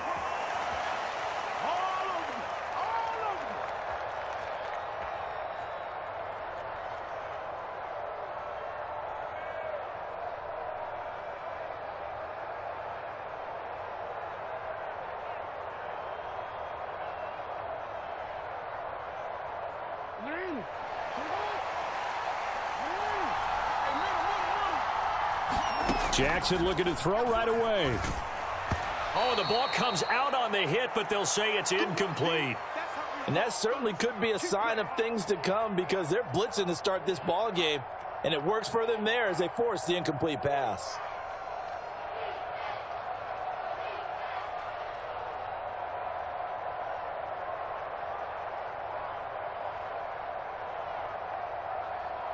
Following the incomplete pass, here they go again. 2nd and 10 from the 25.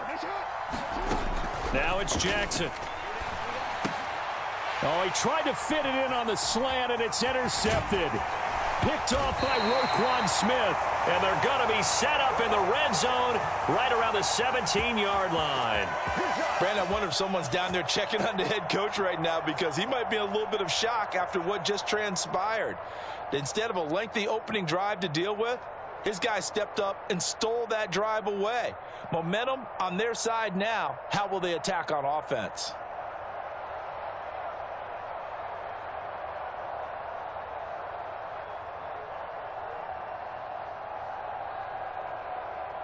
First and 10, and kind of tipping their hand at running the ball. 3 tight ends are out there. Now a first carry for Derrick Henry. And all the way down inside the 5 to the 4. The pickup goes for 13 and sets him up 1st and goal.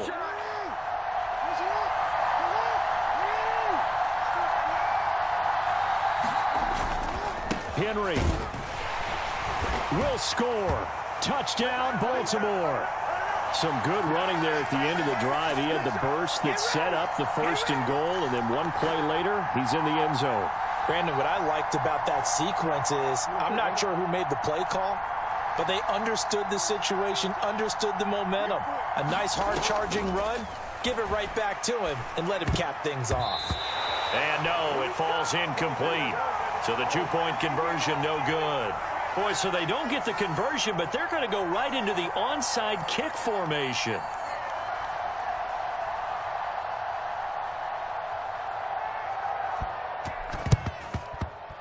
And they've got it. They recovered it. Wait, hang on now, though. There's a penalty flag down. Yeah, we saw that one up here, CD. Offensive team, they touched that before it went 10 yards. Obviously such a fine line, letting it go the required 10 yards, but also getting to it before the hands team can. Just didn't time it out right, and that results in a flag. Jackson's throw is on target to Likely. All that for a 2-yard gain, 2nd down. Brandon, perfect defense in this situation would have meant that there was an incompletion. They would have picked it off. Okay, so they gave up the completion. But I really enjoyed watching how the defense stayed in sync, stayed in great communication. And as he dragged across each zone, you see him pointing, communicating. There he is, and they passed him off to each defender. Ended up making a nice play, even though it was complete. This is 2nd and 8. They go play action with Jackson. Under a heavy rush, and down he goes. Trenton Simpson, well, he just flew in there to drop him.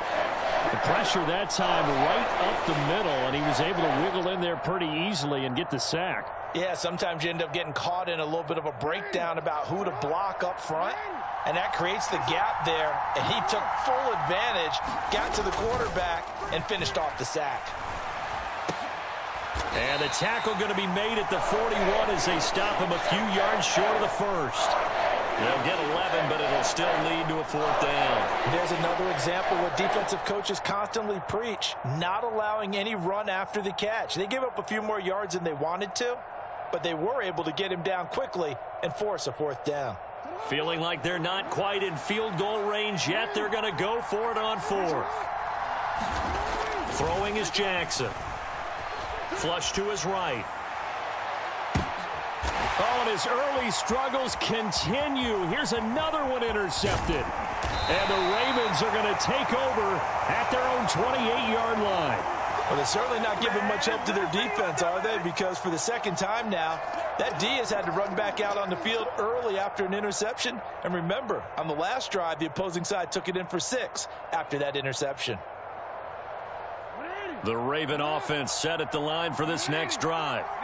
This could end up being a pretty big drive. I mean, look, yes, it's early in this game, but they scored the touchdown. They got the stop. And now if they could get in the end zone here again, CD, they could grab an early stranglehold on this one. Yeah, they certainly can, and that's what you're looking for.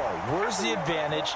Can you gain it? Can you press it? Now for them, finishing it off, because right now it's out there for them. They've just got to go seize it. So in Raven territory now. Here's a 1st and 10 at the 44-yard line. Henry up the middle. Derrick Henry all alone. 55 yards rushing for him now as he has gotten the night off to a hot start. I don't care what the game plan was coming in. After these runs, you're running it, right? you make sure you keep circling on your play sheet, running plays that are working, and keep patting those big offensive linemen on the back. They're doing a great job. Goes without saying the defense is going to have to adjust to this. In a big way, and they've got to figure out, do they have to sell out to stop the run, or can they just do it better than what they've done so far? And he's going to press this one forward as they stop him right around the 1. A pickup of 4 on 1st down. It'll be 2nd and goal. He's already scored once. He definitely had his eyes wide open trying to get in there a second time, but I thought that was a really nice play defensively to deny him. Yeah, it was, as you said, keeping him away from his 2nd first-quarter touchdown there. 2nd and goal from the 1. Trying to punch it in with Henry, and he will take it in for a Ravens touchdown. Derrick Henry with his 2nd touchdown in this opening quarter. And the Ravens are able to add on to that lead. So 2 drives, 2 touchdowns here in this first quarter, and he's got both of them. Well, he's certainly setting himself up for a big game here, and I think if the play caller doesn't get in his own way, they should keep riding him the entire way of this game. Until the defense proves they can stop him, that's what I would call. And he is into the end zone again as he scores both the touchdown and the 2-point conversion to extend this lead.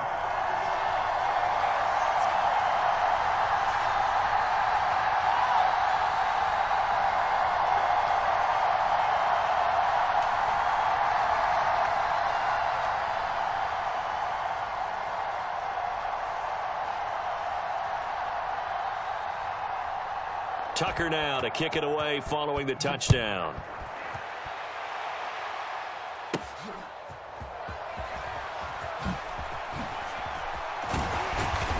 And he'll go down as this drive will start at the 25-yard line.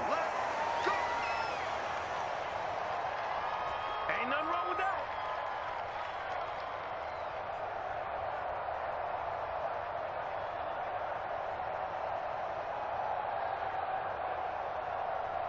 The Baltimore offense at the line set to get going. And it's been a miserable start for them offensively. Obviously, 2 drives, 2 interceptions. And this is where you have to know your quarterback and know how you actually have to reach him. Do you do it with a little bit of humor? Maybe you break the ice a little bit, like, hey, didn't we practice in that color jersey all week, not the one that you're throwing it to? Or maybe you have to be stern with him. But whatever it's going to take to get the message, it has to be done. He's putting the game in jeopardy. Jackson. A short throw caught by Andrews. And he slips up past the 45 before being tackled. Jackson to Andrews on that one. First down, Baltimore. 14-0.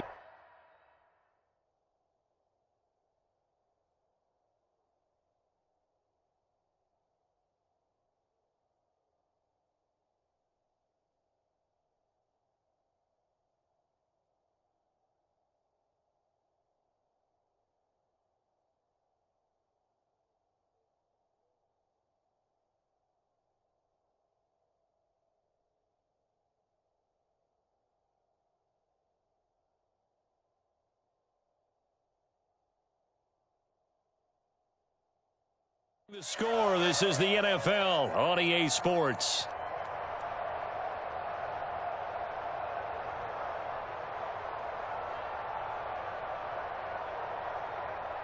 Back-to-back good plays have them on the move on first down. Here's Jackson to throw. And he'll go right back to Andrews. The result, only 4 yards there on the play, and it'll be second down. And let's face it, you can put any Halloween costume on him. You're not going to be able to disguise him because for a tight end of his size, difficult to sneak him anywhere, but that's what they tried to do. Lined up on his right, tried to work his way back to his left, but just a minimal gain as the defense was able to react quickly. Here's a throw over the middle. It's taken in by his tight end. And he's going to be taken down with the first down at the Ravens 37. 12 yards to pick up there. Good for a Raven first. This offense finding its legs now. Here's another 1st and 10. Now it's Jackson. That'll be caught by the big tight end, Andrews. And they'll have it in the red zone before he crosses over out of bounds. Well, Charles, sometimes we talk about the lengths officials sometimes go to protect star quarterbacks, but that was tough to argue against. Yeah, and I'm sure that everyone's going to say, hey, we're going to administer the penalty the same way for all quarterbacks. But when it's a star back there, even more so are they going to be diligent about throwing the flag. No hesitation, goes right back to Likely. A good display of power, but it will only get him just inside the 5 to the 4. That's good for a gain of 6, 2nd and goal. That's now 4 completions in a row. A good bounce back following the interception last drive. Certainly not letting it affect him, that's for sure. And we all know interceptions are going to happen. So the big trick. And in for the Ravens touchdown. Lamar Jackson hooking up with Mark Andrews. And the Ravens are back within a score. You get down near the goal line, this is where having a sure-handed tight end becomes a luxury, and it pays off big time, especially when the defense sells out against the run, and he finds himself open for an easy touchdown. Jackson and the Ravens still on the field. They'll go for 2. They'll look to throw. And now the pressure gets there, and he goes down. So he couldn't get rid of the football, and that deficit stays right where it is.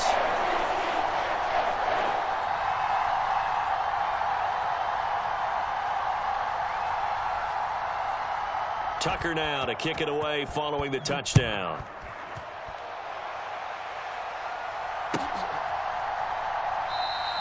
And no thought of bringing this one out. He'll go down to a knee, and they'll begin the drive at the 30. The Raven offense set at the line for this next drive. This drive here beginning probably with a pair of motivated groups. Remember, the offense scored a touchdown on their last time out. Looking to repeat that in Charles's defense. They were very frustrated after giving up 6 the last time on the field. And frankly, it's just a battle of wills in a lot of ways because you know they're both motivated. They both game plan for this drive, and they both have specific outcomes in mind. To me, it just comes down to who can execute better and which side can step up and assert its will over the other. A first down carry for Henry. The big man, Nnamdi Madubuike, there on the tackle.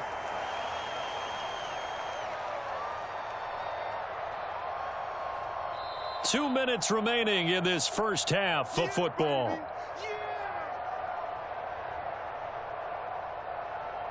From the 41, here's 2nd and 5.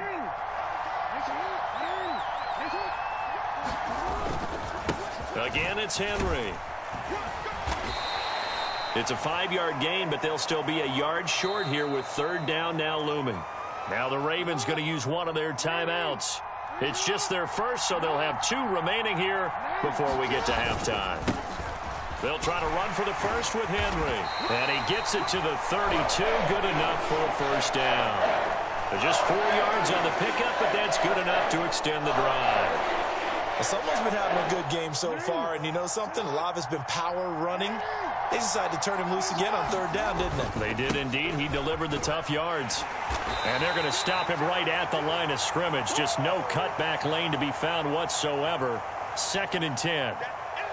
Nice job there defensively to clamp down because really they've been on their heels this drive. Agreed, and they really needed that one for confidence, just to feel a little bit better.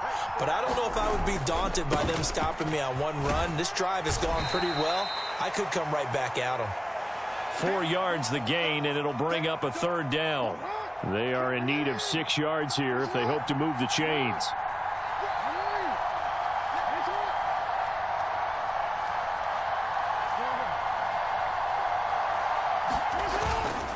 On 3rd down, Henry might have gotten this one down to the 28, and that's all. Just a 1-yard pickup there, and it'll be 4th down. The Ravens going to use the 2nd of their timeouts as the clock will stop with 33 seconds to go in the first half.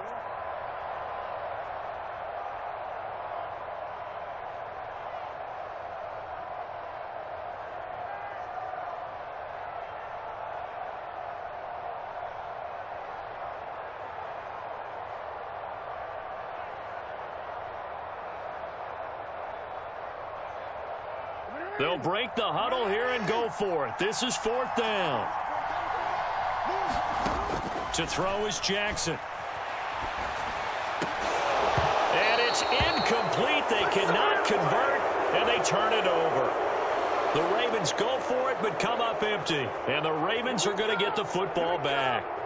He'll have a tough time living that one down. It's one thing, Charles, to drop a pass. It's quite another to drop it on 4th down. And so many teams work on that in terms of locking in on those key downs. You know, you and I both been to practices where we've seen, hey, 3rd down situation, big 3rd down alert, lock in here, 4th down play, make sure you focus just a little bit extra.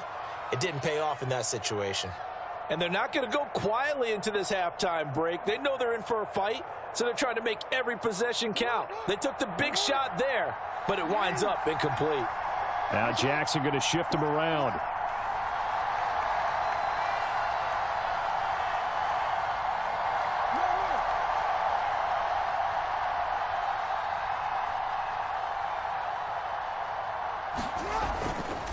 Jackson off the play fake. He's going to take another shot here. And that's going to be incomplete. Good effort there trying to take a shot, but it's 3rd down. That's some good closing speed there defensively because that looked open for a minute. But that's great work with the ball in the air. Never gave up, converged on his man, and broke the play up.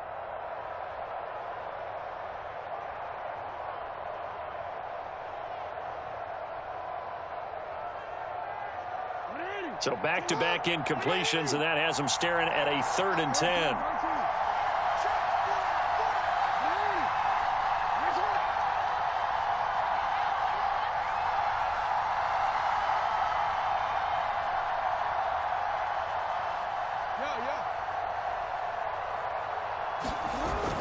Off the play fake, here's Jackson. They're looking deep here for Flowers. And that will be incomplete. Well, they weren't scared to let it fly, but it falls to the ground and brings up 4th down. Another dangerous throw there, partner. I mean, he's already thrown 2 interceptions here in the first half. I don't know if you want to keep throwing up 50-50 balls, and you've had that kind of lack of success. Yeah, absolutely. Very well could have been a 3rd interception in half number 1.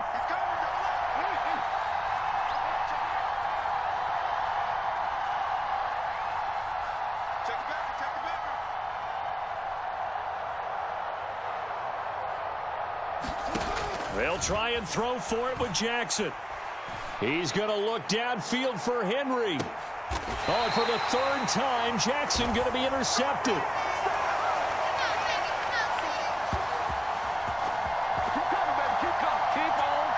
Time for a break. We we've hit halftime. 2 quarters down, 2 still remain. We step aside. This is the NFL on EA Sports. And we welcome you back now. Alongside Charles Davis, I'm Brandon Gaudin, getting set for quarter number 3 here. The Ravens ready to receive it, and they've got the lead as well as we resume play in the second half. And a nice return, but he's going to pay for it as they knock him down hard at the end.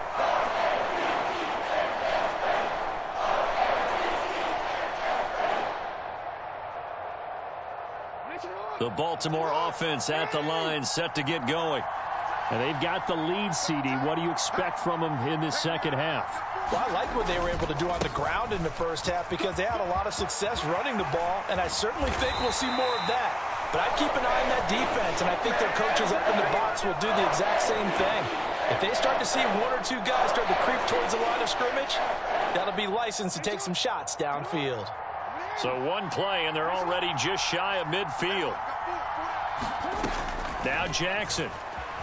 Escaping the pressure right. That's caught. It's Flowers. Now he's going to get this all the way down inside the 35. It's another first down as this time they get an even 20.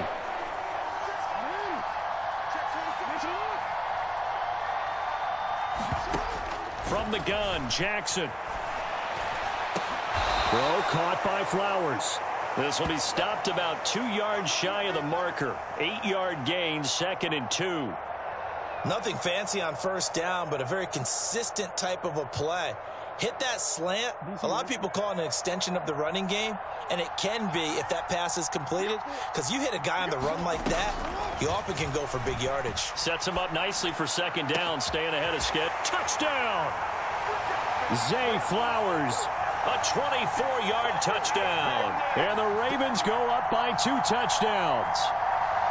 Always important to get the first score of the second half. Now you start to pull away a little bit and get some breathing room going. And now we find out about the fortitude of the group that's behind, because they were counting on getting into the game a little bit more, right? Maybe they get the first score. That doesn't happen. It looks almost insurmountable, but it's not. Let's see how hard they play the rest of the game. Justin Tucker for the extra point.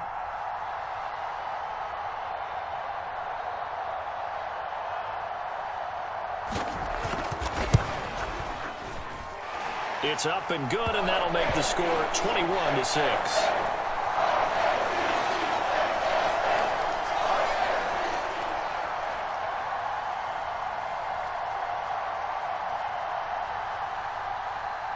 Tucker now to kick it away following the touchdown.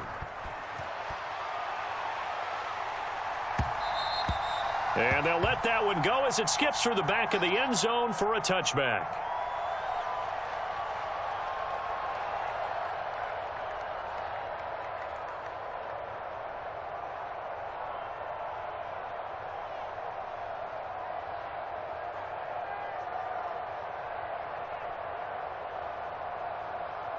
The Raven offense set at the line for this next drive.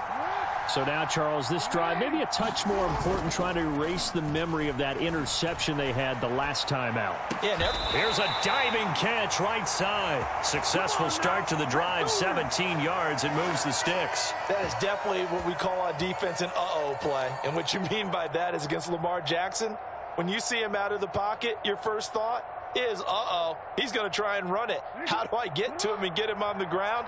And guess what? That didn't happen, and his receivers took advantage.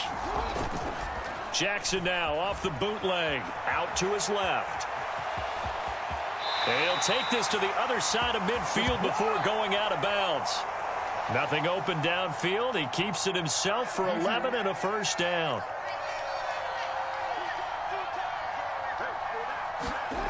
Jackson now.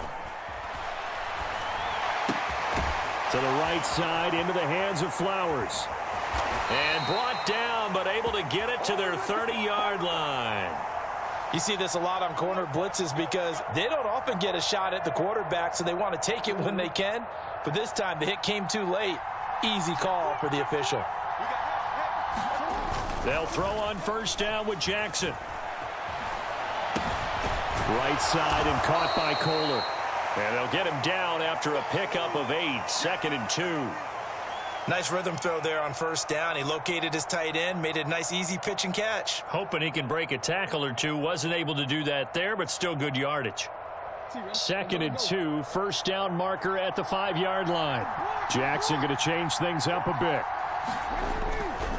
Now Jackson off the bootleg, rolling to his left. And he is into the end zone for a Baltimore touchdown. Lamar Jackson taking it in from 7 yards away. And the Ravens get a bit closer. Now, this defense, so many things to worry about in the red zone area, but you'd have to almost think that Lamar Jackson running the football, that might be number one. It should be number one, and in this portion of the field where things shrink a little bit because the receivers can't run past anyone because they'll run out of real estate, you should have all eyes on Lamar Jackson when the ball is snapped and try and keep him back in the pocket. Yeah, I don't think that they were surprised he was running it there. They just couldn't stop him, and he ends up in the end zone. Tucker now to kick it away following the touchdown.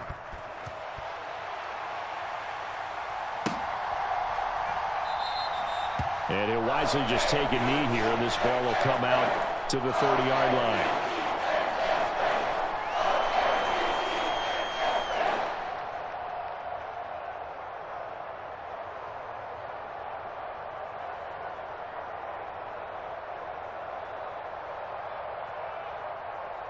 The Baltimore offense at the line, set to get going.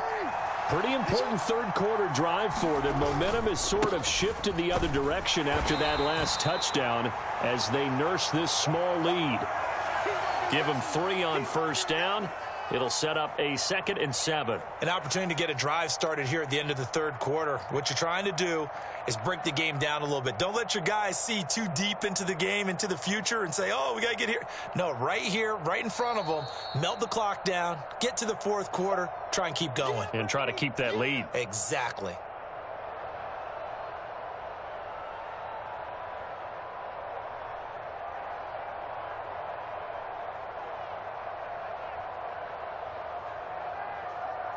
Here's 2nd and 7 now from the 28.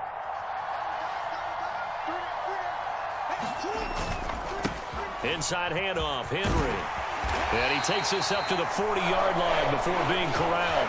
110 yards for him on the ground now. He has been a tough man to bring down all night. Well, that last run makes this a 100-yard night. I've loved the way he's hit the holes. He's been quick, he's been decisive, and he's been a whole lot of fun to watch.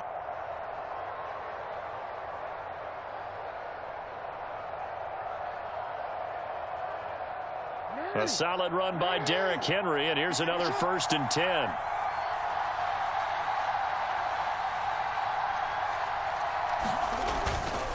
Here's a give up the middle. And bulldozing his way through. And they'll get this well past midfield before being stopped just before the 35. So both teams trade touchdowns, and the third as we're through 3 quarters of play.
EA Sports coverage of the NFL brings us to the heart of Texas and the very wonderful AT&T Stadium in Arlington.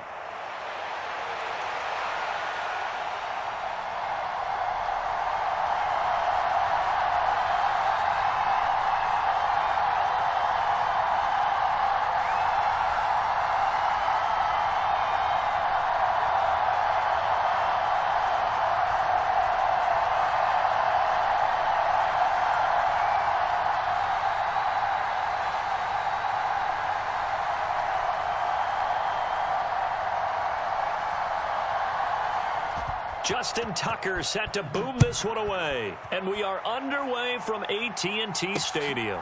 Kevontae Turpin now from his end zone. And he won't quite make it to the 25.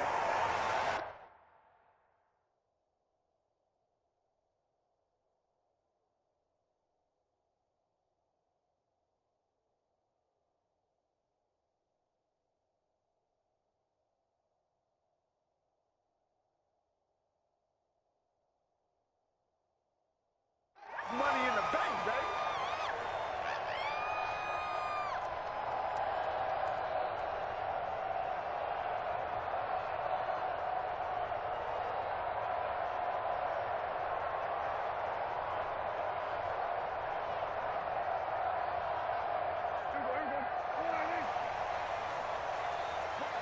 But right away, they'll change the look.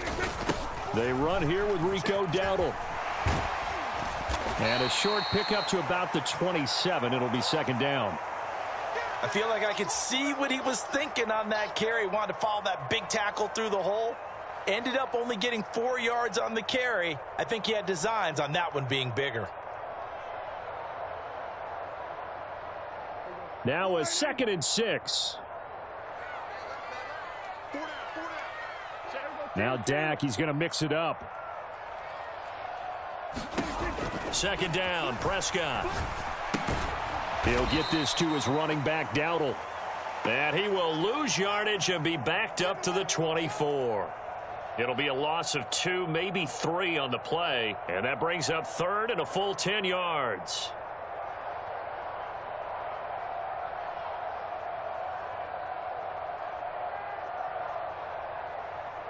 Now, right where this set of downs started, they need a full 10 here to pick up the first down and move the chains.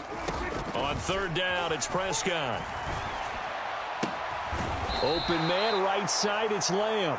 And he is stopped just short on 3rd down. Got 9 yards, but needed 10. Obviously, they didn't get everything they wanted on that completion, but they put themselves in a spot where you've got to at least think about going for it. I know where we are on the field, but still, you've got to think about it, don't you? So still a scoreless game in the first, but they're going to go for this thing on their own side of the field on 4th down. They'll try and run for it. And I'm not sure he got there. Did they stop him? They did. A surprising move here on the opening drive of the game. And on the opening drive of the afternoon, the defense forces a turnover on downs. And they'll come out with a 3 tight end look on the first play of the drive. Here's the former Heisman winner. It's Derrick Henry. And the result here, a pickup of 8. Leaves him with 2 to go on 2nd down. A nice run here early on. It doesn't take a great play caller to realize you want to establish a guy of his caliber with runs like this early because they will pay dividends as the game progresses.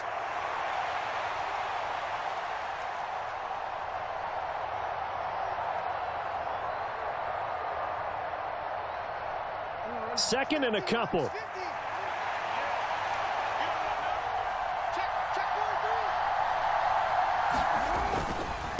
Now a handoff to Henry. And he'll be a couple yards shy of the red zone here at the 22-yard line. 4 yards the pickup, first down. They were not fooling around at all, were they? 2nd and short, and they brought out the heavy package. Almost felt like the super heavy package against that defense, didn't it? Yeah, I don't think they expected that much beef up front, and it turned into an easy first down conversion.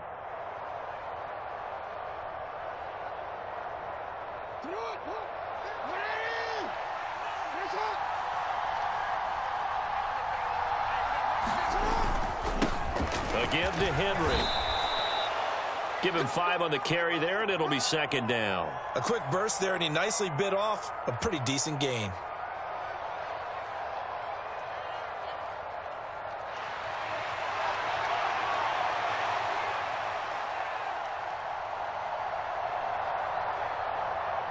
Second and 5.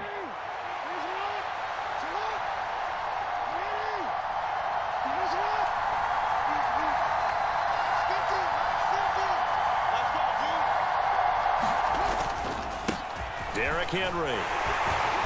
And they get to him quickly here as he stopped right around the 13. Still a couple yards short of the first as the 3-yard gain brings up a third down. They'll come to the line needing only 2 yards to gain the first here.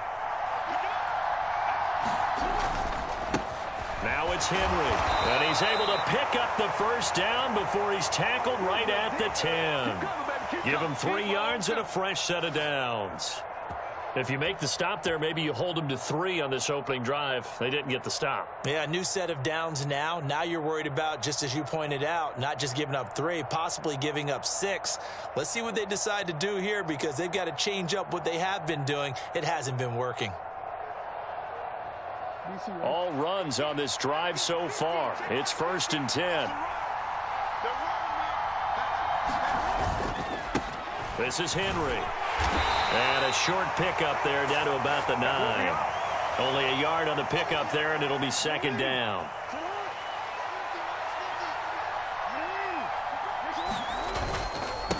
They'll run with Henry. And he'll take it into the end zone for a Ravens touchdown.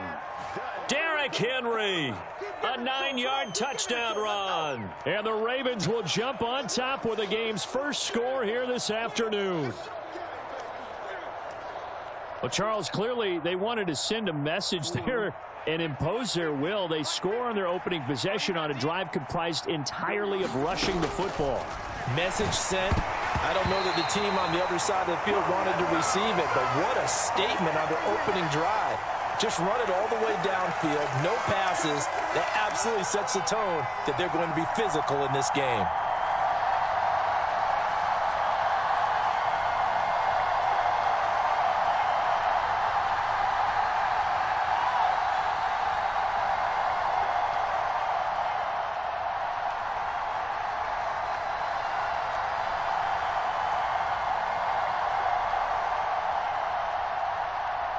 So they went for 2 and failed. They didn't use him on the PAT, but now he boots this one away with a 6-0 lead. And that'll be a little too hot to handle as it will skip through the end zone for a touchback here.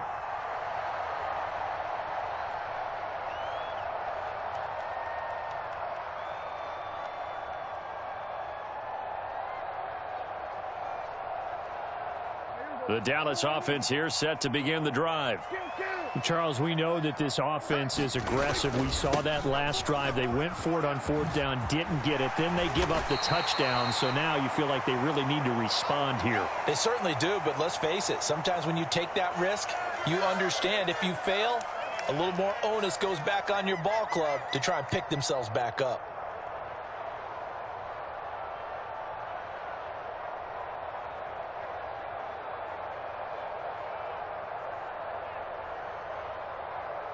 Maybe a good spot to take a shot. Here's 2nd and a yard from the 34.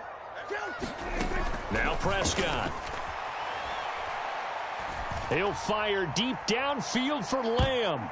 And he knocks the ball away, and it falls incomplete. Zone coverage there, and they were playing deep.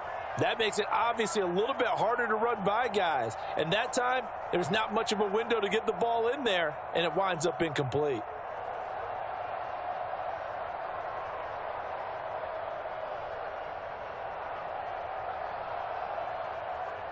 They tried to throw on 2nd down, unsuccessful. Now it's 3rd and 1. Looking to throw. Prescott. He's got his target. That's complete. And he'll be out of bounds, but able to get it up past the 45. 14 yards through the air. Caught the D off guard on 3rd and 1. If you're going to blitz, likely going to leave you in man coverage with this guy, and that is less than ideal. It is because just about any offense that has an elite receiver, if you blitz and have him in man coverage, you're going to him, even if he has an elite defender on him, because he usually knows where the ball is before the defender does. When you're running the slant, timing is everything, and against that man coverage, there was no space available, and incompletion as a result.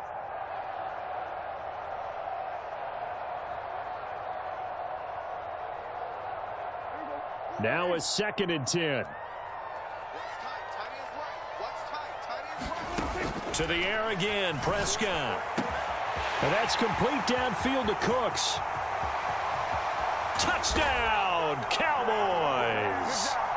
Brandon Cooks, 52 yards. And the Cowboys have tied the ball game with a chance to take the lead. As a fan, is there anything prettier than a well-executed post route? No, it's a thing of beauty, especially when it's done like that for a touchdown. The throw, the catch, and how about the run after to get it to the end zone? The extra point up and good by Aubrey. And they take the lead here at 7-6. So after the touchdown, Aubrey now to kick this one away. And they will not get a chance to return this one as it's through the end zone for a touchback.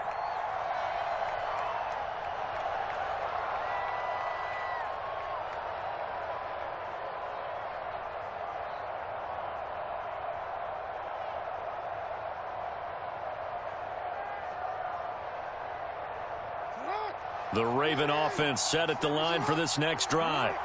And they'll just simply be looking to build off the confidence of the last time out where they scored a touchdown. And confidence is powerful, isn't it? When you've scored once, you feel like you can go back out there and get it done again. Doesn't matter what the defense throws at them. They feel like they're in a groove right now, and they want to get out there and show it. Yeah, hoping to stay in that groove here this go-around. We talk about mobility on quarterbacks all the time. Here's where it really pays off. Able to move, evade, and is accurate throwing on the run and picking up a first down.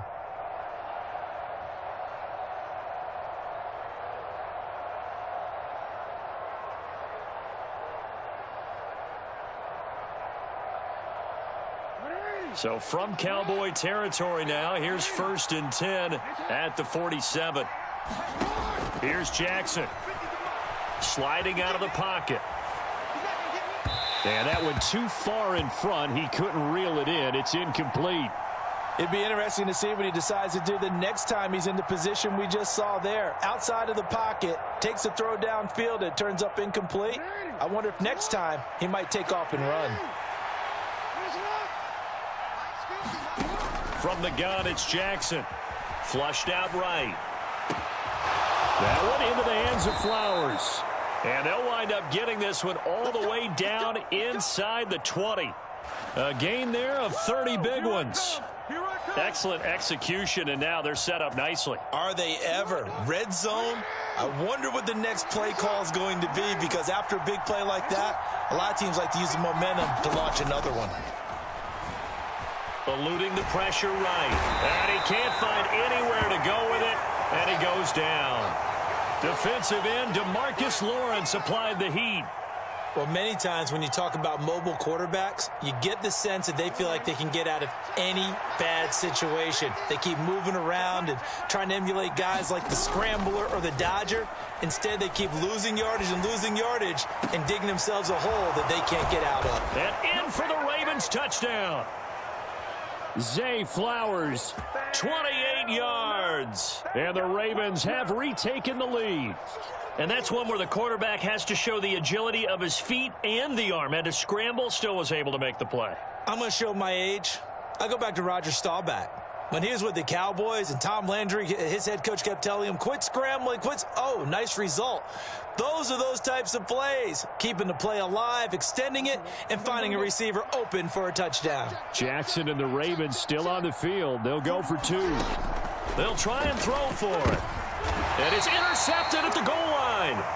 Picked up by Trayvon Diggs. It's interesting that when it comes to two-point conversions, even heavy run teams tend to throw the ball in these situations. In this case, this one was intercepted. Yeah, they weren't fooled. They were ready for the pass, picked it off.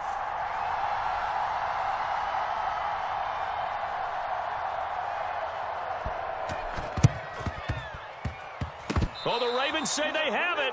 They do have it. Well, they just scored. They got the lead, and they decide to keep their foot on the accelerator, so to speak. Scouting, scouting, scouting. They had to have seen something in their preparation for this game that told them in this situation, if they get the look they like, let's go ahead and go for it anyway. They like being bold. Flush to his right, and he can't get rid of it. He's taken down. Micah Parsons in there to take him down on what will take us to the 2-minute warning. And the job becomes twice as difficult now. After the sack, it's 2nd and 20. Henry. And hard running's going to get him over the 40 to the 42. Give him 4 yards there, but still in a big hole. 3rd and long.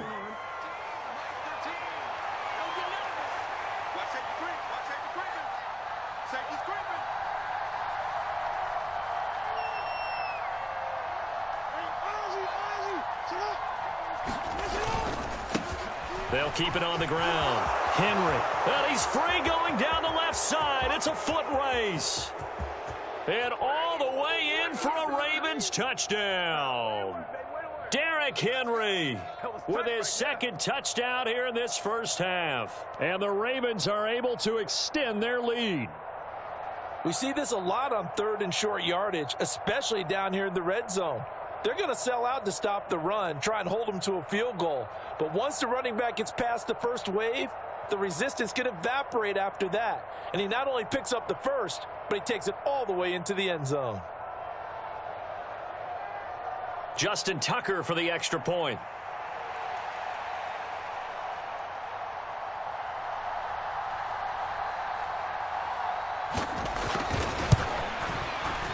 And that is off the left upright. It's no good.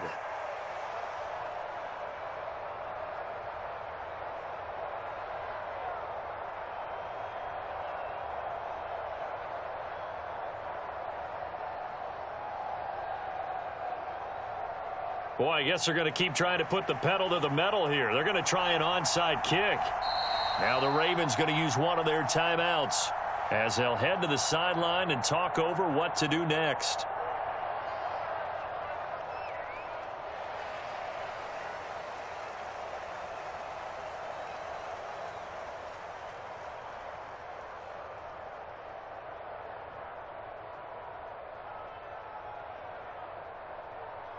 So with the missed PAT in his rearview mirror, he goes back out to kick this one off. Well, now how about this return? And a good return, able to get out across the 35 to the 36.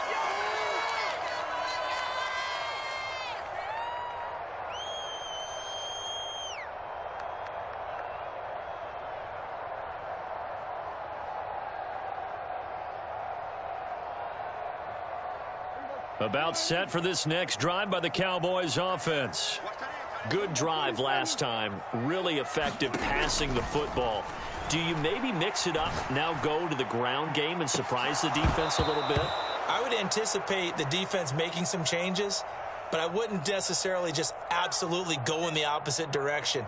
They're doing so well throwing the ball. Yeah, why I wouldn't change it up until they showed me a reason to do so.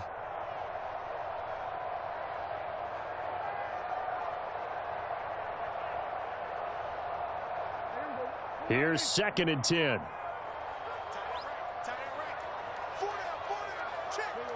And they'll send the slot in motion left.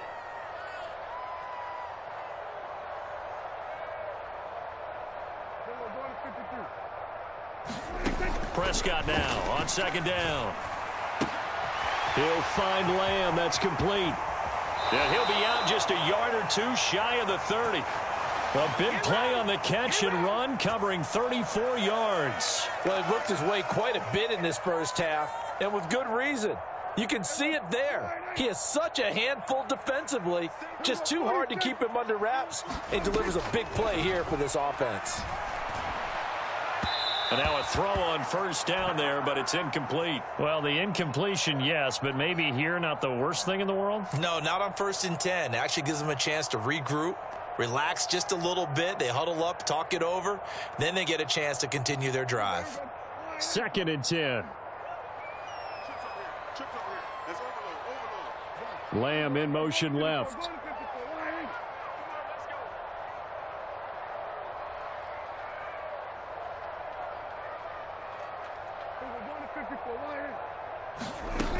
Second down throw for Prescott. That is caught by Lamb. And they move this all the way down to the 9. The end result, 21 yards. And this has been a nice answer to the touchdown drive against them a few minutes ago because they've come out and reestablished the tempo. A nice throw there, and they're putting together a very strong drive as a response. Prescott from the gun. And this is caught for a Cowboy touchdown.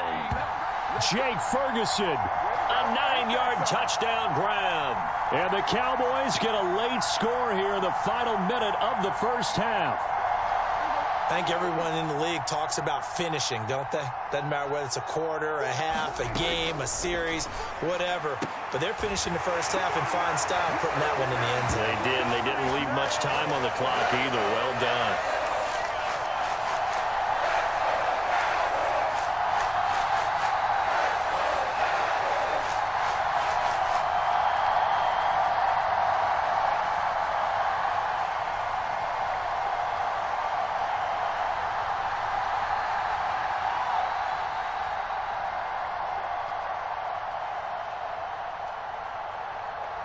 So after the touchdown, Aubrey now to kick this one away.